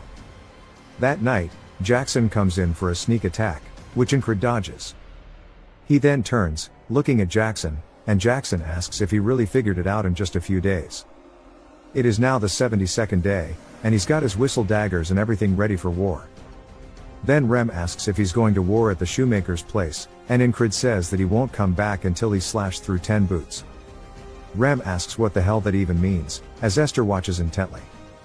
Enkrid says that there are 6 paths and only one leads to an exit without traps, was what he thought. But whoever made this tunnel is a true creep, as there are traps in every single path. A safe option does not exist in the first place. But still, there is a path ahead of him. He just has to make sure that he does not step on the traps. On the first path, you instantly burn up into ashes if you take a wrong step. He exhales deeply before raising his foot, slowly marching forward. He senses the trap starting to activate as he stops his foot before it touches the ground. He realizes that this is what he needs to do all the way through, and with his foot still hovering, he slowly starts to move it to the side before he confidently slams it into the ground, and there's not a single hint of the trap activating. He stays locked in, focusing on his senses, saying that one step at a time is all he needs. As he just has to continuously keep this pace up, taking baby steps, focusing to not activate the trap. As he's opening his 6th sense, he begins to feel the path open up ahead of him. He begins walking forward as naturally as breathing was to him, following his 6th sense. He then steps into an area with light, which as he slowly opens his eyes, he sees torches in front of him, and he says that once again he has overcome a wall. A ghoul begins to attack at him, but he cleanly slices at it, cutting it clean in half, sending its torso across the room, and he smiles, thanking this cycle because it has given him a great present. Our boy is a freak. As the ghouls continue running forward, Enkrid says that ghouls have a strong poison on their fingernails. Even a slight scratch will lead to a serious injury. Normally, a ghoul takes multiple soldiers to subdue. But we see him charging, slicing through a good chunk of them. Enkrid then rotates, keeping his momentum carrying through with his hips, giving us that classic baseball swing, cutting the group in front of him also in half. He's not done there, as he grits his teeth and lowers his blade and does a very big overhead slash, making his way through the ghouls. He then leaps through the air with his sword behind him and swings forward, cutting the one in front of him in half, but also the head off of the one behind him. As he lands on the ground, they begin falling over. He's gassed out. He says that he fought quite well back there, and his squad should have seen this with how they've been treating him recently. He then hears some ghoul dogs barking and running towards him. As he looks over, the shit looks like straight nightmare fuel. He says that it's a demon wolf, but realizes it's mixed with other beasts and monsters, so he wonders what exactly is up ahead of him. Meanwhile, Esther is jumping roof to roof, saying that Enkrid seemed weird today. She wonders why he would go to a shoemaker while being so heavily armed, and it'll be very bad if he ends up dying because he's so reckless. She then starts to sense some energy coming from the shoemaker's house, saying that it's the smell of a spell, and she looks very wary about approaching it. Back to Enkrid stabbing his sword into one of the wolves. He still stands there, panting. He hears some weird breathing, saying that it's coming from deeper in the cave. It's really faint, as if it's about to stop any second. He wonders if it's another demon, or if it's the one who dug the tunnel. But what he sees ahead shocks him, as there are corpses littered all throughout the section. He begins looking up at the corpses, saying that he spent a lot of time in the battlefield, so he doesn't blink at the sight of a regular corpse. But this is definitely not the same. He begins to hear a woman begging that somebody please grant her peace, and she begs for him to kill her, as he spots the wedding band on her finger. It's the shoemaker's wife. He recalls him saying that she is a brunette with freckles. Enkrid starts to feel hella pissed, as a man says that he's been hearing some noise, and it looks like he has fresh new material. He doesn't know how he got here, but all is well, and that he can make a friend for Bamillo. Enkrid asks the man if all these corpses are his doing. He asks who else would do it besides him. And the man says that those pieces of trash are failures, and that this child behind him is Bamillo. This is pure art, saying that he'll make something beautiful out of him too. Enkrid says that he's a magician, and his instincts are telling him to run, because like he said before, he's lucky if he dies when facing a magician in combat, but if he survives he'll meet a worse fate. Enkrid is too far gone, saying that he'll kill him even if it takes him tens of thousands of lives. As he pulls out the whistle daggers, he throws the first one forward, directly towards the man's head, but it bounces off a barrier. Enkrid instantly closes the gap with his sword reared behind him, then feels a heavy hit, directly under his armpit, on his torso, sending him flying backwards as if he just got hit with a bullet of air. Enkrid lands safely from the attack, but never keeps his eyes off of the mage. In the corner, we see Esther watching this, saying as expected he's fighting a magician. She hasn't managed to gather a lot of power yet, but if she gathers everything she is now, a nobody like that will be meaningless. The man raises his fingers up, pointing them at Enkrid, before shooting out another air bullet. That shit broke the sound barrier. As it starts to fly towards him, he dodges it in the last second, which tears his clothing. He says he can't sense or hear it, but he can feel it. His murderous intent, that is. The magician is just surprised that he actually dodged it. As Enkrid starts to close the gap, taking this chance, the magician shoots out 4 more air blasts towards him. He recalls some time ago when he asked his squad about what to do if he faces a mage in combat. Rem says to shoot him with an arrow. As once again, Enkrid narrowly dodges the attack, but it cuts his clothing. Jackson tells him to kill him when he isn't looking. Odan says that he just needs to get up close and personal and beat his ass. The next 2 attacks begin to come towards him. Ragna says that anything that breathes can be cut down, and nothing is exempt from this rule. The magician's face looks worried, as Enkrid is now overhead. With his sword ready to swing down, he says that the magician has an invisible shield that surrounds him. If he can't break it with his whistle daggers, he'll just have to smash through it with pure brute force, as he begins to pour everything he has into the attack. The magician smiles, telling him to go ahead and try. Now that Enkrid is fully committed to the swing with no way out, the magician counterattacks with a spell. We see Esther watching as it flies directly up towards Enkrid's chest. She says that he has won. It comes into contact with his vest, which Esther had blessed the night before, completely dispelling the magic everywhere in the room, shattering the mage's barrier.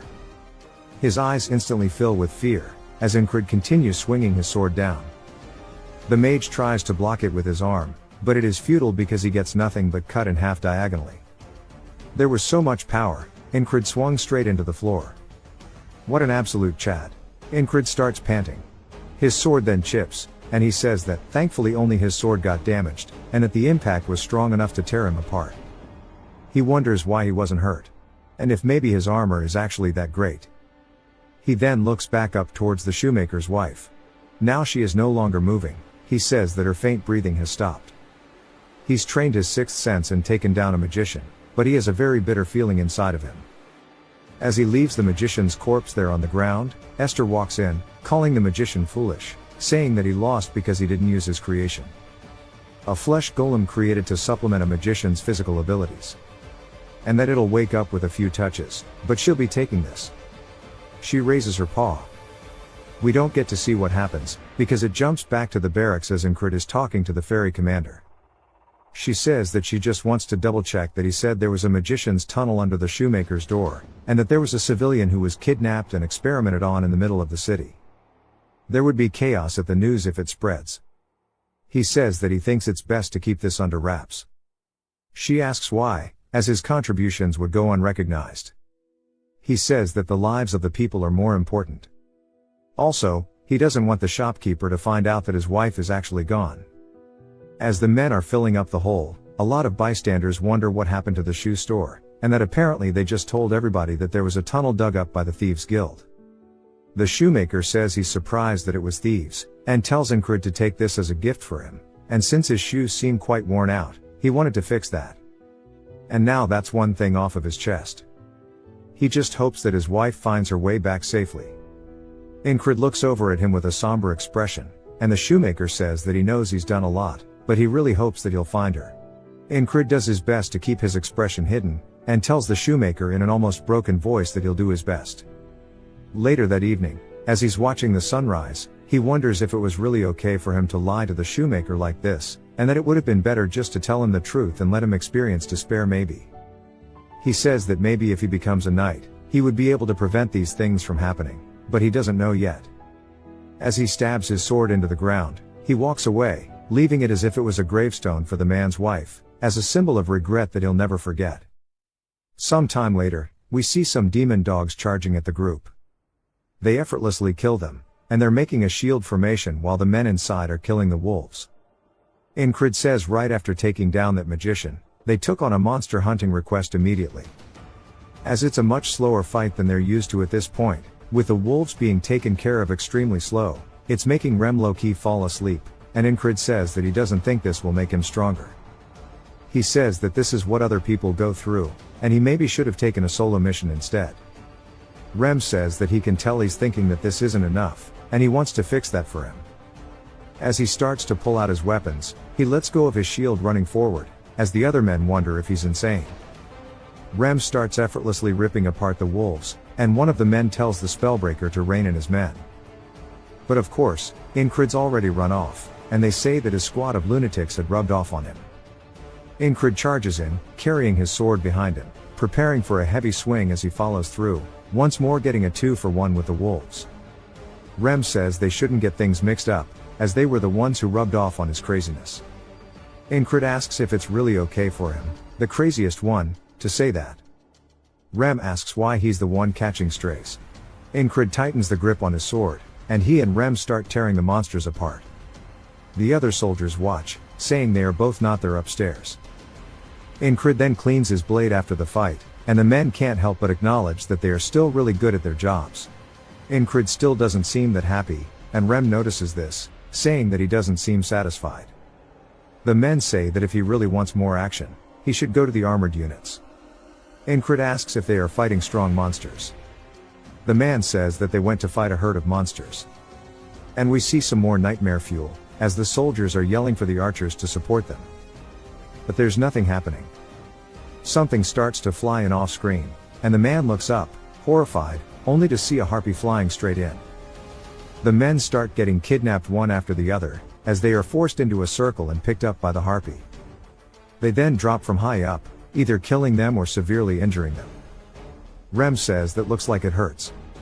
Enkrid spots the harpy, saying that in his brief stint as a mercenary, his group was massacred by them, and they were people he really liked. He starts to unsheath his blade, saying that he refuses to let any more people die today. Both Enkrid and Rem begin running forward towards the harpies. The harpy lets out a screech, making the normal soldiers cover their ears. Enkrid explains that a harpy's cry disorientates you. As it comes in for an attack, he says that it's actually not as painful as death. So he got through it with sheer willpower. He swings his sword forward, cutting into the harpy's wing, and begins to follow through until he cuts it clean off. Rem yells out to him, saying that he's doing great, and he's holding onto one of the harpy's feet, saying that they should bet on who's going to kill more, as he slams it into the ground, killing it. Another harpy begins to fly in towards Enkrid, and right as it gets to the back of his head, he says that they're not here to have fun, and he avoids the attack, taking back shots too literally, and swings, killing it too.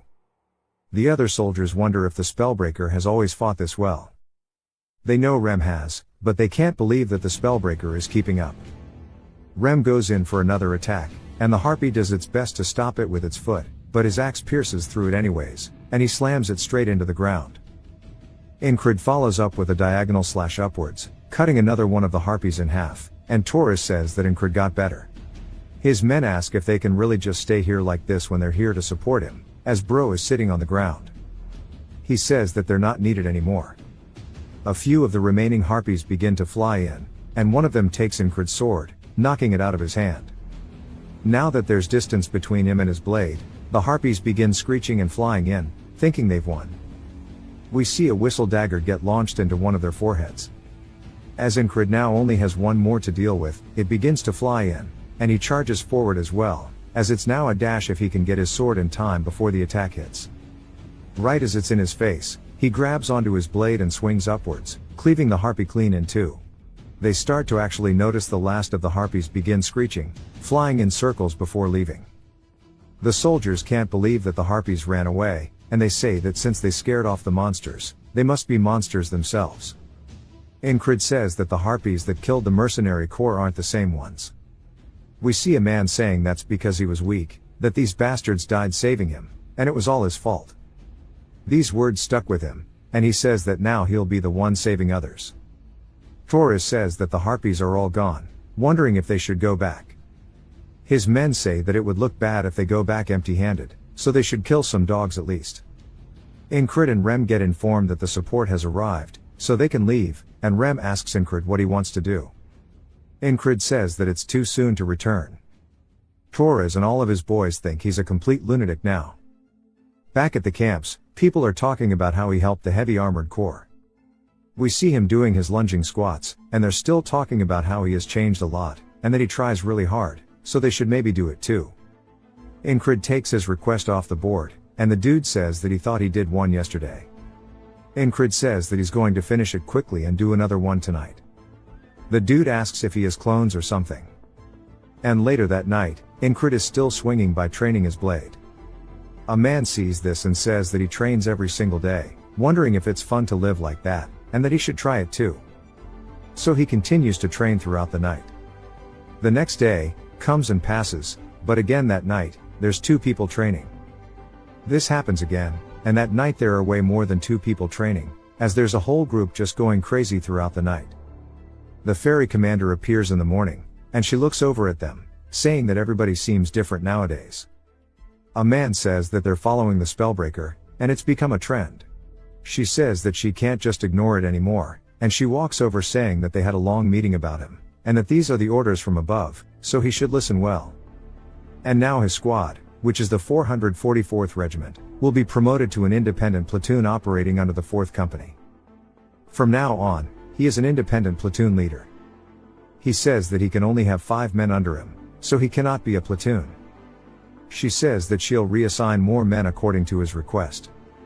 Enkrid says that being a platoon leader is nice, but it'll be a pain with all the lunatics in his squad, and she says that if he becomes a platoon leader, he will be exempt from menial duties, so he'll have more time to train.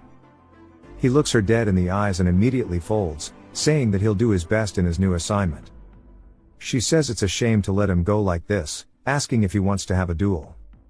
She raises up her hands, saying that these will be the weapons, and she wants to go unarmed again.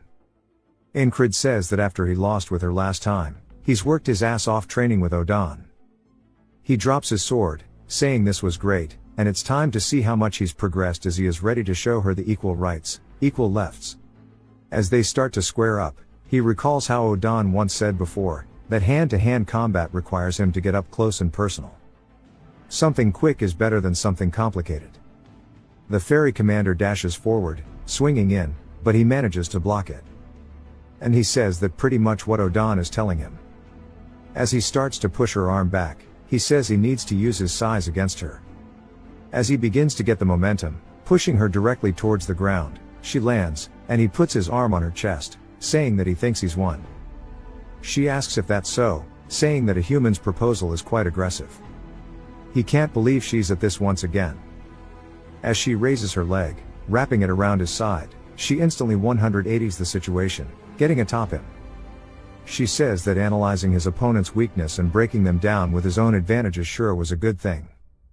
She tells him that he did a good job, calling him her fiancé, telling him that he should keep it up. He says that he's not her fiancé and that she should get off of him. She does so, and they start dusting off, then she apologizes. He wonders what she's talking about, and she says that she couldn't stop it. Now he's even more confused because he has no idea what she's talking about. As the winter began to leave, the battlefield once again was getting heated up. It was time for an all-out war. The Aspens have begun mobilizing, desperate to wash off the dishonor of defeat. A man slowly walks up to the podium, getting ready to give a speech. Since the Aspens were preparing for war, so did the army of Nalilia. The man introduces himself as the new battalion commander, Marcus. Crace says that since that guy is here, it seems like they'll actually see through to the end of this now. He is Marcus the Warmonger. He is one of the key officers under the Cyprus division. Unlike his predecessor, he's a great tactician, and he's very well experienced. Inside of Marcus's head, he says that the Aspens aren't weak, and their army is filled with nothing but weaklings. And that is the only thing they offer. With the exception of the heavy armored corps and the border guards, among them, the only one who caught his eye was the platoon commander. People call him the Spellbreaker. He's been doing heroic deeds since the last battle, and he wonders if it was luck or skill, saying that it's time for him to prove himself, and that he should prove his usefulness. Later that day, Rem asks if they're really getting sent out to scout along the Penanel River, and if it was directly by the battalion commander. Enkrid says that this is what the ferry commander was talking about. Craze then mentions the area, but a familiar voice cuts him off, as it's none other than Henry who says that it's near the Cross Guard, which is Aspen's fortress city. It was created for military purposes similar to the border guards. I'm glad that Henry managed to join the group. He then continues, saying that if they were to go at this time, and this time Craze finishes his sentence, saying that they're only going to gather intel. Rem says that he shouldn't go, but Enkrid says that he can't refuse an order from the commander. Rem says that he guesses he'll get ready too. Yet another familiar voice, as we hear Andrew saying that the battalion commander has also ordered him all to obey the commands of the new squad leader, and that they should all follow his commands, and we see Mac with him too. Rem approaches him and begins licking the hell out of his blade, but really slowly like a freak, asking why the hell there's an insect in their midst. Andrew starts to get freaked out, saying that he's the new squad leader, and they should all listen to him. Odan says that he can feel him trembling all the way from over here. Ragna asks if that little kid is really their squad leader. Andrew says if they have a problem, they can fight it out. He volunteered for this so that he could fight by Enkrid's side, and he's not going to leave. Rem readies his axes, saying that he sure is a feisty insect. Odan also begins cracking his knuckles, saying that he wants to gently loosen up his joints. Jackson says that a finger should do, but Enkrid tells them all to go easy on him. Ragna says that he should focus on his own fight, but Mac begs that Enkrid stop Andrew from continuing. Enkrid says they seem to be getting along well, and if Rem's offering to duel, it means that he likes you. Mac asks if he's really not planning to murder him, saying that he needs to tell him more, and he starts dragging Andrew away from Rem as Andrew is provoking him. Henry asks Enkrid if he knows anything about the geography of the Panhandle River. As he warns him, the area is very dangerous, and he can tell him what he knows about before he sets out. Enkrid tells him to go for it, and that night outside of the barracks, Enkrid begins walking somewhere, and we see him dripped out, killing that shit. Torres asks if he's not going out on duty, as he's been seeing him around often. He also heard about his promotion, congratulating him, saying now they're the same rank. Enkrid says that he won't compare himself to the king's finest, but Torres tells him that he should relax because it's not that deep. Then he asks how old he is, and Enkrid says he's 30. Torres says that he can't believe he's older than him, wondering why his face is so young. Enkrid just wonders why bro is so old. Torres says that he's the only one aging. Enkrid says that he told him to relax, so he will, wondering what the mission is about. Torres says that the two of them will cross the Panhandle River first, and he was going to explain the rest once they meet the others. But the boat Swain isn't here, and it can't be helped. They should chill out. Enkrid says sure, as he starts to unsheath his blade, instantly starting to train. Torres tells him to rest, but Enkrid says this is rest for him. Torres says that he sure is persistent. He trains hard, people acknowledge him, plus he looks young, and he's handsome, and then he is low-key too much. Bro might drown him in the river. Enkrid can feel the murderous intent and turns, only to see Torres crying, and he wonders why he's making that face. Torres sighs, asking if the record at the end was 14-6, saying that at least he's better at fighting. Enkrid reminds him that was in the past, and Torres says that he's not the only one getting stronger, and Enkrid says that he's glad to hear that. We see Torres' sword starting to get swung down as Enkrid blocks it and instantly returns, deflecting his. They start trading blow for blow with one another. On the spot, Torres says that he noticed when he was fighting the Harpies, but that Enkrid has gotten way stronger than when they fought previously. We see his eyes are full of determination. Torres grits his teeth and pushes down as hard as he can, knocking Enkrid's sword towards the ground. He then instantly rears back his fist, coming in for an attack to Enkrid's face. Enkrid doesn't take his eyes away from it and spots the hidden blade underneath, stepping to his side just barely in time. As we see blood coming off the blade, Enkrid asks where he got that from, as we see it cut his cheek. Torres says that it's his little secret hidden knife, and Enkrid says that he's speechless. Torres asks if he's going to say that it's unfair or something, but Enkrid says that's really cool and now he wants to know how to use it. Torres says that he's more insane than he thought, and he should practice first with flat stones and use the snap of his wrist. As he starts showing him, but of course, he's an awful teacher, saying that it needs to be like a bam motion. The bosun finally appears, asking if they're going to cross or not. As they begin doing so, Torres teaches him the entire ride. They finally get across, so Enkrid asks where exactly the rendezvous is because they're meant to meet the recon platoon here. Torres says they should wash beforehand, as there's no reason to start this while drenched in sweat. Enkrid smells himself, saying that he's probably right, and they start getting undressed, hopping into the river. Torres tells him it's cold as hell, but that he needs to hurry up and get in, only for him to be absolutely shocked by what he sees. He calls Enkrid greedy, saying that he lost his will to compete. Enkrid says that he still wants to fight though. Torres says that he's not talking about with their fist, calling him an idiot. A woman then says that they came looking since they were late, but they're wasting their time taking a bath. Enkrid's just surprised, wondering how long she's been there because he didn't sense her.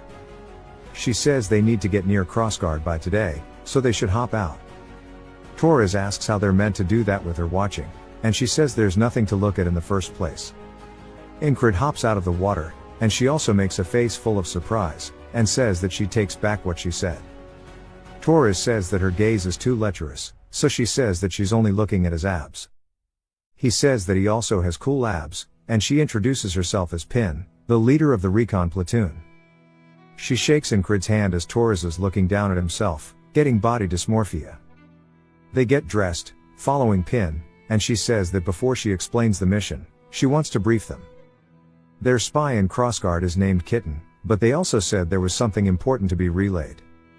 They were supposed to receive word 4 days ago, but Kitten didn't appear at the rendezvous point, and is still MIA. Enkrid asks if something happened to her. Pin says that's exactly what this mission is for. They're going to infiltrate Crossguard and rescue Kitten. Crossguard is right next to the land of the monsters and beasts, so the enemy doesn't patrol it often, relying on the monsters instead. They have 3 different infiltration routes. First, a tunnel. Smugglers use it to enter the city, so the guards leave it alone. Second, they can try scaling the walls at night. It's going to be tiring, but it's the safest option. The last would be to enter while disguised as a merchant. This could be dangerous because they have to use the main gates, but it's also the least tiring. Her platoon will head in first just in case Kitten is running late and head to the meeting point. The 3 of them will be the only ones entering Crossguard. Whichever route they pick, it's going to be equally difficult, so she'll let them decide. Enkrid says that she says it like it's all so easy, and she must know better than anyone that it's going to be hard. Torres says that it would be better for her to pick since she knows the area. Pin says in that case, they set out tomorrow, and they'll go with the first option, the tunnel.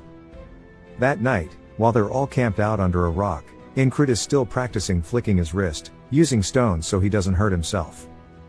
But it doesn't work at all, so Torres asks how he uses a sword when he's this bad, but he'll figure that out eventually, so he should keep at it.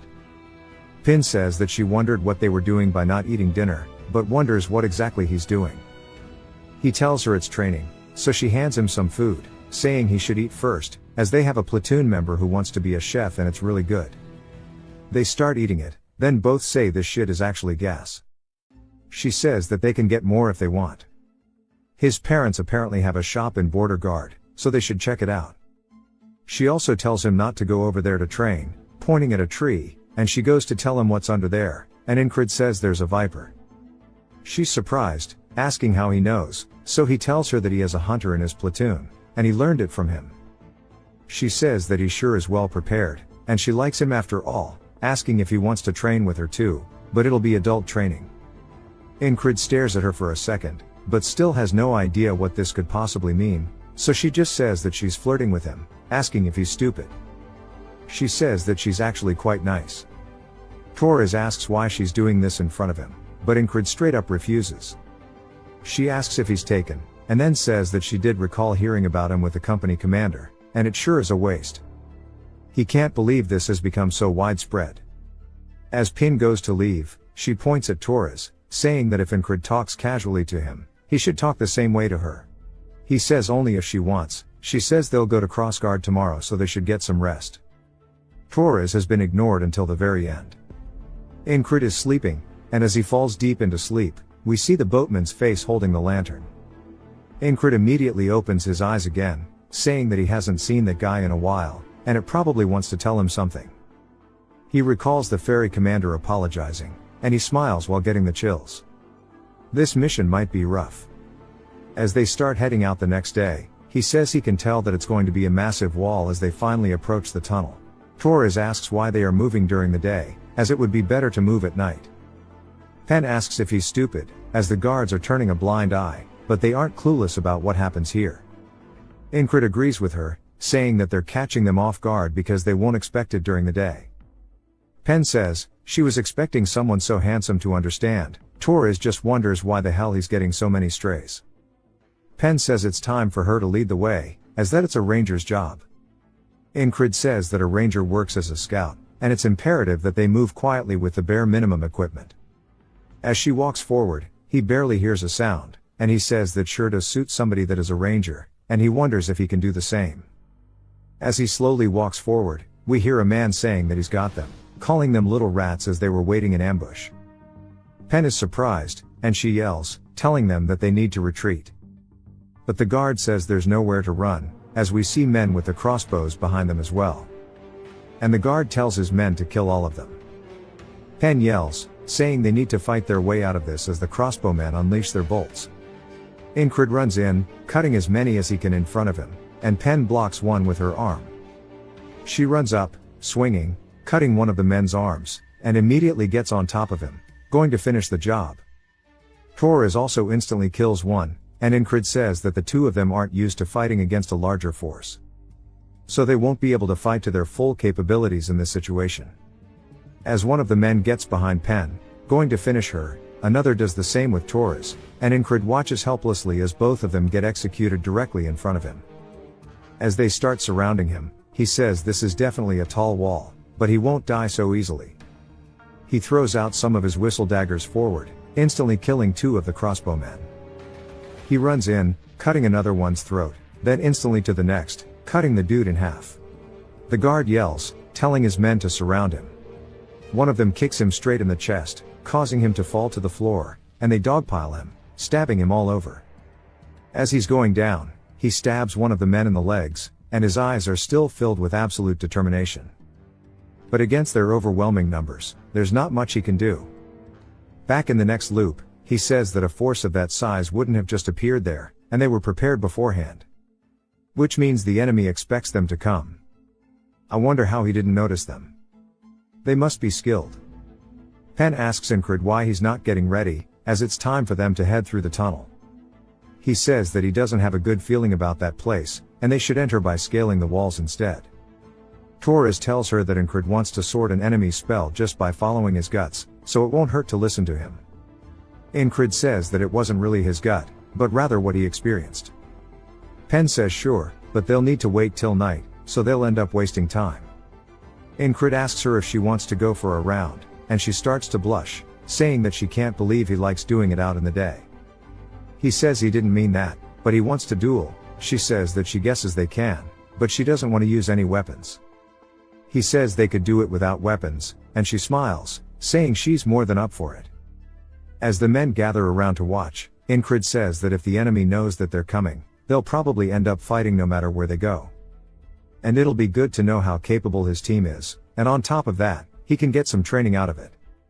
He asks her if she wants to go first, but she says nah, he can have the first go. He runs in with his fist reared back, punching straight towards her head. She ducks underneath it, leading in with a knee to his chest that he blocks. As he's starting to get sent from the attack, she begins to pivot, preserving her momentum, following through with a roundhouse straight to his head, but he narrowly dodges. He says he's going to use the same tactic as the ferry commander and use his superior physical size, as he grabs onto her, slamming her down into the ground, putting his hand right by her head. She says that was the wrong call, as she grabs onto his wrist and wraps her legs around his chest. She hits him with a triangle choke and begins squeezing his throat. Torres says that's enough and gives her the W. Enkrid says that she's small but packed with muscles, and there's a reason why she prefers barehanded fights over those with swords.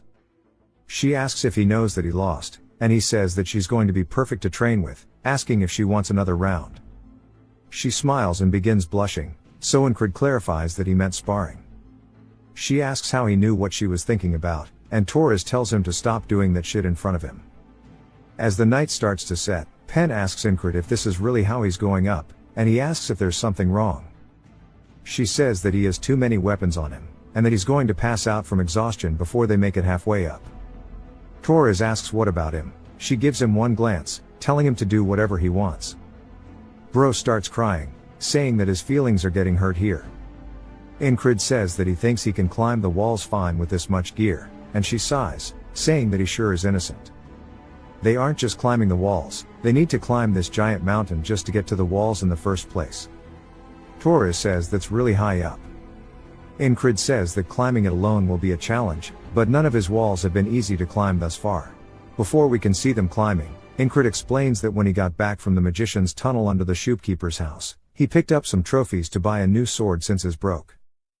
Craze was surprised by all of the magic tools, saying that just one of these is worth enough to buy a full set of new equipment. Enkrid says that he should go get him the best sword he can with this money. Craze asks if he really has nothing in his brain but swords. Enkrid says to a person who lives and dies by this sword, their sword is their lifeline, and heading out with that one is not an option for him as he starts scaling the wall. At the top, Pen says that she told him to leave his sword behind, even if he puts away all of his other weapons, just that one he has is just going to drain all of his stamina. Enkrid says that it really is weighing him down, but he continues climbing up, saying that muscles that have been pushed to their limits become stronger. This is just another example of training to him as he keeps scaling up the wall. He says that he has already reached and overcome countless limits. As he finally makes his way to the top, he says this much won't be enough to stop him. He finally climbs to the top and lets out a big deep-winded sigh. Pen tells him that he's only making it difficult for himself, and Torres wonders why he insisted to bring his sword, wondering if it was to train, but says there's no way he can be that insane. Some wolves begin to howl as they look down, seeing a pack of them, but they're just not normal wolves. They are werewolves. Enkrid calls them lycanthropes. Torres comments on how it's rare to see them moving in such a big pack. Pen says that means they are going to have to be on their guard now, and she spots the wall off in the distance. As they hide in some nearby foliage, she says there is nowhere for them to take cover, and the guards begin doing their rounds. She says that it's actually so bright when 2 full moons are up that the guards don't really pay attention anymore. As soon as the guard turns, she tells them now is their chance as they begin running straight in towards the wall itself. Finally, as they start to get close, the guard turns, looking straight down, but since they are already out of his line of sight, he doesn't see them, as they have made it directly underneath him. She says that she told them it's easier on nights like these. Enkrid says that he thinks he met eyes with the guard, wondering if he saw it wrong. She starts to rub her hands in ash, saying that past these walls are the slums. If they hide within them, there's no way they can find them. Before they get up, he should really ditch his sword, as this wall is going to be much harder to climb than the mountain. He says it won't be a proper workout without some weight behind him. Torres says he knew it, calling him crazy. As they begin scaling the wall, he says that he gets why she says this is the safest route. If they safely get past the walls, infiltrating crossguard will be a piece of cake. But that's only if this was not a wall. Just like how there were greyhounds ambushing them in the tunnels, there's a high chance they're waiting for them atop the wall too. As Pan is the first to make it up, Enkrid wonders how they're going to get stopped this time around. Somebody stomps forward, and we hear a woman's voice saying they sure did work hard this late at night, but it's now time for them to rest. As she snaps her fingers, vines begin to sprout from the ground, flying towards them. Pen yells, telling them all to duck, as they narrowly get underneath the vines.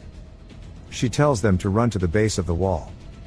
As she throws her axe forward, the magician blocks it with her vines, but not just that, she shatters it to pieces.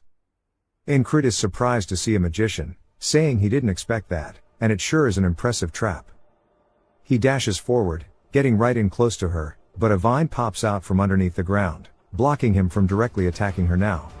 He says he's dealt with the magician once, using his sixth sense as he prepares to thrust.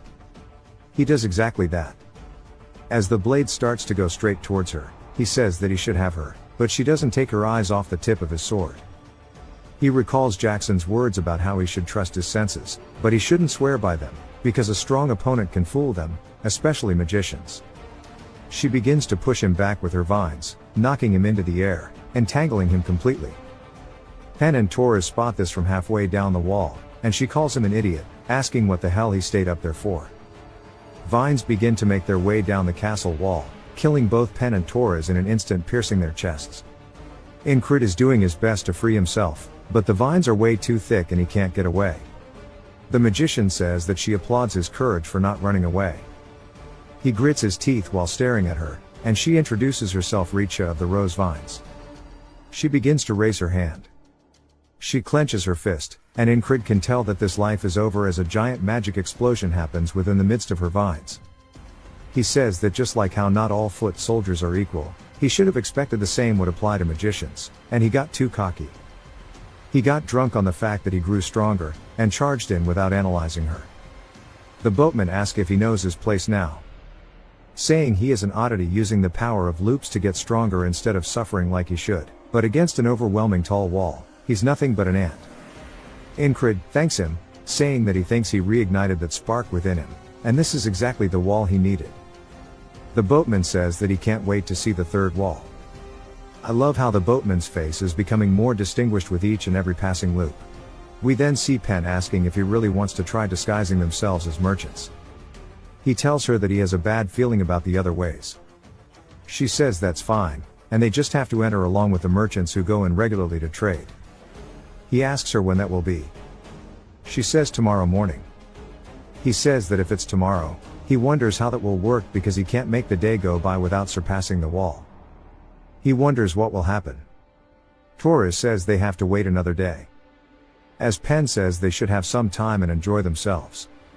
She then tells one of her men to get everything they've got. Enkrid wonders what it's going to be. As she brings out a lot of alcohol and meat, Enkrid wonders if she really just brought out alcohol in front of the enemy, asking if she's insane. He says that it would be too dangerous to get this relaxed. She says it's more inefficient to be stressed out in the first place, and that he'll end up losing sight of the forest if he's all uptight, and that he too should take a drink and relax as his shoulders look tense. He says that he's always done his best to overcome his limits, and he thought that was for the best, but she's right. He was tunnel visioned, and he began to think that the only way to surpass this wall was to face it head on. As he steps forward, he says he wants to think about this calmly for a second. As he unsheathes his blade, he says struggling head on isn't the only way. Today, this moment, it will all become a part of him as he begins focusing, as he's about to start training. Penn says that she told him to rest, asking what his problem is. Torres says that it is resting for him. She seems curious as Enkrid begins racking up a sweat from swinging his sword, and she says that he sure is a delight for the eyes. Torres tells her that's harassment, and she says that's only harassment if she wasn't pretty. As the two moons begin to overlap and night has fallen, we see them camping out, and Enkrid says that he had a big revelation today, and that alone made his day productive. They would have arrived at the walls about this time. The greyhounds are in the tunnels, and there's a magician atop the wall, and he wonders what's going to stand in their way this time around. As we see a wolf's foot enter the frame, the lycanthropes begin to howl, and these are the ones we saw from under the cliffs previously. Penn looks surprised, and so does Torres. Enkrid looks a bit tense, and he recognizes it as well, saying that these howls are the lycanthropes they saw underneath the cliff that one time, when they climbed it. As the army of werewolves begin to run in, Penn tells him to run for it, but they get cut off by the werewolves as they have been completely surrounded. Torres mentions how they need at least 10 men to handle one of them, and there must be 20, but there's only 6 of them, and that pretty much just means they're dead. Penn says there definitely weren't any monsters nearby, asking where the hell they all came from. Enkrid didn't sense anything at all either, and he says that fooling the senses is very similar to what happened last time with Richa.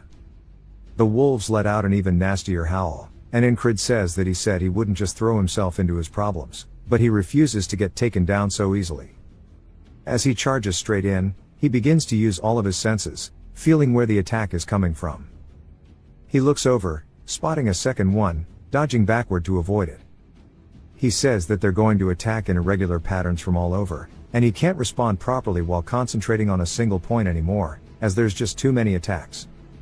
One of the werewolves leaps in with its mouth, and he blocks it with his sword, and he says that focusing on a single point is the problem, and then he zooms out to a larger field of view. But as soon as he does that, all he sees and hears are the screams and cries of everybody being ripped apart. This poor dude is getting scrunked on. Some of the men are being torn into like a pit bull at a daycare, but poor Tor has got crazy back shots, and it's not the typical ones that he'd like, dying almost instantly, as Pen had her throat bitten by the werewolf. Enkrid says that he knows that none of this matters once this day loops, but seeing these brutal deaths is still very painful to him. As he manages to push the werewolf back, biting his sword, he swings, cutting its throat, sending blood everywhere. He then raises his sword overhead, changing his grip, piercing down, stabbing another one in its shoulder blade. One of the wolves charges in, and this one has a scar on its head, and we see it hit him straight in the stomach. Enkrid begins to spit up blood, saying that if it's smart enough to throw a punch, this one isn't the same as the others, and this must be the leader of the pack. It instantly goes for his arm, and then uses its large size to easily whip him around, launching him into the air overhead. Enkrid looks down, seeing nothing but a pack of werewolves below him, and takes one more glance at everybody's corpses. He hears the boatman, saying that no matter which wall he picks, they are all hopelessly tall. As long as the loops exist, he will be forced to repeat these situations forever, asking if he still finds this fun. Enkrid says this certainly isn't ideal. As Torres and Pen are staring at him, they ask if he's delirious or something. Enkrid says there is no reason for him to give up, and that he's fine, and they can continue. No matter how hard these walls may be, it's not like he won't be able to find a way to overcome them, as walls are only a temporary obstacle. But he's come up with nothing so far. Torres and Pen won't lose to the Greyhounds one-on-one, but there's no way out when they're surrounded by that many people in this small area. The best way out of this is to not be surrounded in the first place. If he can figure out where they're hiding using his sixth senses, then that might be a good start. We then hear the guard once more saying that he found him some rats, as they have been surrounded in an instant with the crossbowmen cutting off their exits. Enkrid says that he got nothing with his senses, only for him to once more get dog-piled on by the spearmen, dying. He wonders if there is magic here as well, blocking his senses, and he tries to go fight Richa once more. As he dodges underneath one of the vines, he asks if the magic that's been cast in the tunnels is her doing. She's surprised that he knew about that, saying that somebody named Roger must not be doing their job properly.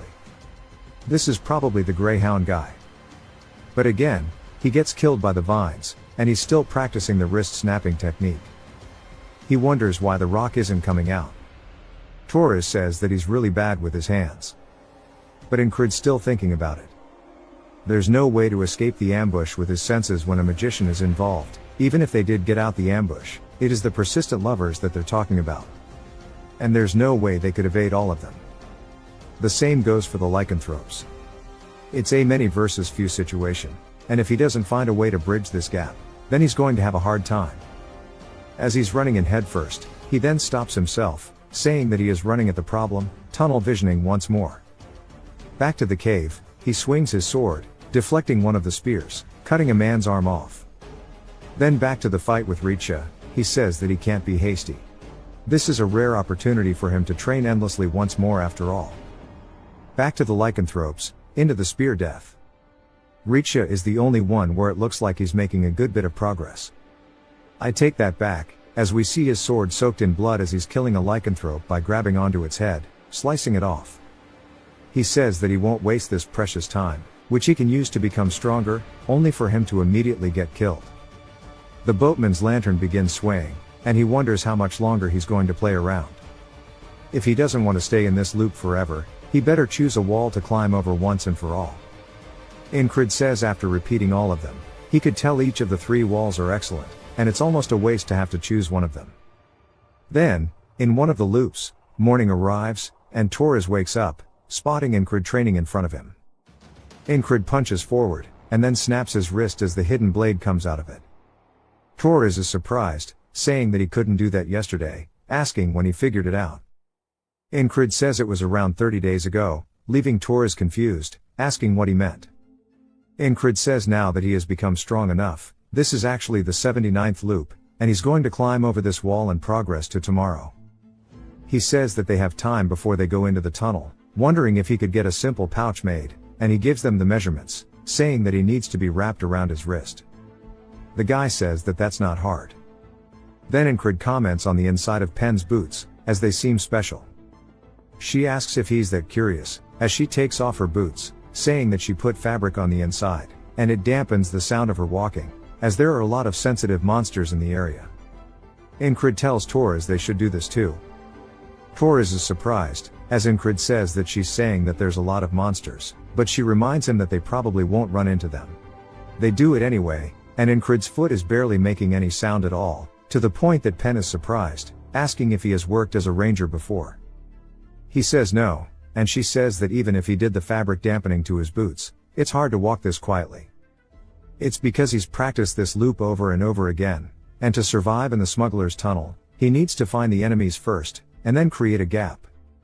It's not easy to find where they'll ambush from in this dark tunnel, but they have an expert on their side. He asks what they should do if there are enemies waiting in the tunnel, and Pen says there's a low chance, but they can run if that happens.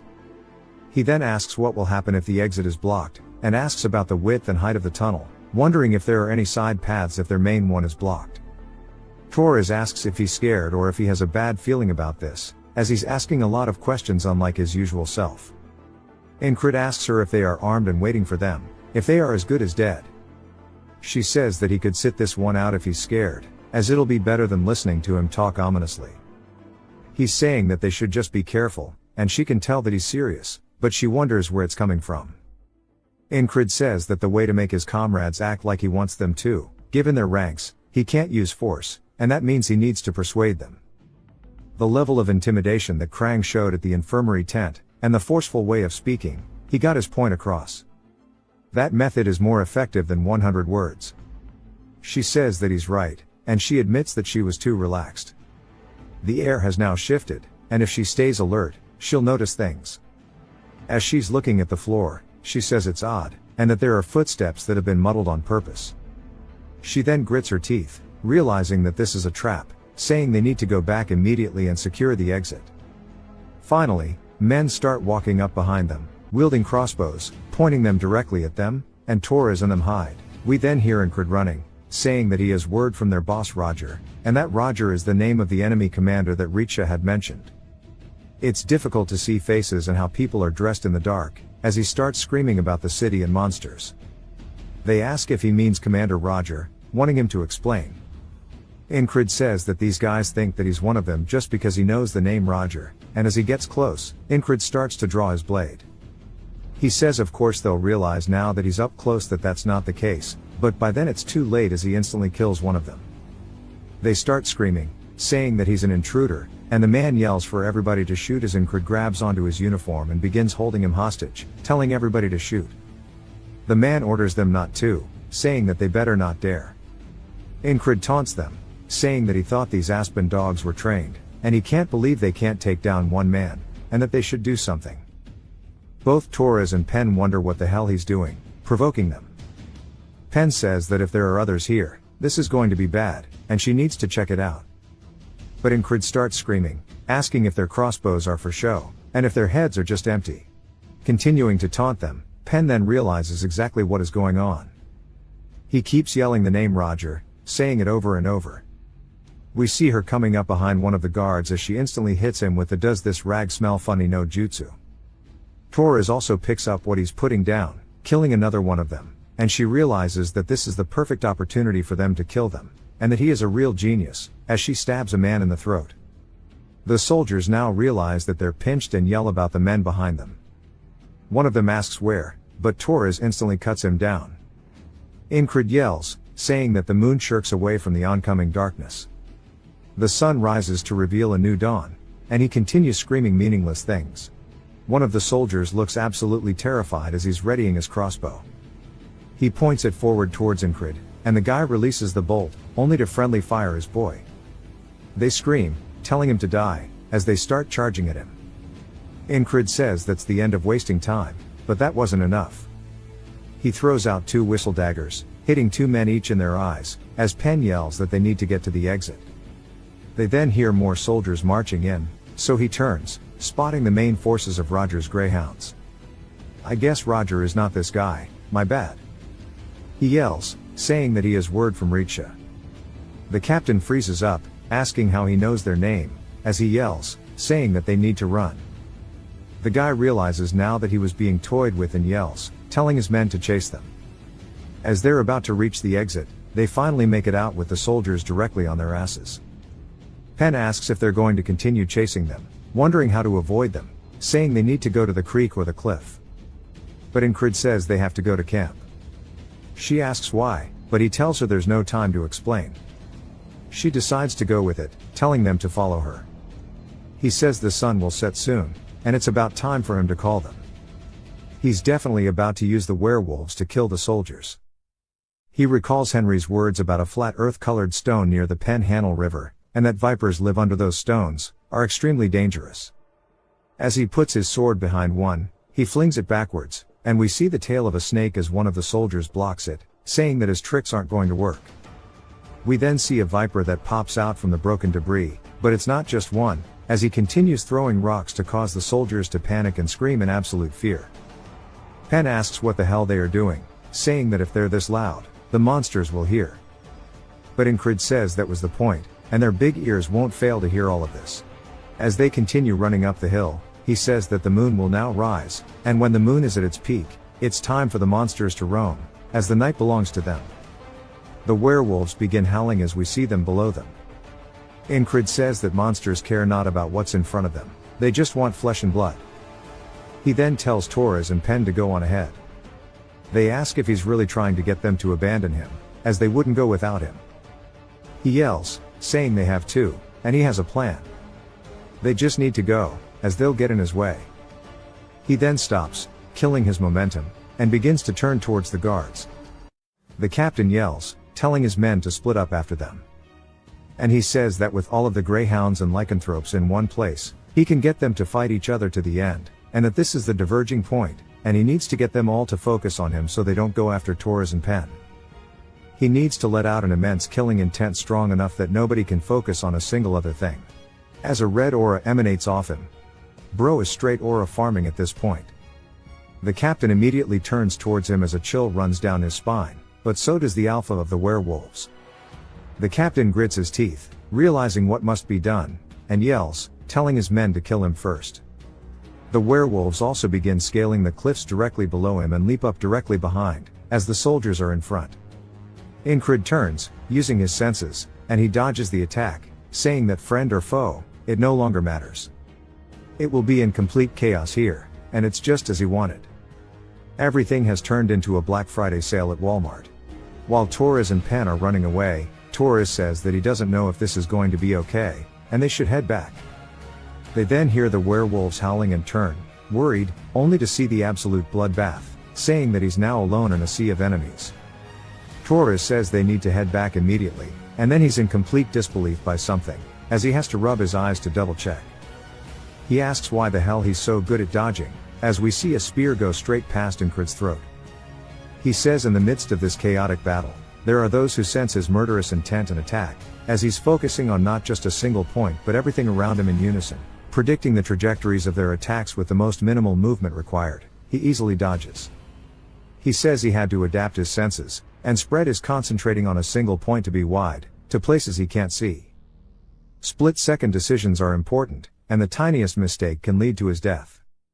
He says that the tiniest mistake will never happen though, as he turns smiling. The captain yells, telling the greyhounds to get into formation. He says that the greyhounds are an elite troop, and the lycanthropes are no match for them once they get into their formation, and the chaos needs to continue for his purposes. The thing that he discovered in one of the past loops after he was clashing with them, one of them called him stupid, saying that he has challenged Roger, who doesn't take his helmet off, this is his title, and that he will be no match for him. Turns out the captain is Roger. Enkrid wonders why he doesn't take his helmet off and decides to figure out, as he knocks it off with an attack. As his helmet falls to the floor, the men all look worried, saying now they understand the reason he doesn't take his helmet off. Enkrid says that it's not shameful to be bald, as Roger is just absolutely pissed. Bro kinda looks like a monk. Also a bit like my friend Ian. But he figured out that he was hella ashamed of it. Enkrid yells, telling Roger to take his helmet off, and says that, oh, one who sent his hair follicles off to heaven first, he needs to reveal the desolate hellscape that is his scalp. Roger starts to get pissed, and says that he has to stay calm, and he doesn't need to play along with his childish taunts, only for Enkrid to start putting his hands into his hair, showing his nice, beautiful hairline and his super healthy hair. And he looks down at Roger, asking if he understands now that this is the genetics he wished he had. Torres is speechless, but Penn says that he's gone mad. Roger completely falls for the bait, losing it, charging forward, saying that he won't let him have a peaceful death. Enkrid smiles, telling him to do his worst. As he swings his sword, knocking Roger's sword back, Roger then immediately starts to come in for a follow-up, which Enkrid blocks with his blade. He then thrusts towards Roger's eye, but Roger narrowly avoids it, and Enkrid says that it's time for him to meet his hair again in the afterlife. Roger looks up, realizing he messed up. We then see the Alpha's hand come in and instantly take Roger's head off before Enkrid even has the chance to finish his attack. As Roger's bald-ass head starts to fly across the ground, he and the Alpha lock eyes. The men start screaming out for Roger. Enkrid says that the Alpha attacked when they were distracted, and he sure is smart. The Alpha then immediately closes the distance just to pass by him, heading back into the crowd. Enkrid realizes that it's ambushing people by hiding amongst the chaos. As he watches it, he says that the Alpha is more of a problem than Roger, as its increased intelligence and monstrous strength made him repeat this loop hella times. As it comes from behind, rearing back its fist, Enkrid turns, saying that he's going to end it this time, though, as he manages to deflect the attack with his blade. As sparks begin to fly, he immediately charges in, generating momentum. But the Alpha does the exact same thing. Enkrid raises his sword overhead and swings down, cutting the Alpha's arm off with one clean strike. He then follows up with a shallow cut to the Alpha's chest, causing it to scream. As it comes in for a left, Enkrid dodges underneath, lunging forward, ready to thrust. He says that this is the end of it. As he thrusts forward, piercing its chest, he has now killed the Alpha, hella cleanly at that too. While the battle ensues, Torres and Penn are both in disbelief. They feel bad for the werewolf as it falls dead to the ground, and they said that was way too one-sided. Enkrid lets out a sigh now that he has finally accomplished his goal. Penn says that they should go join him, and they start yelling out to him. As he looks over, she says that he needs to get out of there. He starts running, as the soldiers yell, telling the rest to catch him. But the werewolves don't allow them to even attempt, as they're getting overrun and toyed with. Penn asks if he planned for all this to happen, and if he knew that the werewolves would be here. He says he got lucky. Torres says regardless of all that, when the hell did he get so strong, and how he knew the enemy leader is named Roger. Enkrid says it's obvious that they're confused, because they don't know about his loops, but he can't explain it to them, and he'd rather finish. He says there's something more important, as their mission is not over yet. As they look towards the giant cliffs, he says they need to go climb the wall, because atop it is none other than Richa. The final hurdle of this set of loops. I wish she'd step on me. Immediately we are taken to the wall as they begin scaling up it. We see he has the pouch under his wrist. As they watch him scale the wall, Penn is just surprised, asking if he really wasn't a ranger. Torres says that he wasn't, and she asks why he's so good. He says he has no idea what he's even supposed to be anymore. As he's meant to be a knight, Enkrid says that his sixth senses aren't on full alert because of Richa, but he knows where she will be, and that she hasn't moved in the countless loops he's encountered. As he crouches down behind the wall, he starts to give them hand signals to notify them. He says there's an enemy ahead, so he'll head in first. Penn's just confused as Enkrid starts running along the edge of the wall.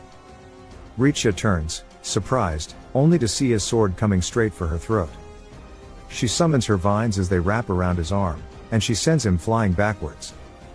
He cuts some of the vines, and she asks how he is here, as her children are on the move. He says that they're busy facing the greyhounds, and that she must not have trained them properly. She screams out, sending vines once more. He dodges their attacks, and parries the ones that he can't. He says that as long as he continues this pattern, this is all he has to do. One of them starts spinning like a helicopter, and he says that he needs to cut away the thin whip-like ones. As he continues his charge forward, Pen says that she can't believe he's demonstrating such a high level of combat against a mage. Torres asks if they should even step in, but she says that they'll definitely get in his way. Some more greyhounds appear, saying they need to go help Richa. The dude instantly gets asked a question, as Pen says she can't let them get close to Enkrid. Richa starts to get pissed as roses begin to sprout from her vines, and she calls them worthless, and shoots out some roses. I was wondering where the rose in her name came from. What a cool attack. Enkrid says that he already realized how to beat her, since in the end she's still human. She'll die if she gets stabbed or slashed, but he needs to figure out how to create the gap to do so. He happens to have something perfect for that task, as we see the pouch. He starts to charge in, concentrating on his surroundings, dodging the arrows, and cutting away at the vines like he has been doing so far. As he cuts away at the ones directly in front of her, shielding her, she's surprised. She starts to create a barrier around her, and he puts his fist straight in front of her face, just like he did that one time with his sword. He says that his trump card was repaired with the help of the hidden knife. Back when Craze asked what he wanted to do with these leftover magic devices, and if he wanted them to be sold, he said that he wants to keep them, as they'll have a use for them somewhere. We see that's what's actually inside the pouch, as he flicks his wrist, sending it directly out to her face. He says that these are the magic devices from the cave, as it starts to create a blue blinding light, as if the sun had risen. Both Pen and Torres also have to cover their eyes. As the people in the slums look up, all they see is this very bright light atop the wall. Richa starts screaming in pain. As Enkrid swings his sword forward, cutting through her vines, but also cutting through her side as well. He says that what he realized once he learned to relax his shoulders was that there's no reason to pick only one direction. Each of the three walls were excellent in their own way. As Richa falls to the floor in the stone with her, he lets out a long-winded sigh, and says that he created his version of today by using all three of them, and he smiles. Torres kills one of the soldiers. When Pen goes to ask about what just happened, Torres says before they ask questions, they need to leave before more people flock to the light. She yells, telling them it's time to move. As we see guards patrolling the slums, they're looking around holding torches. He says that they've managed to infiltrate Crossguard, and now if they rescue Kitten and escape as planned, he can end this loop. Pen guides them to a house, saying that this is the last place Kitten stayed at before they went missing. As we see signs of torture, they must have figured out Kitten was a spy. Pen says this makes things certain, and that Kitten must be dead. Enkrid says that the enemy is on their way here, and the informant they were supposed to see is dead. It means that the entire plan was an aspen trap. The letter from Kitten saying that there was important information to be conveyed was probably made up by the Aspens to lure them and kill them. Torres realizes they were played with as the guards asked the other one if he found anything. He says no, but they know they need to search the area. Pen says they should try to make their escape. Torres says that it's a huge gamble to try to do anything with guards everywhere, asking if there's a way to divert their attention. Enkrid says that he has a method that's proven to work, asking if they want to try it. As we see one of the houses set ablaze. The soldiers begin running over, putting out the fire. Enkrid says there's nothing better than this to draw attention. Now that he's done this multiple times, he's picked up some techniques, and at this point he might end up as an arsonist and not a knight. So he's going to train with his sword more once he gets back. They finally make it back over the walls, leaving their robes behind. And it's now time for them to return back to Border Guard. Amongst the rebel of the house, we see a man looking at it from up high, as another man, who I thought was Mitch, but it definitely isn't, tells somebody that the infiltrator escaped after setting a fire. The man says that every trap they set up turned out to be meaningless, and they took a heavy blow, and he can't believe Richa would die so easily. He thought the plan was perfect. They had the perfect opportunity to kill all of their rangers and spies, and to inflict a heavy blow on the morale. But he decides it's fine, as there are still lots of things they can do, and he tells the soldier it's time to go, as it's time to prepare for what's next. And we are introduced to the Aspen's genius strategist, Abner. We see them in the boat heading back. As both Pen and Torres are panting heavily, Enkrid looks refreshed, saying that he wants to do one more duel after they get off the boat. Torres calls him crazy, saying they've dueled over 10 times on the way here. The boat Swain wonders why they are always covered in sweat. The boat reaches its docking point, and Torres says that their mission is over, so they should rest, and realizes that this is rest for Enkrid. Enkrid tells Pen that he wants to go for a round, and she says that his seduction skills aren't enough for her to fall under his spell. As they reach the gate, we see a man begging as he needs to meet the platoon of lunatics. Torres asks what's the Baldy's problem. Enkrid says that they should go report now that they've returned because he knows this Baldy. We see a familiar face as it's none other than Gilfin. He runs over saying that the guildmaster Craze is in danger. Enkrid asks what he means, and Gilfin says that the frogs are here. He recalls that when they took over his guild, the boss was paid by the Aspens, and during spring, the Aspens sent over someone to check on the guild, and they were frogs, and now they are finally here. We get a flashback to 4 days ago as Craze says this should be enough. There's a lot to prepare since they're leaving soon, and it's been about a week since he was at the camp. The higher-ups received goods thanks to him, so this much should be overlooked. We see Gilfin approaching him as he hears a report. The innkeeper is a nervous wreck, saying that she thinks she saw an Aspen spy. Craze says they could send the boys to check it out, and if there is a spy, they can take care of them. As the Gilfin Guild has now volunteered with the night guards, they guarantee the safety of the backstreets, which were not covered by the border guard reservists. Thanks to that, the guild's reputation has arisen, improving their income, and every citizen here is his eyes and ears, which is why he has so much more information. If he raises the tax on the people now, he'll be able to further increase the guild's reach. In 1 year, rather in half a year, he should be able to take over all of the backstreets. We see a man standing guard outside of the door as, on the other side of the hallway, is a man in a robe. He goes to ask him what he is doing, but they already close the distance and send him flying through the door in front of Craze. We can tell from their silhouette that they're not human. We see Craze surprised, and Gilfin asks if he's already here. Craze says that it's a frog, and we see its little inbred flippers as they take off their hood, revealing their face. Craze recognizes that the frog didn't kill his men, so he can still talk to the frog. He gets a bit nervous and tells the frog to please come this way. The frog starts to find him amusing, laughing, saying that's an interesting response, asking who he thinks they are. He says that he doesn't think that's important, asking if they've eaten. The frog says that he doesn't think that's what is important right now, as he hits Gilfin with a backhand, instantly closing the distance, catching Craze with an upper. As Craze starts to soar through the air, and Gilfin hits the ground, the frog grabs onto his clothing and says that humans need to be eaten up before they can listen, and that's been his experience. Craze says that he would have answered no matter what, even if he didn't hit him, wondering what makes him so curious. The frog says that he's really funny for smiling in this situation, wondering where the last guildmaster went and where he came from. Craze says the previous guildmaster has died. The frog asks to who, as Craze says it was to the border guard reservist. The frog asks for their name. As Craze thinks about it, he gives them Ragna's name, saying that that is the one who did it. The frog begins licking his lips, telling Gilfin to bring him this Ragna. Instead, Craze says that he should bring the true guildmaster, and Gilfin realizes he's talking about any of the boys and begins making a mad dash for it. But since then he couldn't find any of them, as they have been reassigned, so none of them are here. Enkrid says that Craze sure did think well. Waking up Ragna is a challenge in itself. That means the order was meant for anyone within his squad who could kill the frog. He doesn't think he'd expect every single one of them to be out on a mission, wondering how they even managed to get them out as they only listened to him. Enkrid asks Gilfin if he thinks Craze has died in the last 4 days. Gilfin says that he's still alive. Then Enkrid asks if he has all of his limbs intact. Gilfin is confused, so Enkrid asks if he is being tortured. He says no and that he's fine.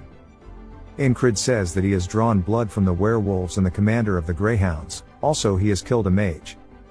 He's grown so much stronger than his past self, but he still recalls how easily he was taken down by a frog in the past. But now he thinks he can do it. More than that, he really wants to fight one so he can test how much he has grown since that incident. Recovering from the crossguard trip should take about a day. And he tells Gilfin that the frog should know that Ragna will come to visit him tomorrow. Craze won't die just because he waited a day. He can tell this much from the frog's actions. There's a stereotype that they are simple-minded, but like how all humans are different, so are frogs. Craze is being held hostage by the frog there who is biding his time, and that's not something an idiot does. Enkrid heads over, reporting about his duty. If it has introduced this guy, my bad, it's been a while. And he says that he's heard all of his platoon members have been set out on a mission, wondering if he's going to join them immediately.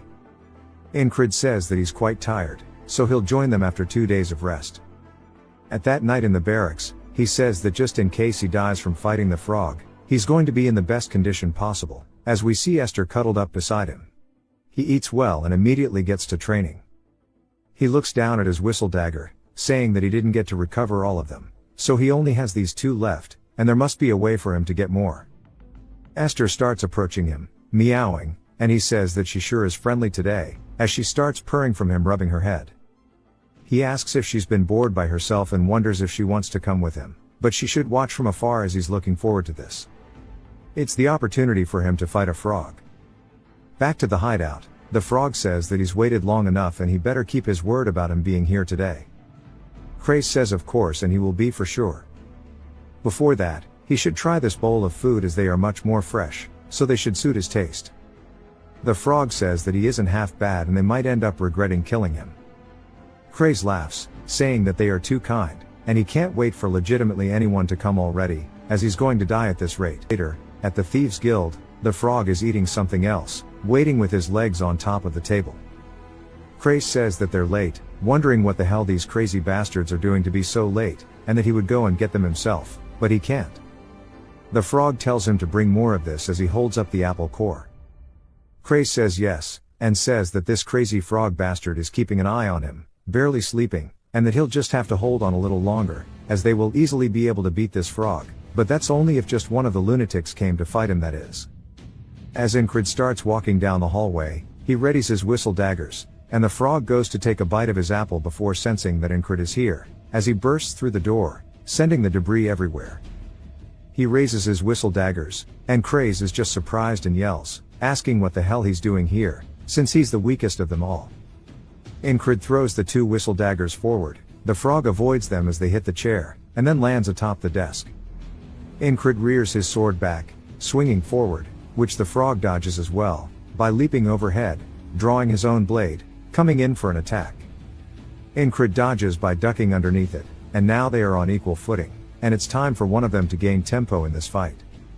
They both start charging in at one another, trading blows, creating sparks with each clash, sending nothing but the sound of their swords clashing throughout the room. Craze is surprised, asking if this is really the boss, wondering how he's going up against a frog, as it looks extremely evenly matched with the 2 of them trading attacks. Enkrid says that a novice would continue to block against the frog's crazy amount of strength, but his bones will break if this continues. The frog begins to come in with a thrust, so Enkrid raises his sword, and he says that he needs to use the flowing sword technique to parry. As he starts to guide the blade, it continuously generates sparks, as he sends it down towards the tip, and he says the only thing he should go for is the frog's only weakness, which is its heart. As he goes in for a thrust, he says that he needs to get a good stab into it to stop it from regenerating. The frog kicks him in the chest, sending him flying backwards, and he crashes into some boxes in the nearby wall, close to Craze. Craze says that he got hit really hard, and if he loses his consciousness like before, he'll be in trouble. The frog asks if he dare goes for his heart so easily, and the frog explains that they are usually called skill readers who are being able to recognize talent readily, but this one he cannot understand at all, and that he has reached his limits a long time ago. As Enkrid starts to stand up, the frog wonders how he has gone above and beyond his body's designated talent, and Enkrid smiles, saying that even a frog's kick is bearable now. The frog says that he displeases him, so he'll kill him right now. As he goes for an overhead swing, Enkrid goes in for a thrust. The frog can tell that he's going for his heart again, and as they both continue their attacks, the frog's attack looks a bit closer. Enkrid says that he needs to stop its heart to stop its regeneration, but it turns out that he also understands that he needs to get the advantage. He swings, cutting its arm off, sending it flying through the air. He immediately begins to follow up, saying that it won't have enough to regenerate its arm in the middle of a fight, and if he goes for his gaps now, it should work. The frog says that he can easily kill the likes of him with just one of his arms, and he continues his follow through that he was doing earlier. Swinging forward, Enkrid does his best to try to parry it, as we see his sword flying through the air, because the frog is too damn strong. The frog immediately gets overhead, raising his sword to finish the job, and Enkrid asks if this is where it ends this time, and that he'll challenge it again in these loops. As the frog goes to follow through to finish Enkrid, it stops just shy of his head, sending his hair rustling from the wind pressure. As the room falls eerily quiet, the frog begins to ribbit and growl. Enkrid wonders why it stopped before the killing blow. As the frog turns around, he says that he can feel it, and he can sense an immensely strong spell as Esther is giving him the death glare. He says that it's emanating from the beast, and it must be a warning that his life will be in serious danger if he kills the human in front of him, as Esther begins to slowly walk into the room. The frog's throat begins to bulge as he's holding back his rivets, and he says that he really wants to kill a human who has surpassed his limits. Since he is unpredictable, he's the type of human that they need to cull early.